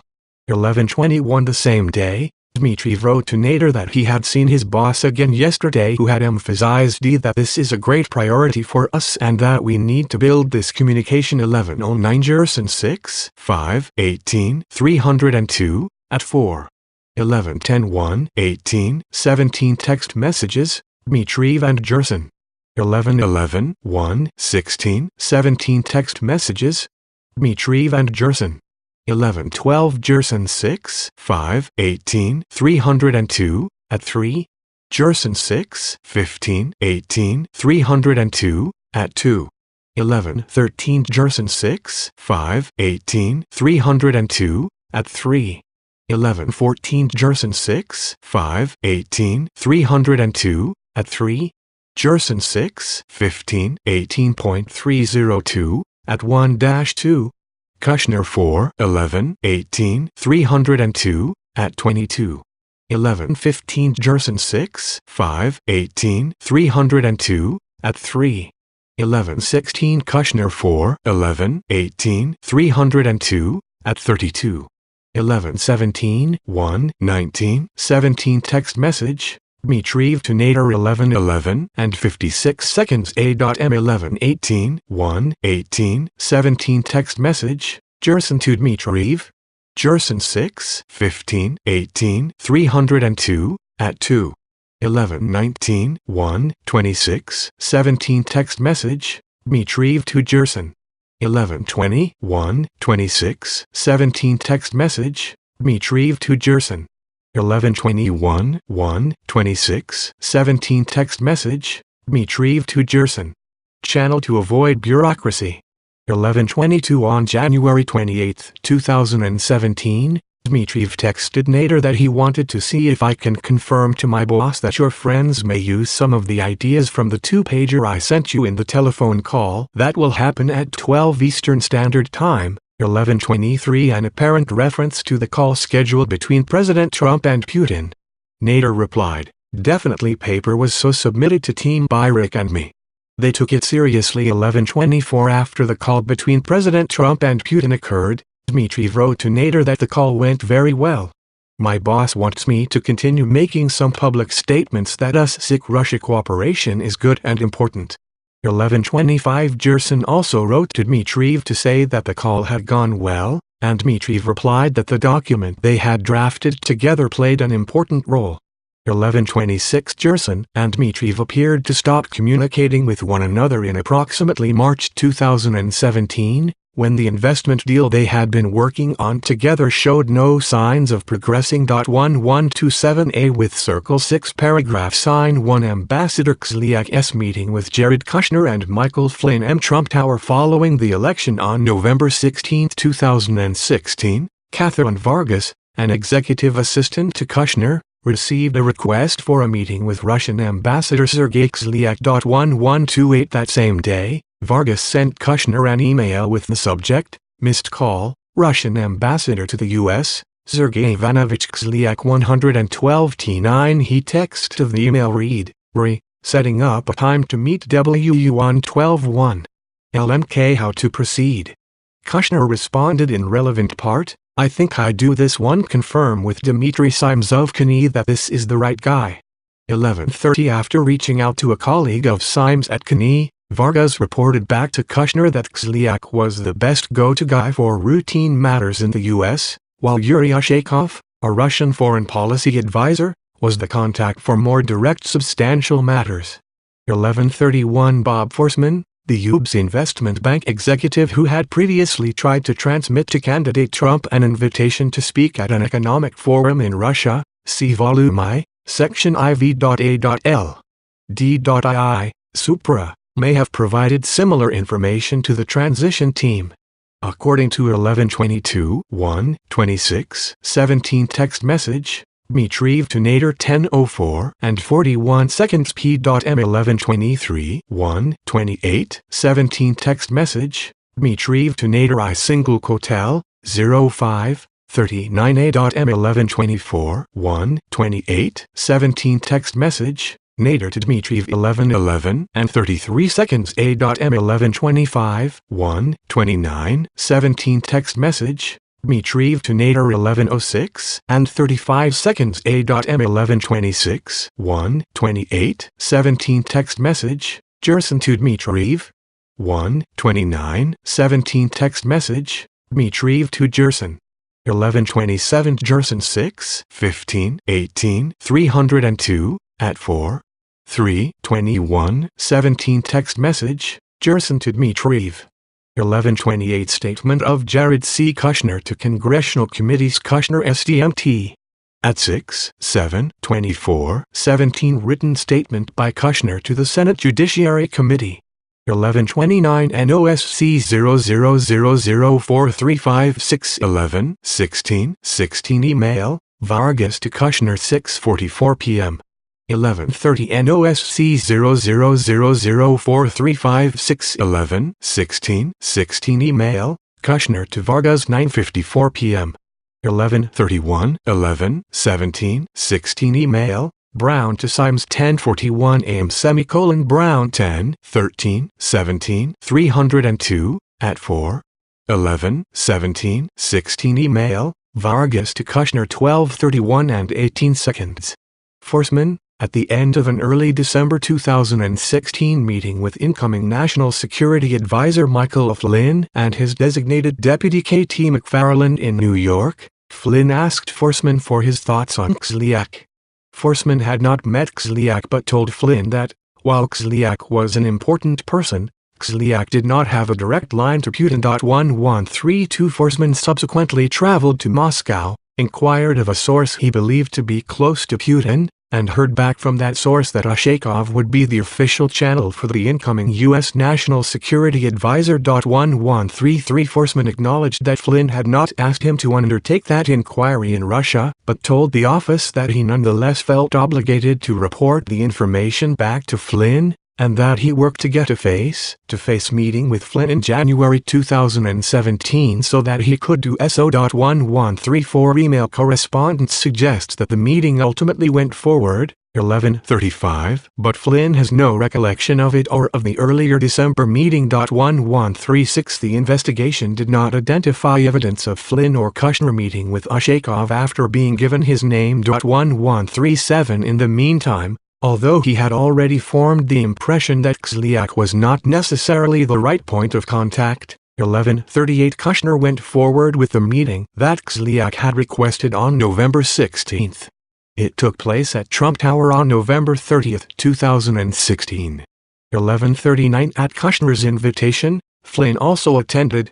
Bannon was invited but did not attend. 1140 During the meeting, which lasted approximately 30 minutes, Kushner expressed a desire on the part of the incoming administration to start afresh with U.S.-Russian relations. 1141 Kushner also asked Kislyak to identify the best person, whether Kislyak or someone else with whom to direct future discussions, someone who had contact with Putin and the ability to speak for him. 1142 The three men also discussed U.S. policy toward Syria, and Kislyak floated the idea of having Russian generals brief the transition team on the topic using a secure communications line. 1143 After Flynn explained that there was no secure line in the transition team offices, 1132 Forsman 10-17-18 302 at 17. 1133 Forsman 10-17-18 302 at 17-18. 1134 Forsman 10-17-18 302 at 18. 1135 RMFSCO 00000015 Email, Forsman to Atencio and Flaherty. RMFSCO 00000015 Email, Flaherty to Forsman and Atencio. 1136 9/26 18 Attorney proffer from Covington and Burling LLP reflected in email on file with the office. 1137 Vargas 4/4/18 302 at 5. 1138 Kushner 11/1/17 302 at 4. 1139 Akin Gump Berkowitz 000016-019 11/29/16 Email, Vargas to Kuznetsov.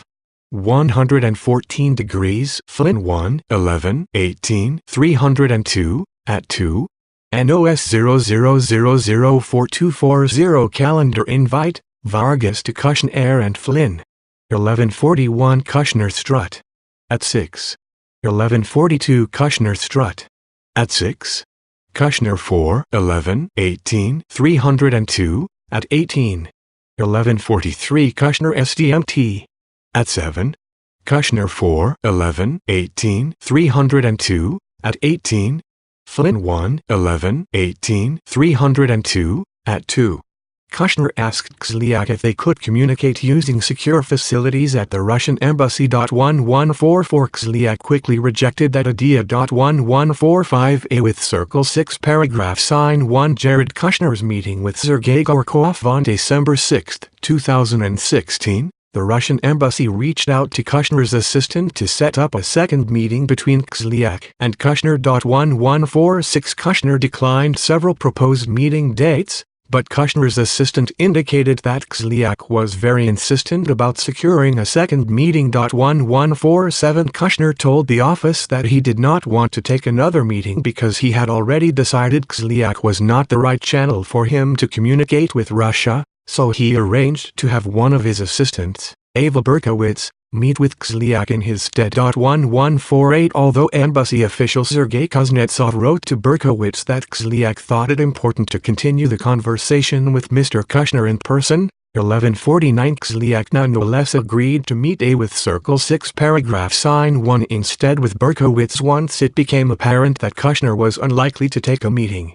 Berkowitz met with Kislyak on December 12, 2016, at Trump Tower. 1150 The meeting lasted only a few minutes, during which Kislyak indicated that he wanted Kushner to meet someone who had a direct line to Putin, Sergei Gorkov, the head of the Russian government. 0 Diarisis 2 on Bank Vnchekonombank VEB. Kushner agreed to meet with Gorkov. 1151 The one-on-one meeting took place the next day, December 13, 2016, at the Colony Capitol building in Manhattan, where Kushner had previously scheduled meetings. 1152 VEB was and is the subject of Department of Treasury economic sanctions imposed in response to Russia's annexation of Crimea. 1153 Kushner did not, however, recall any discussion during his meeting with Gorkov about the sanctions against VEB or sanctions more generally. 1154 Kushner stated in an interview that he did not engage in any preparation for PM. With Circle 6 paragraph sign 51144 Kushner 4, 11, 18, 302, at 18. 1145 Kushner 4, 11, 18, 302, at 18. 1146 Kushner Strut. At 7. NOSC 00000012312 6, 16 Email, Vargas to Kushner 12:11 and 40 seconds p.m. 1147 Kushner 4, 11, 18, 302, at 19. NOSC 00000013012 12, 16 Email, Kushner to Vargas 1041 1148 Kushner 4, 11, 18, 302, at 19. Kushner SDMT. At 7. DJTFPSCO 01442290 12, 6, 16 Email, Berkowitz to 1149 DJTFPSCO 01442290 127, 16 Email to Berkowitz 12:31 and 39 seconds p.m. 1150 Berkowitz 1, 12, 18, 302, at 7. Okingump Berkowitz 00000 liters-04, 12, 12, 16 text messages, Berkowitz and 202-701-8532. 1151 Kushner 4, 11, 18, 302, at 19. NOSC 000000130-135, 12, 12, 16 Email, Kushner to Berkowitz. 1152 Kushner 4, 11, 18, 302, at 19. NOSC 000000130-135, 12, 12, 16 Email, Kushner to Berkowitz.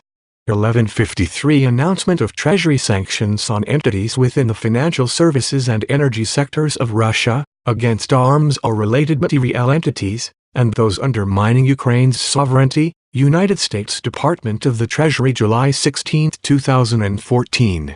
1154 Kushner 4, 11, 18, 302, at 20. the meeting and that no one on the transition team even did a Google search for Gorkov's name. 1155 At the start of the meeting, Gorkov presented Kushner with two gifts, a painting and a bag of soil from the town in Belarus where Kushner's family originated. 1156 In contrast, in a 2017 public statement, VEB suggested Gorkov met with Kushner in Kushner's capacity as CEO of Kushner Companies for the purpose of discussing business, rather than as part of a diplomatic effort.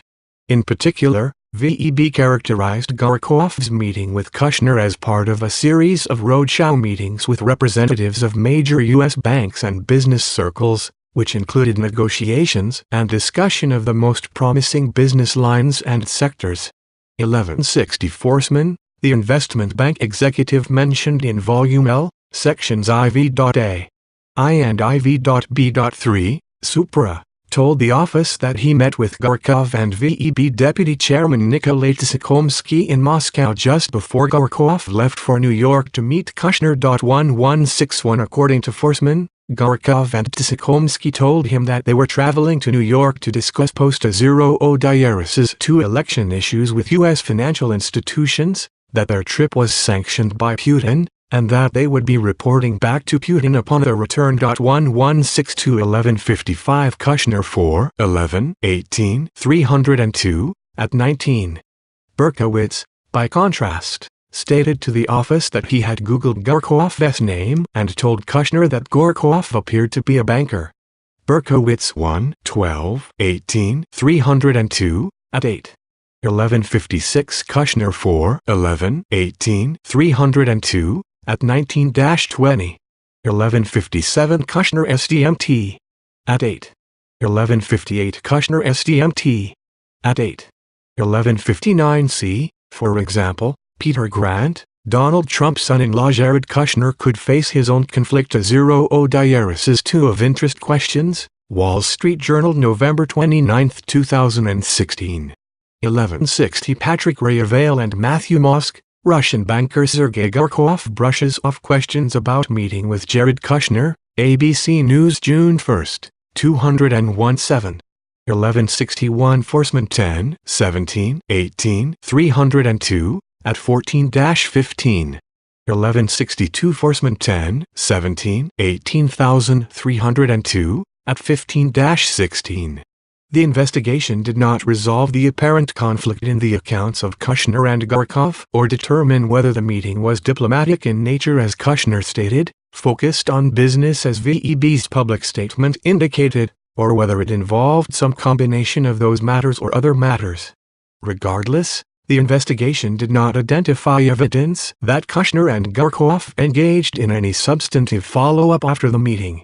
Rather, a few days after the meeting, Gorkov's assistant texted Kushner's assistant, "Hi, please inform your side that the information about the meeting had a very positive response." 163 Over the following weeks, the two assistants exchanged a handful of additional cordial texts. 1164 On February 8, 2017, Gorkov's assistant texted Kushner's assistant Berkowitz to try to set up another meeting, and followed up by text at least twice in the days that followed. 1165 According to Berkowitz, he did not respond to the meeting request in light of the press coverage regarding the Russia investigation, and did not tell Kushner about the meeting request. 1166A With Circle 6 Paragraph Sign 1 Petr Ivan's outreach efforts to the transition team in December 2016, weeks after the one-on-one meeting with Putin described in Volume I, Section IV.B.1.B, Supra, Petr Ivan attended what he described as a separate all-hands oligarch meeting between Putin and Russia's most prominent businessmen. 1.167 As in Ivan's one-on-one meeting, a main topic of discussion at the oligarch meeting in December 2016 was the prospect of forthcoming U.S. economic sanctions. 1168 After the December 2016 all-hands meeting, Ivan tried to establish a connection to the Trump team. Ivan instructed Richard Burt to make contact with the incoming Trump administration.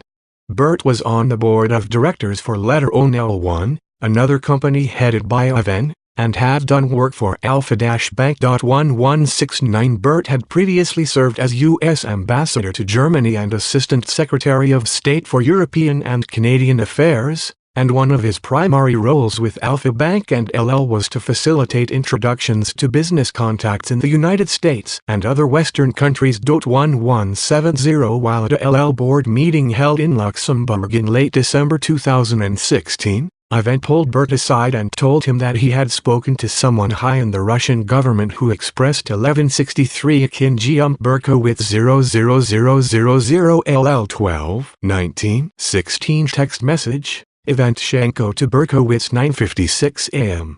1164 Akin Gump Berkowitz 00000 LL 15 12 19 16 2 16 17 text messages. Ivantchenko and Berkowitz 1165 Akin Gump Berkowitz 0000015 2 8 17 text message. Ivantchenko to Berkowitz 10:41 a.m.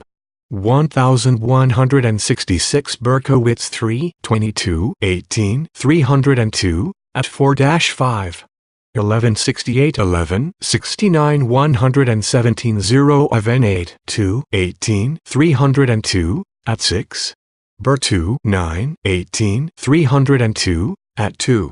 Interest in establishing a communications channel between the Kremlin and the Trump transition team. 1171 Ivan asked for Burt's help in contacting members of the transition team. 1172 Although Burt had been responsible for helping Ivan build connections in the past, Burt viewed Ivan's request as unusual and outside the normal realm of his dealings with Ivan. 1173 Burt, who is a member of the board of CNI, discussed at Volume I, Section IV.A.4, Supra, 1174 decided to approach CNI President Dmitry Simes for help facilitating Ivan's request, recalling that Simes had some relationship with Kushner. 1175 At the time, Simes was lobbying the Trump transition team, on Burt's behalf, to appoint Burt U.S. Ambassador to Russia. 1176 Burt contacted Simes by telephone and asked if he could arrange a meeting with Kushner to discuss setting up a high-level communications channel between Putin and the incoming administration.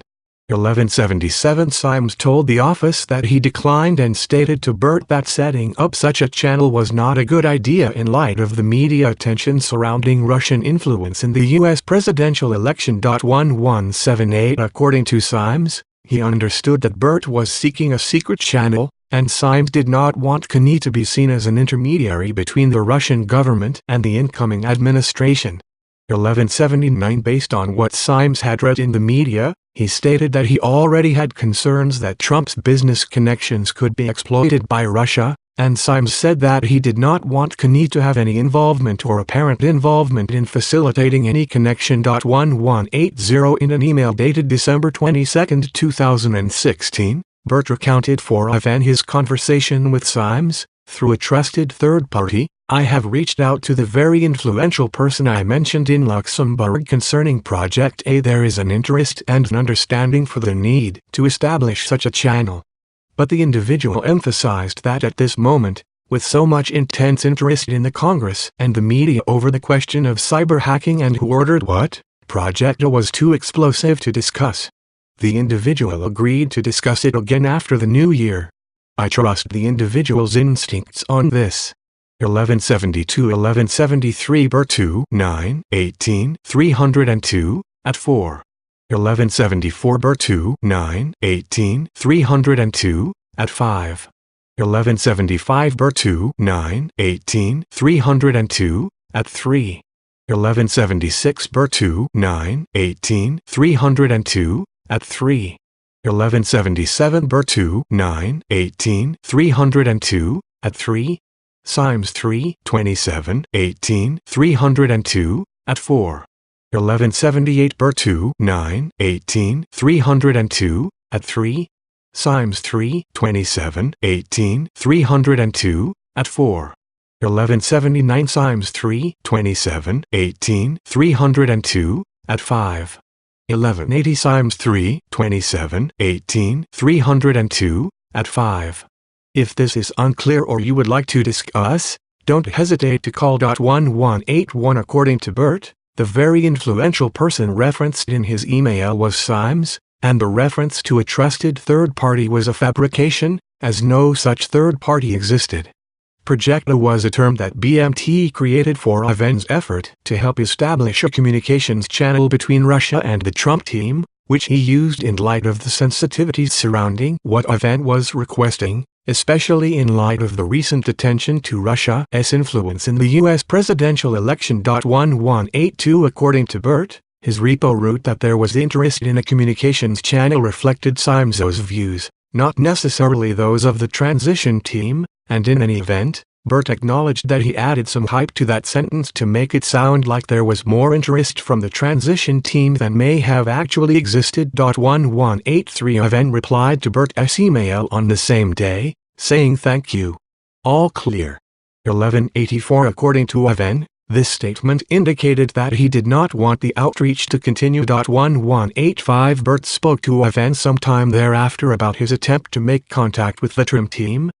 Current environment made it impossible. 1186. Bert did not recall discussing Ivan's request with Symes again, nor did he recall speaking to anyone else about the request. 1187. In the first quarter of 2017, Ivan met again with Putin and other Russian officials. 1188. At that meeting, Putin asked about Ivan's attempt to build relations with the Trudeau administration, and Ivan recounted his lack of success. 1189-1190. Putin continued to inquire about VN SFFIO Rutstov Cordo I the Trump administration in several subsequent quarterly meetings. 1191. Ivan also told Putin's chief of staff that he had been subpoenaed by the FBI. 1192. As part of that conversation, he reported that he had been asked by the FBI about whether he had worked to create a back channel between the Russian government and the Trump administration. 1193. 1181. 12:22. 16. Email, Bert to Ivan 723 p.m. 1182. Bert 2 9 18 302 at 3. 1183. Bert 2 9 18 302 at 3-4. 1184. 12:22. 16. Email, Ivan to But 4:58 and 22 seconds p.m. 1185. Ivan 8 2 18 302 at 7. 1186. 1187. Bert 2 9 18 302 at 3-4. 1188. I-189. I-190. 1191. 1192. Ivan 8 2 18 302 at 8. 1193. Ivan 8 2 18 302 at 8.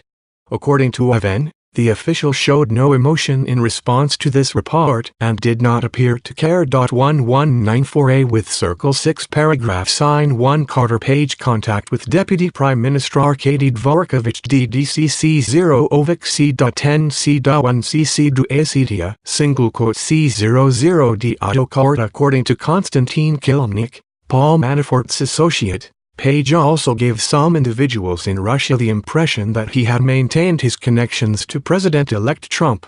In a December 8, 2016 email intended for Manafort, Kilimnik wrote, Carter Page is in Moscow today, sending messages he is authorized to talk to Russia on behalf of DT on a range of issues of mutual interest, including Ukraine.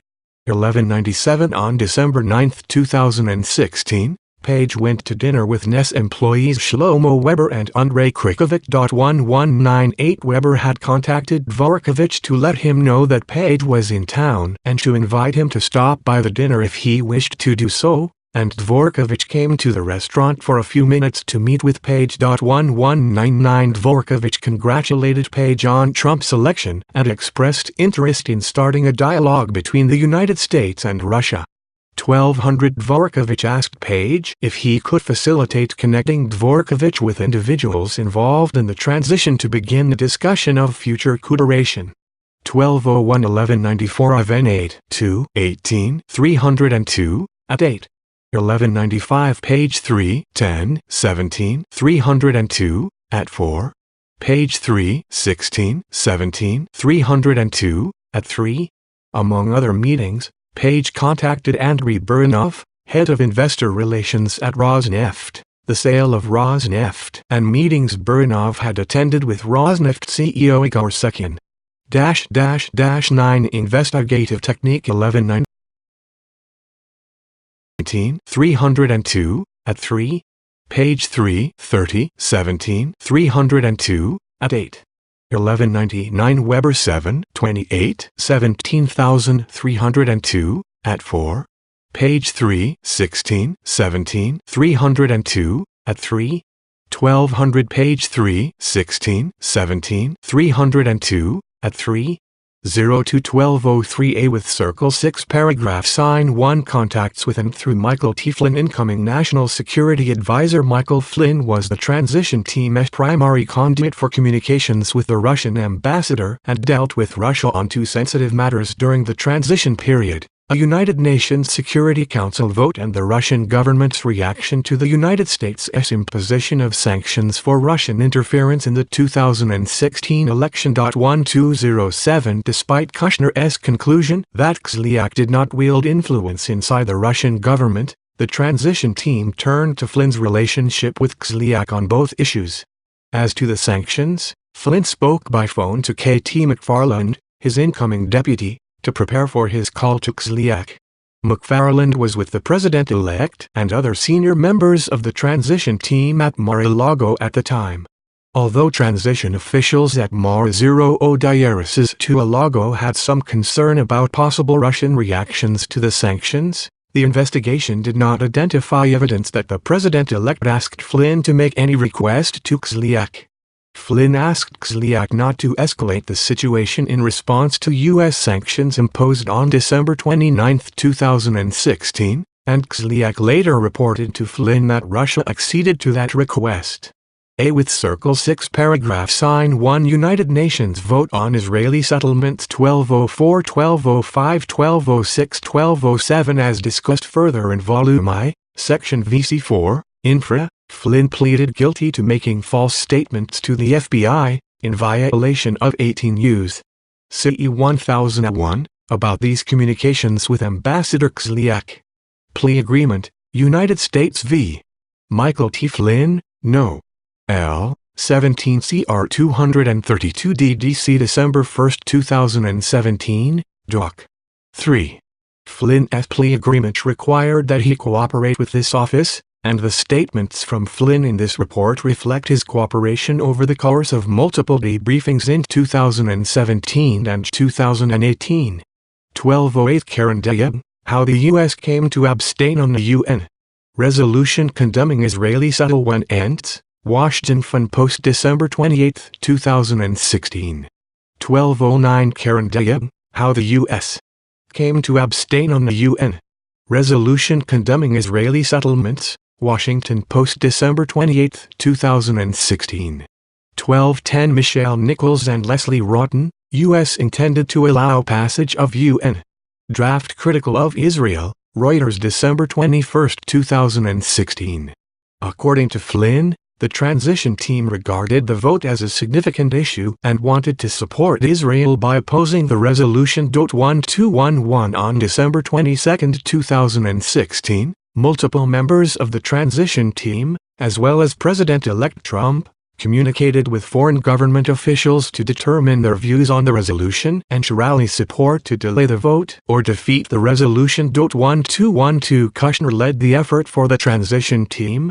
Flynn was responsible for the Russian government. 1213 minutes after an early morning phone call with Kushner on December 22, Flynn called Kislyak. 1214 According to Flynn, he informed Kislyak about the vote and the transition team's opposition to the resolution, and requested that Russia vote against or delay the resolution. 1215 Later that day, President-elect Trump spoke with Egyptian President Abdel Fattah al-Sisi about the vote. 1216 Ultimately, Egypt postponed the vote. 1217 On December 23, 2016, Malaysia, New Zealand, Senegal, and Venezuela submitted the resolution. 1218 Throughout the day, Members of the transition team continued to talk with foreign leaders about the resolution, with Flynn continuing to lead the outreach with the Russian government through Xliak.1219. When Flynn again spoke with Xliak, Xliak informed Flynn that if the resolution came to a vote,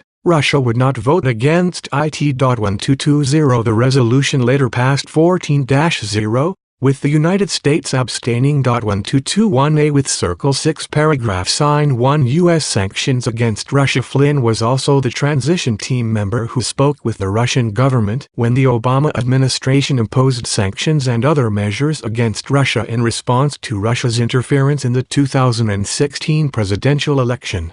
On December 28, 2016, then-President Obama signed Executive Order 13757, which took effect at 12:01 a.m. the following day, and 12:11 Flynn 11, 16, 17, 302, at 12. Flynn 11, 17,117, 302, at 2. 12:12 Flynn 1, 11, 16, 17, 302, at 12-14. Flynn 11, 17, 17, 302, at 2. 12-13 Flynn 11, 16, 17, 302, at 12-14. Flynn 11, 17, 17, 302, at 2. Kushner 11, 1, 17, 302, at 3. 12-22-16 email, Kushner to Flynn. 12-22-16 email, McFarland to et al. 12-14 Flynn 11, 16, 17, 302, at 13. Call records of Michael T. Flynn 12-15 Statement of Offense 13D, United States v. Michael T. Flynn, number on, L7CR 232 DDC December 1, 2017, Doc. 4 Flynn Statement of Offense. Flynn 11, 16, 17, 302, at 12-13. 12-16 Flynn 11, 17, 17, 302, at 2. Flynn 11, 16, 17, 302, at 13. 12-17 UN vote on Israeli settlement postponed, potentially indefinitely, Reuters December 22, 2016.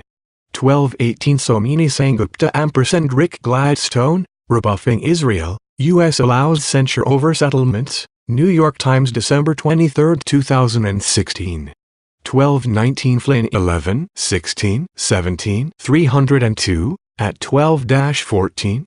Kushner 11, 1, 17, 302, at 3.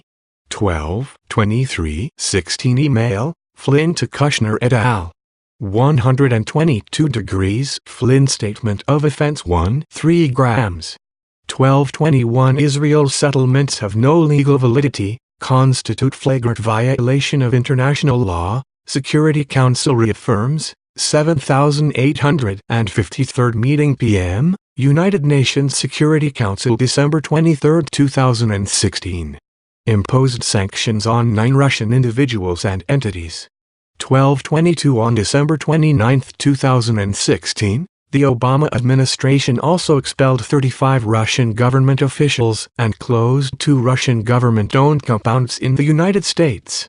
12-23 During the rollout of the sanctions, President-elect Trump and multiple transition team senior officials, including McFarland, Steve Bannon, and Reince Priebus, were staying at the Mar Zero Diarisis Tualago Club in Palm Beach, Florida.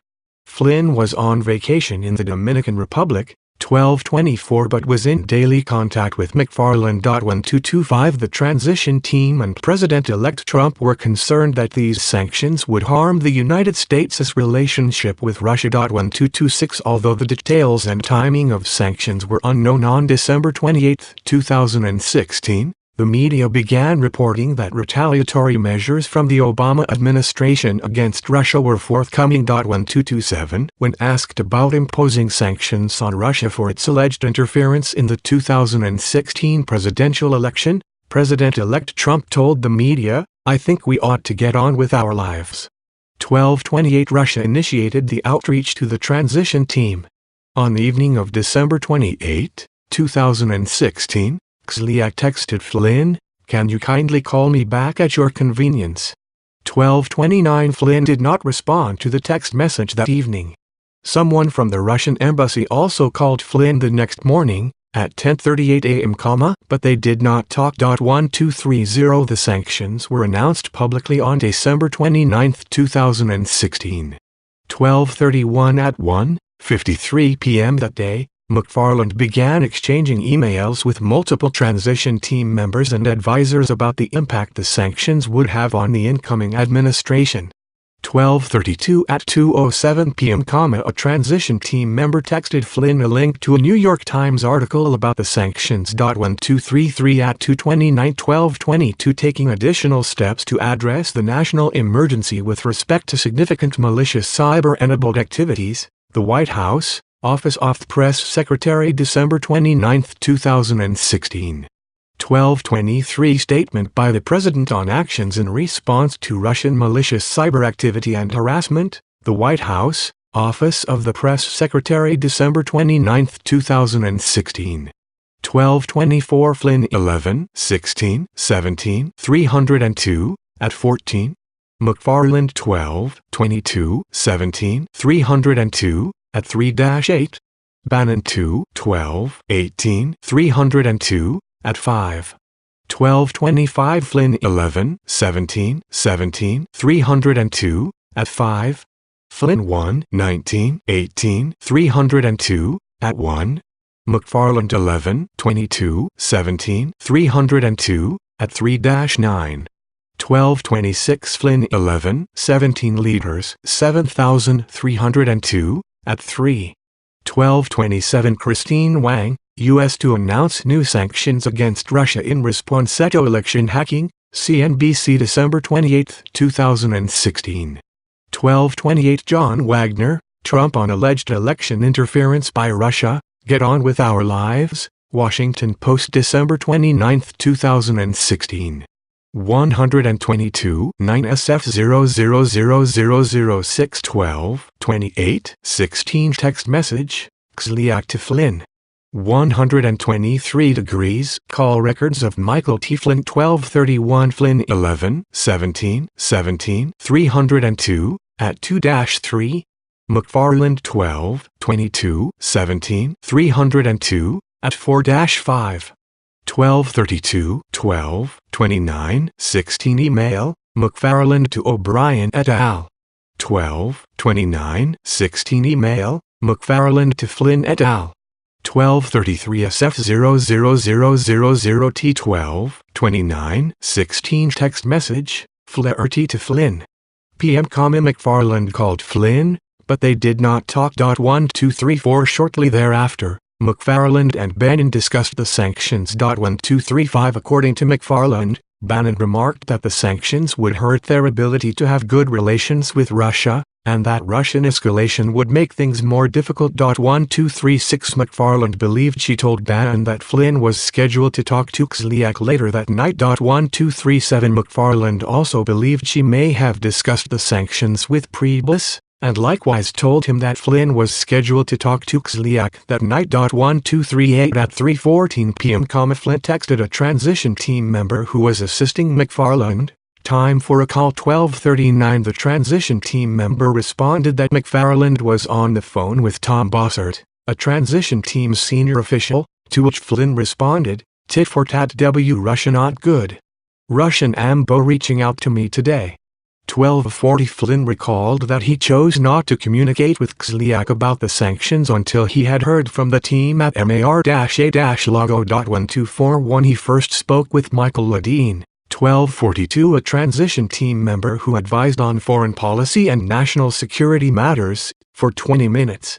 1243 Flynn then spoke with McFarland for almost 20 minutes to discuss what, if anything, to communicate to Kislyak about the sanctions. 1244 On that call, McFarland and Flynn discussed the sanctions, including their potential impact on the incoming Trump administration's foreign policy goals. 1245 McFarland and Flynn also discussed that transition team members in Mar-a-Lago did not want Russia to escalate the situation. 1246 They both understood that Flynn would relay a message to Kislyak in hopes of making sure the situation would not get out of hand. 1247 1234 Call records of KT McFarland 1235 McFarland 1222 17 302 at 5-6 1236 McFarland 1222 17 302 at 5-6 1237 McFarland 1222 17 302 at 6 1238 McFarland 1222 17 302 at 6 1239 SF0000L 1229 16 text message, Flynn to Flaherty. 1240 SF0000L 1229 16 text message, Flynn to Flaherty. 1241 Flynn 11 20 17 302 at 3 1242 Michael Ledeen is married to Barbara Ledeen, the Senate staffer whose 2016 efforts to locate Hillary Clinton's missing emails are described in Volume I, Section 3.D.2, Supra. 1243 Flynn 11 17 17 302 at 3 Call records of Michael Ledeen 1244 Florida NN 11 17 17 302 at 3-4 Flynn Statement of Offense. Call records of Michael T. Flynn 1245 Flynn 11 17117 302 at 3-4 1246 Flynn 11 17 17 302 at 3-4 Flynn Statement of Offense, R3C. McFarland 12 22 17 302 at 67 1247 Flynn 11 17 17 302 at 4 McFarland 12 22 17 302 at 6-7 Immediately after speaking with McFarland, Flynn called and spoke with Kislyak. 1248 Flynn discussed multiple topics with Kislyak, including the sanctions, scheduling a video teleconference between President-elect Trump and Putin, an upcoming terrorism conference, and Russia's views about the Middle East. 1249 With respect to the sanctions, Flynn requested that Russia not escalate the situation, not get into a tit-for-tat, and only respond to the sanctions in a reciprocal manner. 1250 Multiple transition team members were aware that Flynn was speaking with Kislyak that day. In addition to her conversations with Bannon and Reince Priebus, at 4:43 p.m. McFarland sent an email to transition team members about the sanctions, informing the group that General Flynn is talking to Russian ambassador this evening. 12:51 Less than an hour later, McFarland briefed President-elect Trump.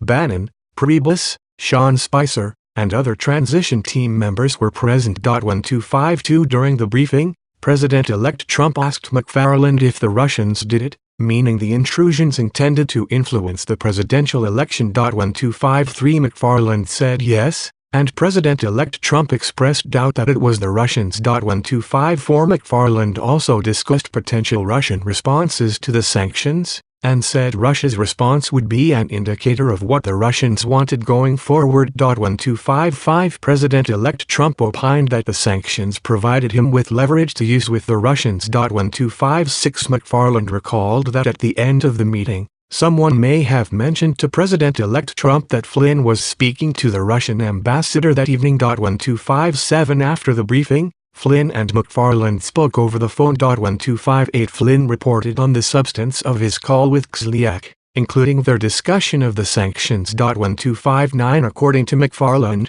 Flynn mentioned that the Russian response to the sanctions was not going to be escalatory because they wanted a good relationship with the incoming administration. 1260 McFarland also gave Flynn a summary of her recent briefing with President-elect Trump. 1261 1248 Flynn Statement of Offense, R3D. 1249 Flynn 11 17 17 302 at 3-4 Flynn Statement of Offense, R3C. 12:30:16 email, Flynn to McFarland. 125 degrees, Flynn 11:17:17 302, at 1. Flynn Statement of Offense, R3D. 12:51:12:29:16 email, McFarland to Flynn et al. 12:52:12:29:16 email, Westerhout Flaherty. McFarland 12:22:17 302, at 7. 12:53 McFarland 12:22:17 302, at 7. 12:54 McFarland 12:22:17 302, at 7. 12:55 McFarland 12:22:17 302, at 7. 12:56 McFarland 12:22:17 302, at 7. 12:57 McFarland 12:22:17 302, at 7. 12:58 McFarland 12:22:17 302, at 7. 12:59 Flynn 11:17:17 302, at 4. Flynn Statement of Offense, R3E. 12:60 McFarland 12:22:17 302, at 8. 12:61 McFarland 12:22:17 302, at 8. The next day, December 30, 2016, Russian Foreign Minister Sergei Lavrov remarked that Russia would respond in kind to the sanctions. 1262 Putin superseded that comment 2 hours later, releasing a statement that Russia would not take retaliatory measures in response to the sanctions at that time. 1263 hours later, President-elect Trump tweeted, "Great move on delay by V. Putin."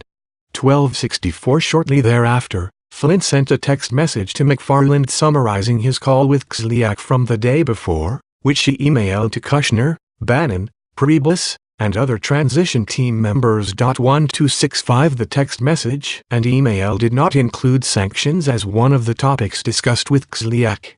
1266 Flynn told the office that he did not document his discussion of sanctions because it could be perceived as getting in the way of the Obama administration's foreign policy. 1267 degrees 1262 Comment by Foreign Minister Sergei Lavrov on recent U.S. sanctions and the expulsion of Russian diplomats, Moscow, December 20, 2016. The Ministry of Foreign Affairs of the Russian Federation, December 30, 2016, 5:32 a.m. 1263 Statement of the President of the Russian Federation, Kremlin, Office of the President, December 30, 2016, 7:15 a.m. 1264 Rayaldon Eltram 12:30:16 11:41 a.m. Tweet 1265 12:30:16 Email, Flynn to McFarland 12:30:16 Email, McFarland to Kushner et al. 1267 Flynn 11:17:17 302, at 4. 1268 Call records of Michael T. Flynn 1:19:17 302, at 3.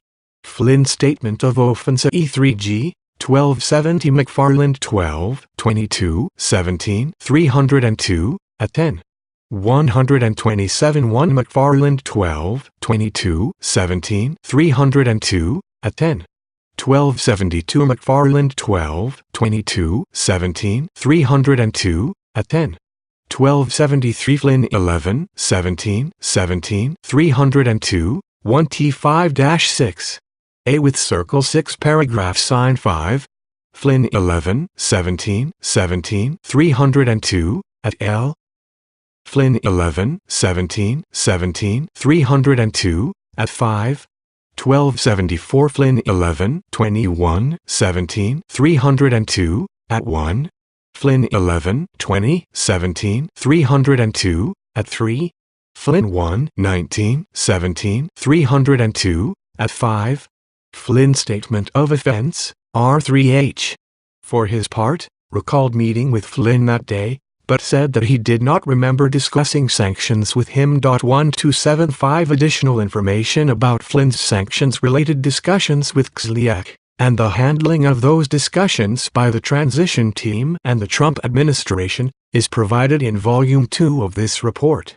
In sum, the investigation established multiple links between Trump campaign officials and individuals tied to the Russian government. Those links included Russian offers of assistance to the campaign. In some instances, the campaign was receptive to the offer, while in other instances the campaign officials shied away. Ultimately, the investigation did not establish that the campaign coordinated or conspired with the Russian government in its election interference activities. 1275 Bannon 2, 1218, 302, at 9. V. Prosecution and Declination Decisions. The appointment order authorized the Special Counsel's Office to prosecute federal crimes arising from its investigation of the matters assigned to it. In deciding whether to exercise this prosecutorial authority, the office has been guided by the principles of federal prosecution set forth in the Justice formerly U.S. Attorney's Manual. In particular, the office has evaluated whether the conduct of the individuals considered for prosecution constituted a federal offense and whether admissible evidence would probably be sufficient to obtain and sustain a conviction for such an offense. Justice Manual E9-27.220 2018. Where the answer to those questions was yes, the office further considered whether the prosecution would serve a substantial federal interest, the individuals were subject to effective prosecution in another jurisdiction, and there existed an adequate non-criminal alternative to prosecution. Id. P1 Amio 1C0 Rano Amio Aromges Age 00 Annals for their Reanurauke with Circle 6 Paragraph Sign 5, Ne asterisk atratmft. Gla 6 paragraph sign 1 Lugiu paragraph I1 single quote 1 Filmie with circle 6 paragraph sign 50 Akl less than LA with circle 6 paragraph sign 5001 GAC similarly determined that the contacts between campaign officials and Russia-linked individuals either did not involve the commission of a federal crime or, in the case of campaign finance offenses, that our evidence was not sufficient to obtain and sustain a criminal conviction. At the same time, the office concluded that the principles of federal prosecution supported charging certain individuals connected to the campaign with making false statements or otherwise obstructing this investigation or parallel congressional investigations.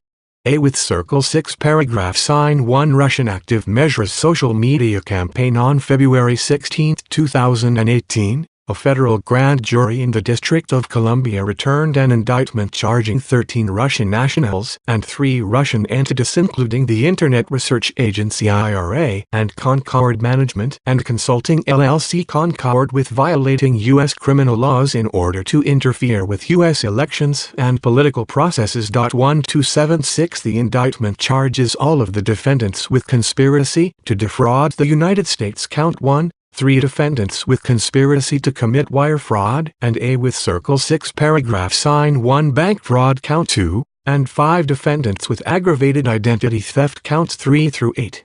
Internet Research Agency indictment. Concord, which is one of the entities charged in the Count 1 conspiracy, entered an appearance through U.S. Counsel and moved to dismiss the charge on multiple grounds. In orders and memorandum opinions issued on August 13 and November 15, 2018, the District Court denied Concord's motions to dismiss. United States v. Concord Management and Consulting LLC, 347 F. Sup. 3rd 38 DDC 2018. United States v. Concord Management and Consulting LLC, 317 F. Sup. 3rd 598 DDC 2018. As of this writing, the prosecution of Concord remains ongoing before the U.S. District Court for the District of Columbia. The other defendants remain at large. 1276 A more detailed explanation of the charging decision in this case is set forth in a separate memorandum provided to the Acting Attorney General before the indictment. Although members of the IRA had contact with individuals affiliated with the Trump campaign, the indictment does not charge any Trump campaign official or any other U.S. person with participating in the conspiracy.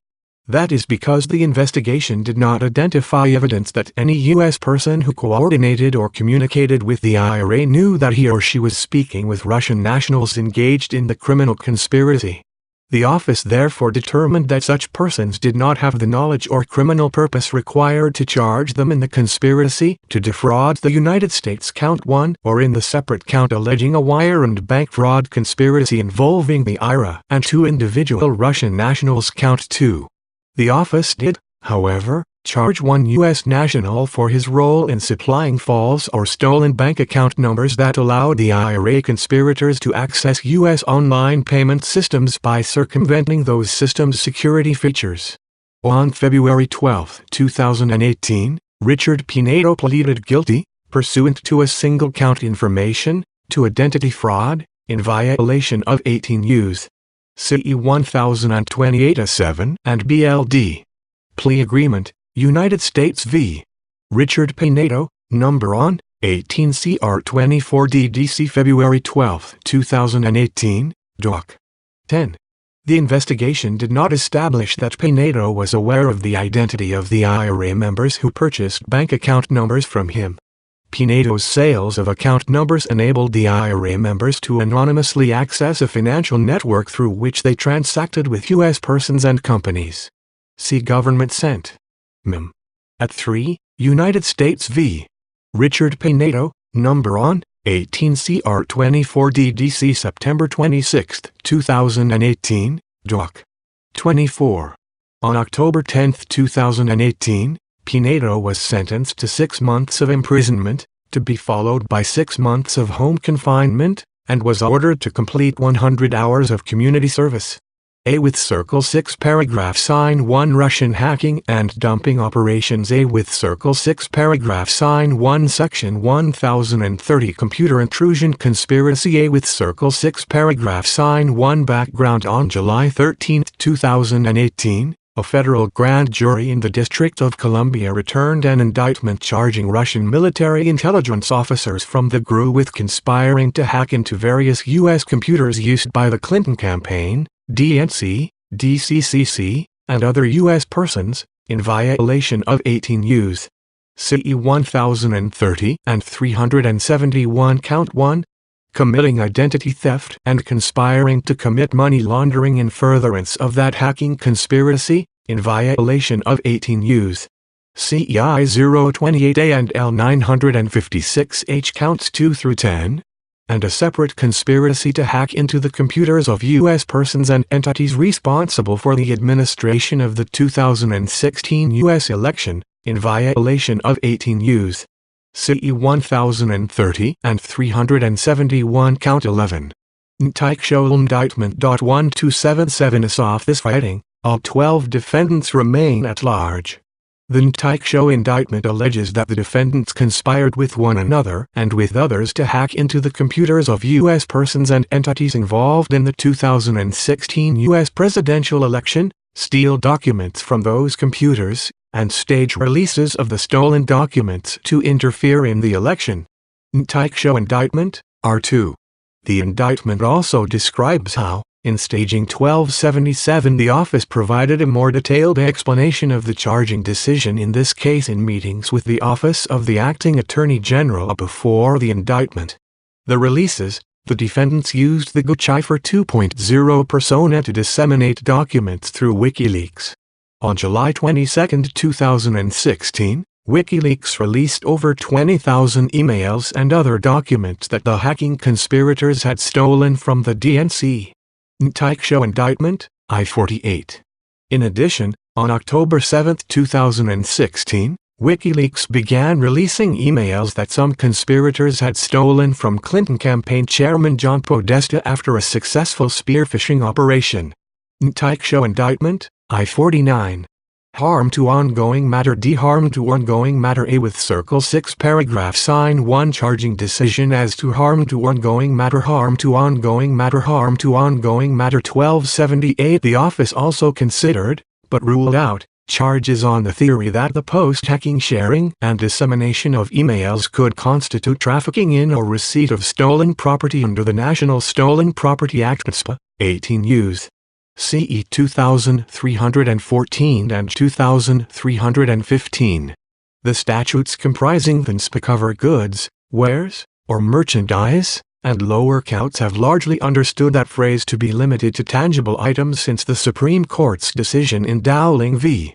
United States, 473 U.S. 207 1985. See United States v. Yiyizhang, 995 F. Sup. 2nd 340, 344-48 ed. Pennsylvania 2014 Collecting Cases. One of those post-Dowling decisions, United States v.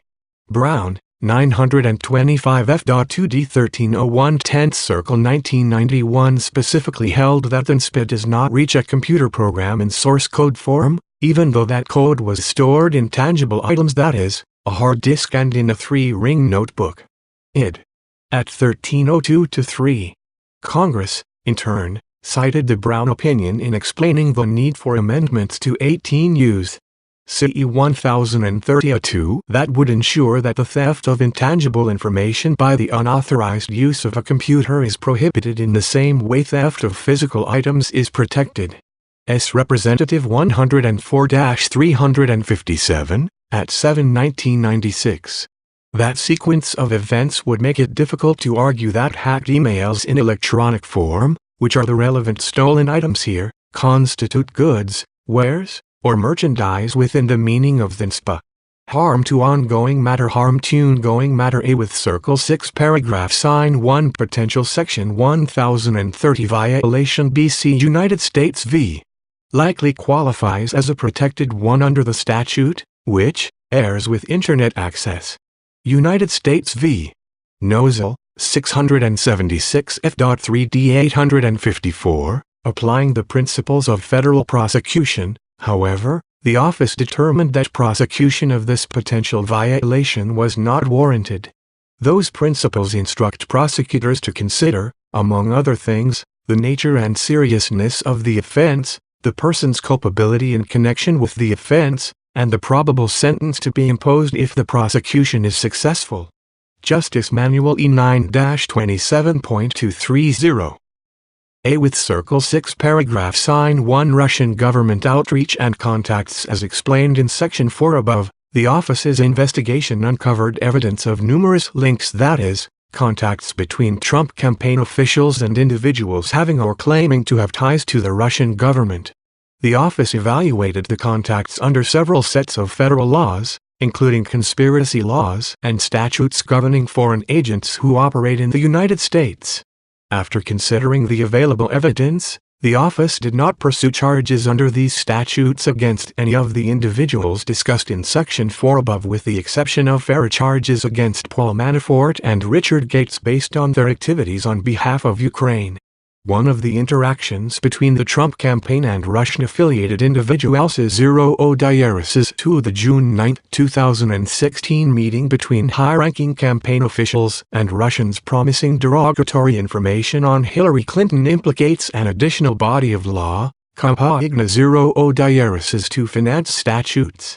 Schemes involving the solicitation or receipt of assistance from foreign sources. FIS evaluate. A with Circle 6 paragraph sign 1 A with Circle 6 paragraph sign 1 A with Circle 6 paragraph sign 1 A with Circle 6 paragraph sign 1 degrees Hatchett. The office ultimately concluded that, even if the principal legal questions were resolved favorably to the government, a prosecution would encounter difficulties proving that campaign officials or individuals connected to the campaign willfully violated the law. Finally, although the evidence of contacts between campaign officials and Russia to affiliated individuals may not have been sufficient to establish or sustain criminal charges, several U.S. persons connected to the campaign made false statements about those contacts and took other steps to obstruct the office's investigation and those of Congress. This office has therefore charged some of those individuals with making false statements and obstructing justice.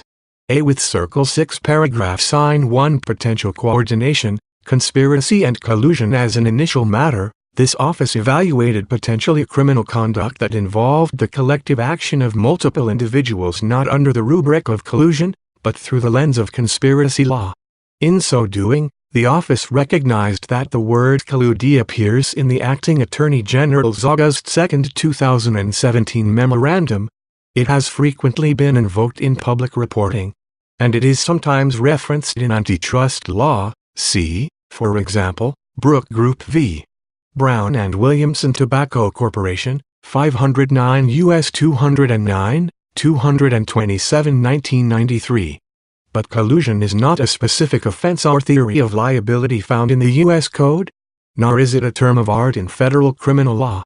To the contrary, even as defined in legal dictionaries, collusion is largely synonymous with conspiracy, as that crime is set forth in the General Federal Conspiracy Statute, 18 U.S. CE 371. See Black's Law Dictionary 321, 10th ed. 2014. Collusion is an agreement to defraud another or to do or obtain something forbidden by law. 1 Alexander Burrell, A Law Dictionary and Glossary 311 1871. An agreement between two or more persons to defraud another by the forms of law, or to employ such forms as means of accomplishing some unlawful object. 1 Bouvier's Law Dictionary 352 1897. An agreement between two or more persons to defraud a person of his rights by the forms of law, or to obtain an object forbidden by law. For that reason, this office's focus in resolving the question of joint criminal liability was on conspiracy as defined in federal law, not the commonly discussed term collusion. The office considered in particular whether contacts between Trump campaign officials and Russia-linked individuals could trigger liability for the crime of conspiracy, either under statutes that have their own conspiracy language, for example, 18 U.S. CE 1349, 195 liters or under the General Conspiracy Statute 18 U.S. CE 371. The investigation did not establish that the contacts described in Volume I, Section 4, supra, amounted to an agreement to commit any substantive violation of federal criminal law, including foreign FNFLUENCE and campaign finance laws, both of which are discussed further below. The office therefore did not charge any individual associated with the Trump campaign with conspiracy to commit a federal offense arising from Russia contacts, either under a specific statute or under Section 371's Offenses Clause. The office also did not charge any campaign official or associate with a conspiracy under Section 371's Defraud Clause. That clause criminalizes participating in an agreement to obstruct a lawful function of the U.S. government or its agencies through deceitful or dishonest means. See Dennis v. United States, 384 U.S. 855, 861 1966. Hammerschmidt v. United States, 265 U.S. 182, 188 1924. See also United States v. Concord MGMT. Ampersand Consulting LLC, 347 F. Sup. 3rd, 38, 46 DDC 2018. The investigation did not establish any agreement among campaign officials 0 or between such officials and Russia-linked individuals to interfere with or obstruct a lawful function of a government agency during the campaign or transition period. And, as discussed in Volume I, Section V. Supra, the investigation did not identify evidence that any campaign official or associate knowingly and intentionally participated in the conspiracy to defraud that the office charged, namely, the active measures conspiracy described in Volume I, Section 2, Supra. Accordingly, the office did not charge any campaign associate or other U.S. person with conspiracy to defraud the United States based on the Russia-related contacts described in Section 4 above. A with Circle 6 Paragraph Sign 1 Potential Coordination, Foreign Agent Statutes FARA and 18 U.S. CE 951. The office next assessed the potential liability of campaign-affiliated individuals under federal statutes regulating actions on behalf of, or work done for, a foreign government. A with Circle 6 Paragraph Sign 1 Governing Law under 18 U.S. CE 951. It is generally illegal to act in the United States as an agent of a foreign government without providing notice to the Attorney General. Although the defendant must act on behalf of a foreign government as opposed to other kinds of foreign entities, the acts need not involve espionage. Rather, acts of any type suffice for liability. See United States v. Duran, 596 F.3d 1283, 1293-94 11th Circle 2010. United States v. Lachin, 554 F.3d 709, 715 7th Circle 2009. United States v. Dumaisi, 424 F.3d 566, 581 7th Circle 2005. An agent of a foreign government is an individual who agrees to operate in the United States subject to the direction or control of a foreign government or official. 18 Us. CE 951d. The crime defined by Section 951 is complete upon knowingly acting in the United States as an unregistered foreign government agent. 18 Us. CE 95 liters. The statute does not require willfulness, and knowledge of the notification requirement is not an element of the offense. United States v. Campa, 529 F.3d 980, 998-99 11th Circle 2008. Iran, 596 F.3d at 1291-94. Dumaisi, 424 F.3d at 581. The Foreign Agents Registration Act FARA generally makes it illegal to act as an agent of a foreign principal by engaging in certain largely political activities in the United States without registering with the Attorney General. 22 Us. CE 611-621. The triggering agency relationship must be with a foreign principal or a person any of whose activities are directly or indirectly supervised, directed, controlled, financed, or subsidized in whole or in major part by a foreign principal. 22 Us. CE 61 liters CL. That includes a foreign government or political party and various foreign individuals and entities. 22 Us. CE 611-6. A covered relationship exists if a person acts as an agent, representative, employee, or servant or in any other capacity at the order, request, or under the foreign principal's direction or control.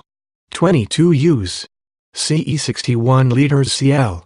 It is sufficient if the person agrees, consents, assumes or purports to act as, or who is or holds himself out to be, whether or not pursuant to contractual relationship, an agent of a foreign principal. 22 Us. CE 61 liters C2. The triggering activity is that the agent directly or through any other person in the United States 1 engages in political activities for or in the interests of the foreign principal, which includes attempts to influence federal officials or the public. 2 acts as public relations counsel, publicity agent, information service employee or political consultant for or in the interests of such foreign principal. 3 solicits, collects, disburses, or dispenses contributions, loans, money, or other things of value for or in the interest of such foreign principal, or 4 represents the interests of such foreign principal before any federal agency or official. 22 Us. CE 611 C1. It is a crime to engage in a willful violation of any provision of the Act or any regulation thereunder. 22 Us. CE 618 L. It is also a crime willfully to make false statements or omissions of material facts in FARA registration statements or supplements. 22 Us. CE 618 A2. Most violations have a maximum penalty of 5 years of imprisonment and a $10,000 fine. 22 Us. CE 618. A with Circle 6 paragraph sign 1 application. The investigation uncovered extensive evidence that Paul Manafort's and Richard Oates' pre-campaign work for the government of Ukraine violated FARA. Manafort and Gates were charged for that conduct and admitted to it when they pleaded guilty to superseding criminal informations in the District of Columbia prosecution. 1280. The evidence underlying those charges is not addressed in this report because it was discussed in public court documents and in a separate 1280 Gates superseding criminal information. Waiver of indictment, United States v. Richard W. Gates 3. 117 CR 201 DDC February 23, 2018, Doc. 203. Waiver of trial by jury, United States v. Richard W. Gates 3, L. 17 CR 201 DDC February 23, 2018, Doc. 204. Gates Plea Agreement.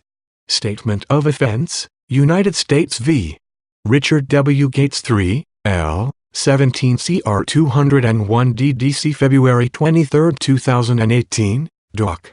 206. Plea Agreement, United States v. Paul J. Manafort, Jr., 1, 17 CR 201 DDC September 14, 2018, Doc.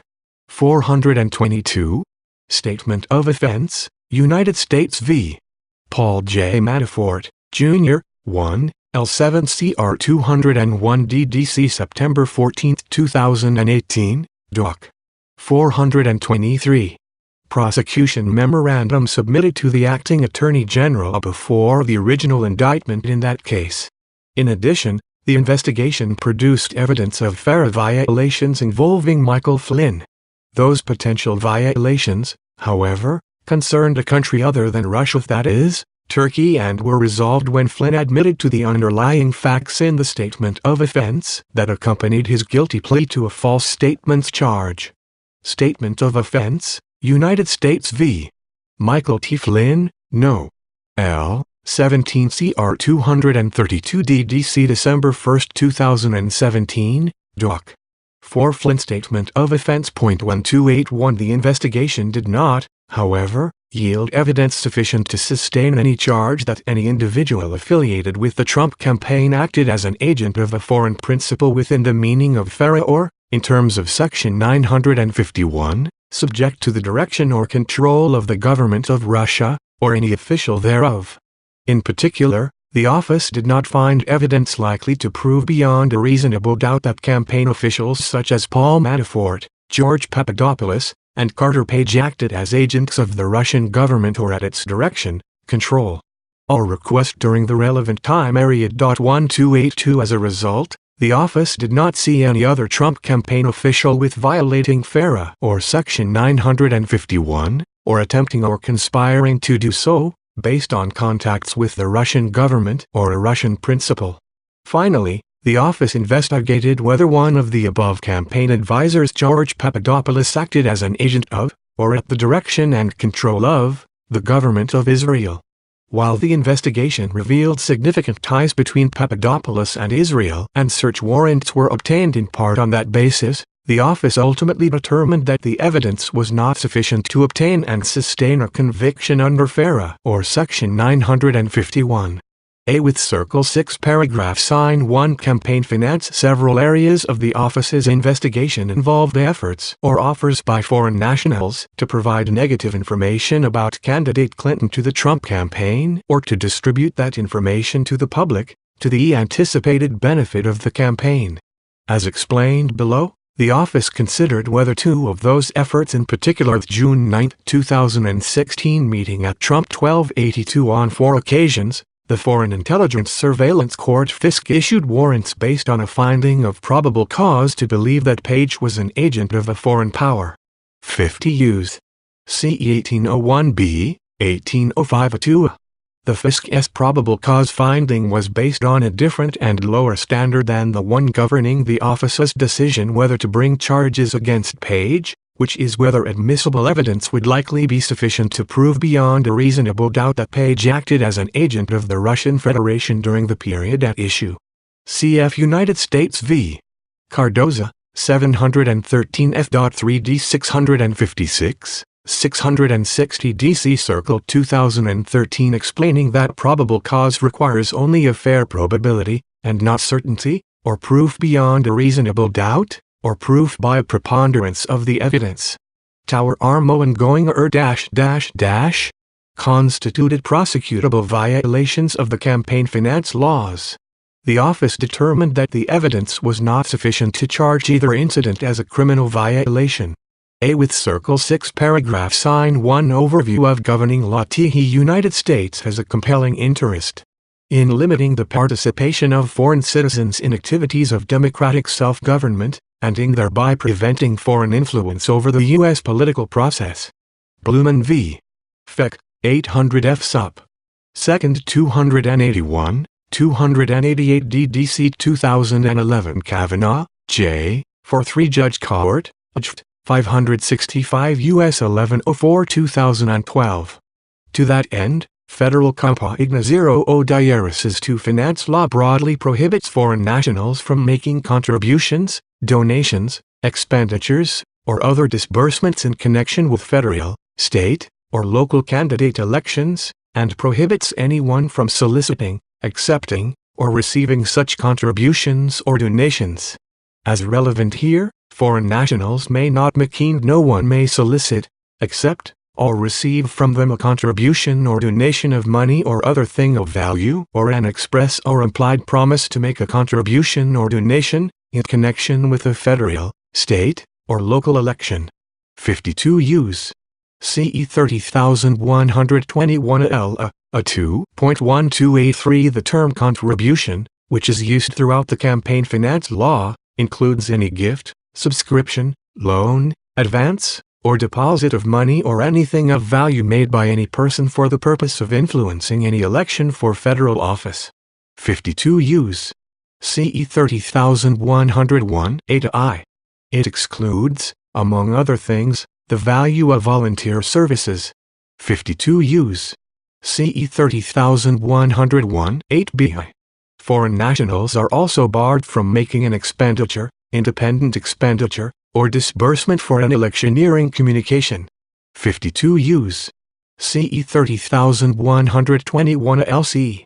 The term expenditure includes any purchase, payment, distribution, loan, advance, deposit, or gift of money or anything of value, made by any person for the purpose of influencing any election for federal office. 52 Use. CE 30101 9I. It excludes, among other things, news stories and nonpartisan get-out-the-vote activities. 52 Use. CE 3010 I9BI2. An independent expenditure is an expenditure expressly advocating the election or defeat of a clearly identified candidate and made independently of the campaign. 52 Use. CE 30101 17. An electioneering communication is a broadcast communication that refers to a clearly identified candidate for federal office and is made within specified time periods and targeted at the relevant electorate. 52 Use. C. E 30104 F3. The statute defines foreign national by reference to FARA and the Immigration and Nationality Act, with minor modification. 52 Use. CE 30121B cross-referencing 22 Use. CE 61 liters BL3 and H Use. CE 1101 A20, 22. That definition yields 5. The Metamesa 00 Diarises 2 overlapping categories of foreign nationals, which include all of the individuals and entities relevant for present purposes, namely, foreign governments and political parties. Individuals. 1283 Campaign finance law also places financial limits on contributions. 52 Use. CE 30116 A, and prohibits contributions from corporations, banks, and labor unions. 52 Use. CE 3011 ESA. See Citizens United v.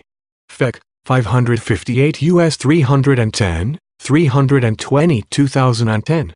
Because the conduct that the office investigated involved possible electoral activity by foreign nationals, the foreign contributions ban is the most readily applicable provision. Outside of the U.S. who are not legal permanent residents, and certain non-U.S. entities located outside of the U.S. are knowing and willful violation involving an aggregate of $25,000 or more in a calendar year is a felony. 52 Use. CE 30109 DLI. C. Blumen, 800 F. Sup. Second at 292, noting that a willful violation will require some proof of the defendant's knowledge of the law. United States v. Danielchik, 917 F. Sup. Second 573, 577 ed. Virginia. 2013, applying willfulness standard drawn from Bryan v. United States, 524 U.S. 184, 191-92 1998. See also Wagner v.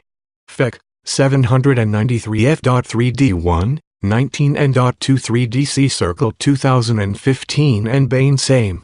A knowing and willful violation involving an aggregate of $2,000 or more in a calendar year, but less than $25,000, is a misdemeanor.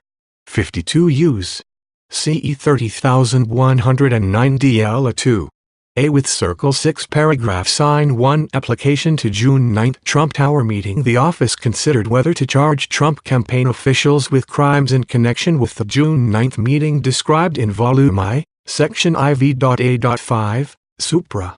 The office concluded that, in light of the government's substantial burden of proof on issues of intent knowing and willful, and the difficulty of establishing the value of the offered information, criminal charges would not meet the Justice Manual standard that the admissible evidence will probably be sufficient to obtain and sustain a conviction. Justice Manual E9-27.220. In brief, the key facts are that, on June 3, 2016, Robert Goldstone emailed Donald Trump Jr. to pass along from Emin and Arazak Alarov an offer from Russia's Crown Prosecutor to the Trump campaign of official documents and information that would incriminate Hillary and her dealings with Russia and would be very useful to Trump Jr.'s father. The email described this as very high-level and sensitive information that is part of Russia and its government support to Mr. Trump helped along by Araz and Emin. Trump Jr. responded, "If it's what you say, I love it," especially later in the summer.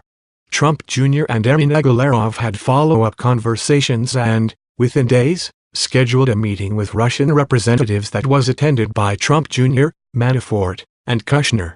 The communications setting up the meeting and the attendance by high-level campaign representatives support an inference that the campaign anticipated receiving derogatory documents and information from official Russian sources that could assist candidate Trump's electoral prospects. This series of events could implicate the federal election law ban on contributions and donations by foreign nationals, 52 Us. CE 3012 liters a Ella. Specifically, Goldstone passed along an offer purportedly from a Russian government official to provide official documents and information to the Trump campaign for the purposes of influencing the presidential election. Trump Jr. appears to have accepted that offer and to have arranged a meeting to receive those materials. Documentary evidence in the form of email chains supports the inference that Kushner and Manafort were aware of that purpose and attended the June 9 meeting anticipating the receipt of helpful information to the campaign from Russian sources. The office considered whether this evidence would establish a conspiracy to violate the foreign contributions ban, in violation of 18 Us. CE 371.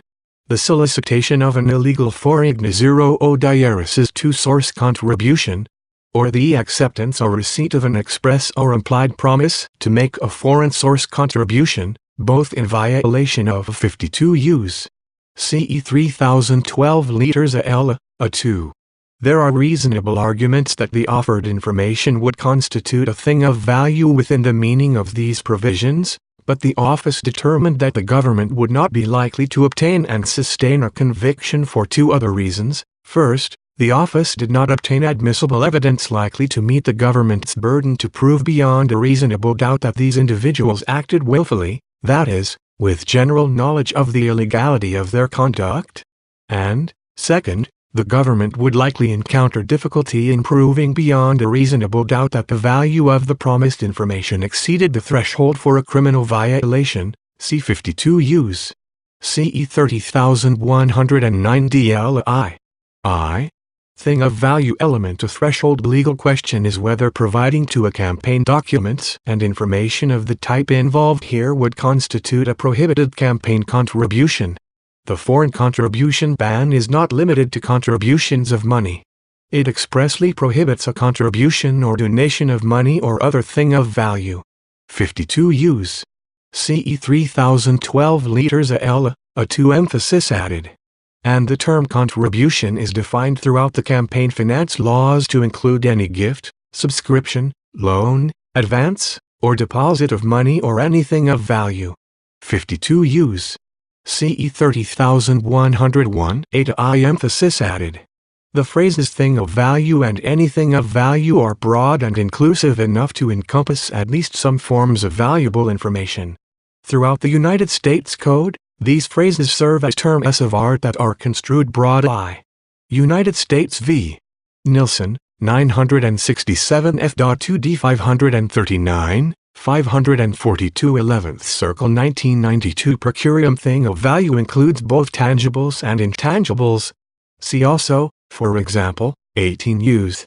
CE 20 liters BL, 666 A2 bribery statutes. Id.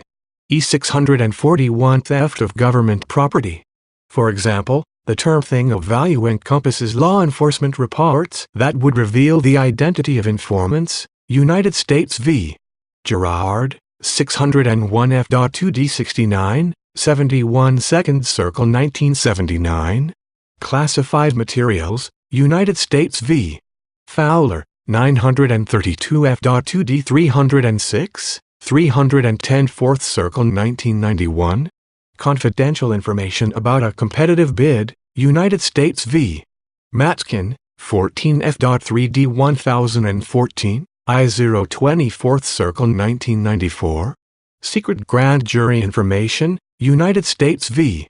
Jeter, 775 F.2d 670, 686th Circle 1985. And information about a witness's whereabouts, United States v.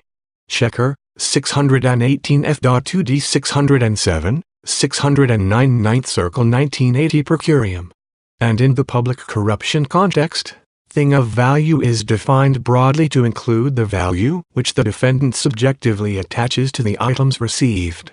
United States A with Circle 6 Paragraph Sign 1 Rent Z, 769 F.3d 731,744 9th Circle 2014 Internal quotation marks omitted. Federal Election Commission FEC regulations recognize the value to a campaign of at least some forms of information, stating that the term anything of value includes the provision of any goods or services without charge, such as membership lists and mailing lists. 11 CFRE 100.52 DL. The FEC has concluded that the phrase includes a state-by-state list of activists. See Citizens for Responsibility and Ethics in Washington v. FEC, 475 F.3d 337, 338 DC Circle 2007 describing the FEC's findings. Likewise, polling data provided to a campaign constitutes a contribution. FEC Advisory Opinion 1990-12 Strub, 1990 Well 153,454 citing 11 CFRE 106.4b. And in the specific context of the foreign contributions ban, the FEC has concluded that election materials used in previous Canadian campaigns, including flyers, advertisements, door hangers, trifolds, signs, and other printed material, constitute anything of value, even though the value of these materials may be nominal or difficult to ascertain. FEC Advisory Opinion 2007-22 Harish, 2007 Well 5,172,375, at *5. These authorities would support the view that candidate-related opposition research given to a campaign for the purpose of influencing an election could constitute a contribution to which the foreign source ban could apply. A campaign can be assisted not only by the provision of funds, but also by the provision of derogatory information about an opponent. Political campaigns frequently conduct and pay for opposition research. A foreign entity that engaged in such research and provided resulting information to a campaign could exert a greater effect on an election, and a greater tendency to ingratiate the donor to the candidate, than a gift of money or tangible things of value. At the same time, no judicial decision has treated the voluntary provision of uncompensated opposition research or similar information as a thing of value that could amount to a contribution under campaign finance law. Such an interpretation could have implications beyond the foreign source ban, see 52 Us. CE 30,116 imposing monetary limits on campaign contributions, and raise First Amendment questions. Those questions could be especially difficult where the information consisted simply of the recounting of historically accurate facts. It is uncertain how courts would resolve those issues. A with Circle 6 paragraph sign 1 willfulness. Even assuming that the promised documents and information that would incriminate Hillary constitute a thing of value under campaign finance law, the government would encounter other challenges in seeking to obtain and sustain a conviction. Most significantly, the government has not obtained admissible evidence that is likely to establish the scienter requirement beyond a reasonable doubt. To prove that a defendant acted knowingly and willfully, the government would have to show that the defendant had general knowledge that his conduct was unlawful. U.S. Department of Justice, Federal Prosecution of Election Offenses 123, 8th ed. December 2017 Election Offenses. C. Blumen, 800 F. Sup. 2nd at 292 noting that a willful violation requires proof of the defendant's knowledge of the law. Danielchik, 917 F. Sup. 2nd at 577 knowledge of general unlawfulness. This standard creates an elevated scienter element requiring, at the very least, that application of the law to the facts in question be fairly clear. When there is substantial doubt concerning whether the law applies to the facts of a particular matter, the offender is more likely to have an intent defense. Election Offenses 123. Degrees paragraph on the facts. Here, the government would unlikely be able to prove beyond a reasonable doubt that the June 9th meeting participants had general knowledge that their conduct was unlawful. The investigation has not developed evidence that the participants in the meeting were familiar with the foreign contribution ban or the application of federal law to the relevant factual context. The government does not have strong evidence of surreptitious behavior or IFO 11's at concealment at the time of the June 9th meeting. While the government has evidence of later efforts to prevent disclosure of the nature of the June 9th meeting that could circumstantially provide support for a showing of scienter, see Volume 2, Section 2. G. Infra, that concealment occurred more than a year later, involved individuals who did not attend the June 9th meeting, and may reflect an intention to avoid political consequences rather than any prior knowledge of illegality. Additionally, in light of the unresolved legal questions about whether giving documents and information of the sort offered here constitutes a campaign contribution, Trump Jr. could mount a factual defense that he did not believe his response to the offer and the June 9th meeting itself violated the law. Given his less direct involvement in arranging the June 9th meeting, Kushner could likely mount a similar defense. And, while Manafort is experienced with political campaigns, the office has not developed evidence showing that he had relevant knowledge of these legal issues. A with Circle 6 paragraph sign 1 difficulties in valuing promised information. The office would also encounter difficulty proving beyond a reasonable doubt that the value of the promised documents and information exceeds the $2,000 threshold for a criminal violation, as well as the $25,000 threshold for felony punishment. C. 52 Us. CE 30190L. The type of evidence commonly used to establish the value of non-monetary contributions, such as pricing the contribution on a commercial market or determining the upstream acquisition cost or the cost of distribution, would likely be unavailable or ineffective in this factual setting. Although damaging opposition research is surely valuable to a campaign, it appears that the information ultimately delivered in the meeting was not valuable. And while value in a conspiracy may well be measured by what the participants expected to receive at the time of the agreement, see, for example, United States v. Tombrello, 666 F.2d 485,489, 11th Circle 1982, Goldstone's description of the offered material here was quite general. His suggestion of the information's value-I.e. that it would incriminate Hillary and would be very useful to Trump Jr.'s father was non-zero diaris is too specific and may have been understood as being of uncertain worth or reliability, given Goldstone's lack of direct access to the original source. The uncertainty over what would be delivered could be reflected in Trump Jr.'s response, "If it's what you say, I love it," emphasis added. Accordingly, taking into account the high burden to establish a culpable mental state in a campaign finance prosecution and the difficulty in establishing the required valuation, the office decided not to pursue criminal campaign finance charges against Trump Jr. or other campaign officials for the events culminating in the June 9 meeting. A with Circle 6 paragraph sign 1 application to harm to ongoing matter harm to ongoing matter. Or harm to ongoing matter. A with Circle 6 paragraph sign 1 willfulness. As discussed, to establish a criminal campaign finance violation, the government must prove that the defendant acted knowingly and willfully. 52 Use.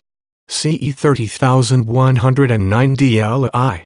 That standard requires proof that the defendant knew generally that his conduct was unlawful. Election offenses 123. Given the uncertainties noted above, the willfulness requirement would pose a substantial barrier to prosecution. A with Circle 6 paragraph sign 1 constitutional considerations. The First Amendment could use constraints on A with Circle 6 paragraph sign 1 analysis as TOMLLLLL. A with Circle 6 paragraph sign 1 false statements and obstruction of the investigation. The office determined that certain individuals associated with the campaign lied to investigators about campaign contacts with Russia and have taken other actions to interfere with the investigation. As explained below, the office therefore charged some U.S. persons connected to the campaign with false statements and obstruction offenses. A with Circle 6 paragraph sign 1 overview of governing law. False statements. The principal federal statute criminalizing false statements to government investigators is 18 U.S. CE 1001. As relevant here, under Section 1001(2), it is a crime to knowingly and willfully make any materially false, fictitious, or fraudulent statement or representation in any matter within the jurisdiction of the executive branch of the government. An FBI investigation is a matter within the executive branch's jurisdiction. United States v. Rogers, 466 U.S. 475, 479 1984. The statute also applies to a subset of legislative branch actions viz. Administrative matters and investigations or reviews conducted by a congressional committee or subcommittee. 18 U.S. CE 1001 CL and 2. See United States v. Pickett, 353 F.3D 62, 66 D.C. Circle 2004. Whether the statement was made to law enforcement or congressional investigators, the government must prove beyond a reasonable doubt the same basic non-jurisdictional elements: the statement was false, fictitious, or fraudulent. The defendant knew both that it was false and that it was unlawful to make a false statement, and the false statement was material. See, for example, United States v. Smith, 831 F.3D 1207, 1222 N.27 9th Circle 2017 listing elements.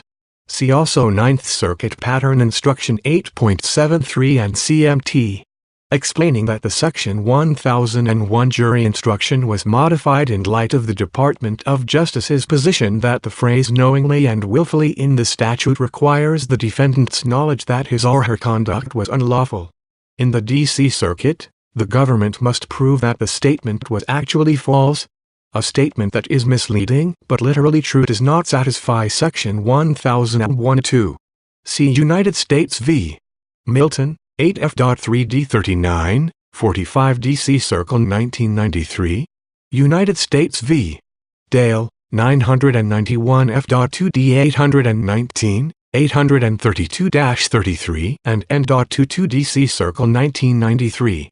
For that false statement to qualify as material, it must have a natural tendency to influence, or be capable of influencing, a discrete decision or any other function of the agency to which it is addressed. See United States v. Godin, 515 U.S. 506, 509 1995. United States v. Mueller, 612 F.3D 698, 701 D.C. Circle 2010. Perjury. Under the federal perjury statutes, it is a crime for a witness testifying under oath before a grand jury to knowingly make any false material declaration, C18 Use. CE 1623. The government must prove 4 elements beyond a reasonable doubt to obtain a conviction under Section 1623 a. The defendant testified under oath before a federal grand jury. The defendant's testimony was false in one or more respects. The false testimony concerned matters that were material to the grand jury investigation, and the false testimony was knowingly given. United States v. Bridges, 717 F.2d 1444, 1449 N.30 D.C. Circle 1983. The General Perjury Statute, 18 Use. CE 1621, also applies to grand jury testimony and has similar elements, except that it requires that the witness have acted willfully and that the government satisfy strict common law requirements for establishing falsity. See Dunn v. United States, 442 U.S. 100, 106 and N.6 1979 explaining the two-witness rule and the corroboration that it demands. Obstruction of justice. 3 basic elements are common to the obstruction statutes pertinent to this office's charging decisions: an obstructive act, some form of nexus between the obstructive act and an official proceeding, and criminal, that is, corrupt intent. A detailed discussion of those elements, and the law governing obstruction of justice more generally, is included in Volume 2 of the report. A with Circle 6 Paragraph Sign 1 Application to certain individuals. A with Circle 6 Paragraph Sign 1 George Papadopoulos. Investigators approached Papadopoulos for an interview based on his role as a foreign policy advisor to the Trump campaign and his suggestion to a foreign government representative that Russia had indicated that it could assist the campaign through the anonymous release of information damaging to candidate Clinton. On January 27, 2017, Papadopoulos agreed to be interviewed by FBI agents, who informed him that the interview was part of the investigation into potential Russian government interference in the 2016 presidential election. During the interview, Papadopoulos lied about the timing, extent, and nature of his communications with Joseph Mifsud, Olga Polonskaya, and Ivan Timofeyev. With respect to timing, Papadopoulos acknowledged that he had met Mifsud and that Mifsud told him the Russians had dirt on Clinton in the form of thousands of emails. But Papadopoulos stated multiple times that those communications occurred before he joined the Trump campaign and that it was a very strange coincidence to be told of the dirt before he started working for the campaign. This account was false. Papadopoulos met Mifsud for the first time on approximately March 14, 2016. After Papadopoulos had already learned he would be a foreign policy advisor for the campaign. Mifsud showed interest in Papadopoulos only after learning of his role on the campaign. And Mifsud told Papadopoulos about the Russians possessing dirt on candidate Clinton in late April 2016, more than a month after Papadopoulos had joined the campaign and been publicly announced by candidate Trump. Statement of Offense, R. 25-26. United States v. George Papadopoulos, number on, 17 CR 182 DDC October 5, 2017, Doc. 19 Papadopoulos Statement of Offense. Papadopoulos also made false statements in an effort to minimize the extent and importance of his communications with Mifsud. For example, Papadopoulos stated that Mifsud's nothing, that he thought Mifsud was just a guy talking up connections or something, and that he believed Mifsud was BSing to be completely honest with you. In fact, however, Papadopoulos understood Mifsud to have substantial connections to high-level Russian government officials and that Mifsud spoke with some of those officials in Moscow before telling Papadopoulos about the dirt. Papadopoulos also engaged in extensive communications over a period of months with Mifsud about foreign policy issues for the campaign, including efforts to arrange a history-making meeting between the campaign and Russian government officials. In addition, Papadopoulos failed to inform investigators that Mifsud had introduced him to Timofeyev, the Russian national who Papadopoulos understood to be connected to the Russian Ministry of Foreign Affairs, despite being asked if he had met with Russian nationals or anyone with a Russian accent during the campaign. Papadopoulos' Statement of Offense, R. 27-29. Papadopoulos also falsely claimed that he met Polonskaya before he joined the campaign, and falsely told the FBI that he had no relationship at all with her. He stated that the extent of their communications was her sending emails just, "Hi, how are you?" That's it. In truth, however, Papadopoulos met Polonskaya on March 24, 2016, after he had joined the campaign. He believed that she had connections to high-level Russian government officials and could help him arrange a potential foreign policy trip to Russia. During the campaign he emailed and spoke with her over Skype on numerous occasions about the potential foreign policy trip to Russia. Papadopoulos' statement of offense, R. 30-31. Papadopoulos' false statements in January 2017 impeded the FBI's investigation into Russian interference in the 2016 presidential election.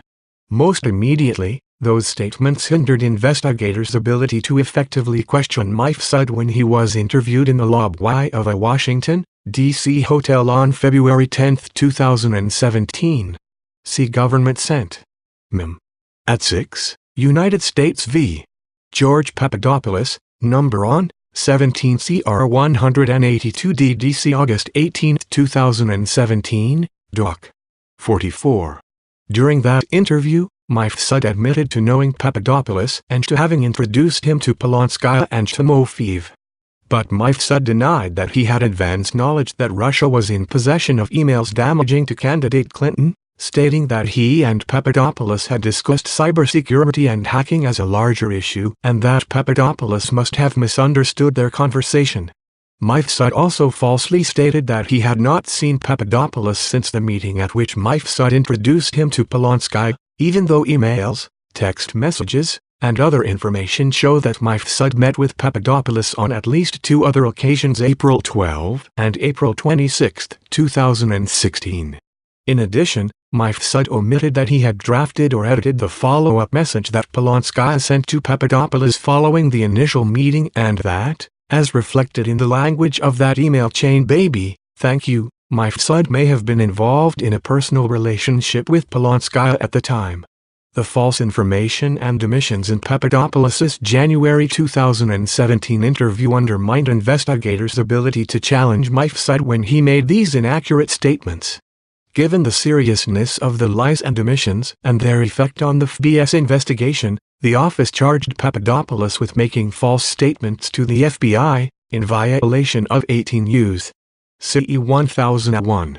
Information, United States v. George Papadopoulos, No. L. 17 CR 182 DDC October 3, 2017, Doc. 8.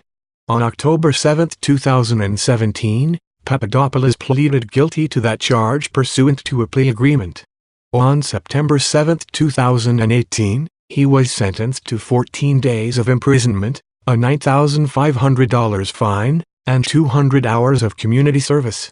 A with circle 6 paragraph sign 1. A with circle 6 paragraph sign 1. Michael Flynn agreed to be interviewed by the FBI on January 24, 2017, 4 days after he had officially assumed his duties as National Security Advisor to the President. During the interview, Flynn made several false statements pertaining to his communications with the Russian ambassador. First, Flynn made 2 false statements about his conversations with Russian Ambassador Kislyak in late December 2016, at a time when the United States had imposed sanctions on Russia for interfering with the 2016 presidential election and Russia was considering its response. See Flynn's statement of offense. Flynn told the agents that he did not ask Kislyak to refrain from escalating the situation in response to the United States' imposition of sanctions. That statement was false. On December 29, 2016, Flynn called Kislyak to request Russian restraint. Flynn made the call immediately after speaking to a senior transition team official KT McFarland about what to communicate to Kislyak. Flynn then spoke with McFarland again after the Kislyak call to report on the substance of that conversation.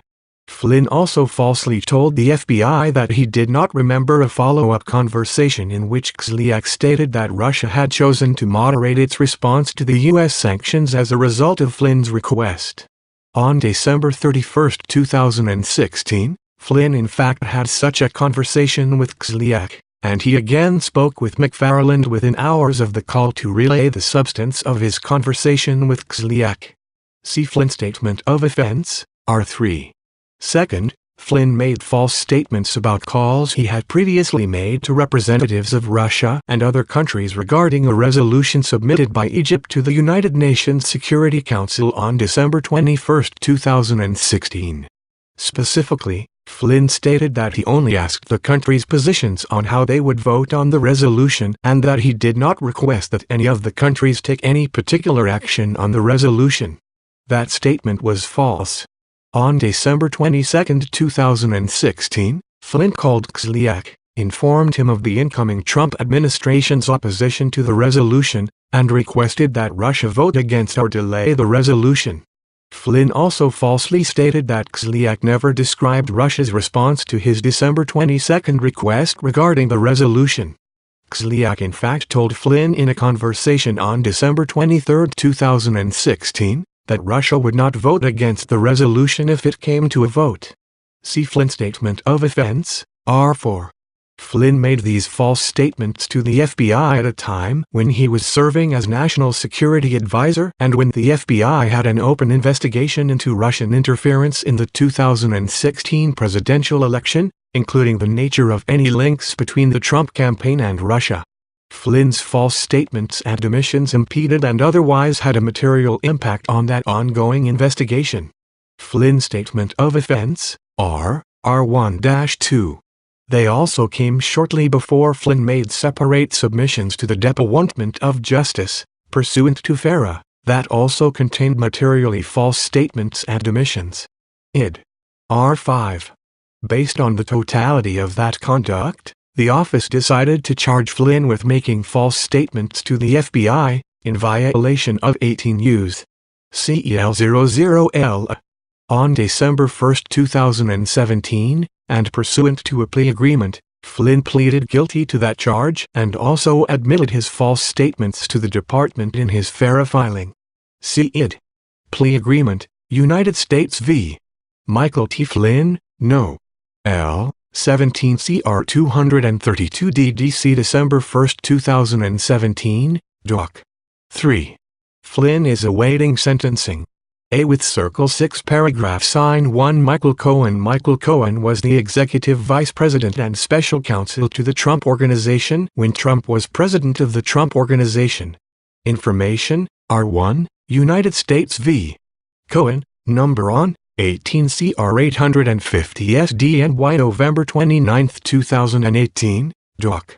2 Cohen Information. From the fall of 2015 through approximately June 2016, Cohen was involved in a project to build a Trump-branded tower and adjoining development in Moscow. The project was known as Trump Tower Moscow. In 2017, Cohen was called to testify before the House Permanent Select Committee on Intelligence (C) and the Senate Select Committee on Intelligence (C), both of which were investigating Russian interference in the 2016 presidential election and possible links between Russia and the presidential campaigns. In late August 2017, in advance of his testimony, Cohen caused a 2-page statement to be sent to C and C addressing Trump Tower Moscow. Cohen Information, R2-3. The letter contained 3 representations relevant here.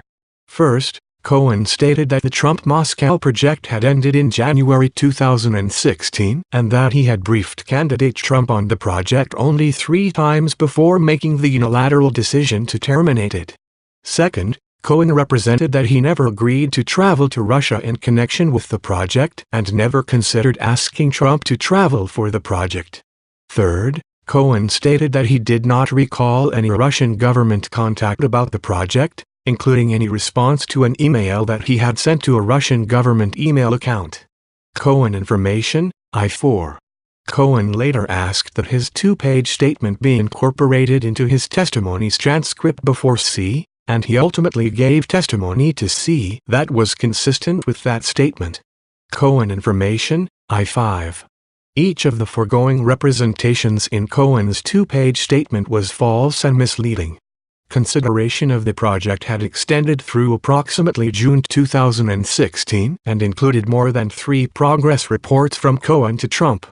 Cohen had discussed with Felix Sater his own travel to Russia as part of the project, and he had inquired about the possibility of Trump traveling there both with the candidate himself and with senior campaign official Corey Lewandowski. Cohen did recall that he had received a response to the email that he sent to Russian government spokesman Dmitry Peskov, in particular, that he received an email reply and had a follow-up phone conversation with an English-speaking assistant to Peskov in mid-January 2016. Cohen information, I-7. Cohen knew the statements in the letter to be false at the time, and admitted that he made them in an effort to minimize the links between the project and Trump, who by this time was president, and to give the false impression that the project had ended before the first vote in the Republican Party primary process, in the hopes of limiting the ongoing Russia investigations. Given the nature of the false statements and the fact that he repeated them during his initial interview with the office, we charged Cohen with violating Section 1001. On November 29, 2018, Cohen pleaded guilty pursuant to a plea agreement to a single-count information charging him with making false statements in a matter within the jurisdiction of the legislative branch, in violation of 18 U.S.C. 100 liters A2 and C. Cohen information. The case was transferred to the district judge presiding over the separate prosecution of Cohen pursued by the Southern District of New York after a referral from our office. On December 7, 2018, this office submitted a letter to that judge recommending that Cohen's cooperation with our investigation be taken into account in sentencing Cohen on both the false statements charge and the offenses in the Southern District prosecution. On December 12, 2018, the judge sentenced Cohen to 2 months of imprisonment on the false statements count, to run concurrently with a 36-month sentence imposed on the other counts. V. Litial A with Circle 6 Paragraph Sign 1 Jeff Sessions as set forth in Volume I, Section IV.A.6, Supra. The investigation established that, while a U.S. Senator and a Trump campaign advisor, former Attorney General Jeff Sessions interacted with Russian Ambassador Kislyak during the week of the Republican National Convention in July 2016 and again at a meeting in Sessions' Senate office in September 2016. The investigation also established that Sessions and Kislyak both attended a reception held before candidate Trump's foreign policy speech at the Mayflower Hotel in Washington, D.C., in April 2016, and that it is possible that they met briefly at that reception. The office considered whether, in light of these interactions, Sessions committed perjury before, or made false statements to, Congress in connection with his confirmation as Attorney General. In January 2017 testimony during his confirmation hearing, Sessions stated in response to a question about Trump campaign communications with the Russian government that he had been called a surrogate at a time or two in that campaign, and I did not have communications with the Russians. In written responses submitted on January 17, 2017, Sessions answered no to a question asking whether he had been in contact with anyone connected to any part of the Russian government about the 2016 election, either before or after Election Day. And, in a March 2017 supplement to his testimony, Sessions identified 2 of the campaign period contacts with Ambassador Kislyak noted above, which had been reported in the media following the January 2017 confirmation hearing. Sessions stated in the supplemental response that he did not recall any discussions with the Russian ambassador, or any other representatives of the Russian government, regarding the political campaign on these occasions or any other occasion.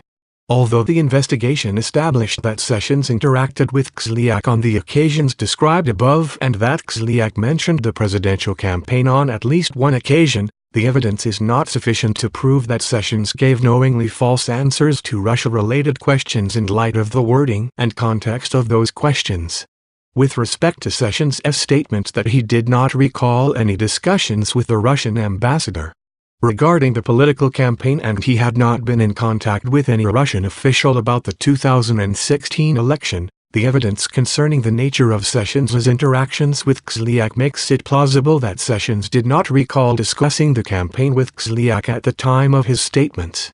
Similarly, while Sessions stated in his January 2017 oral testimony that he did not have communications with Russians, he did so in response to a question that had linked such communications to an alleged continuing exchange of information between the Trump campaign and Russian government intermediaries.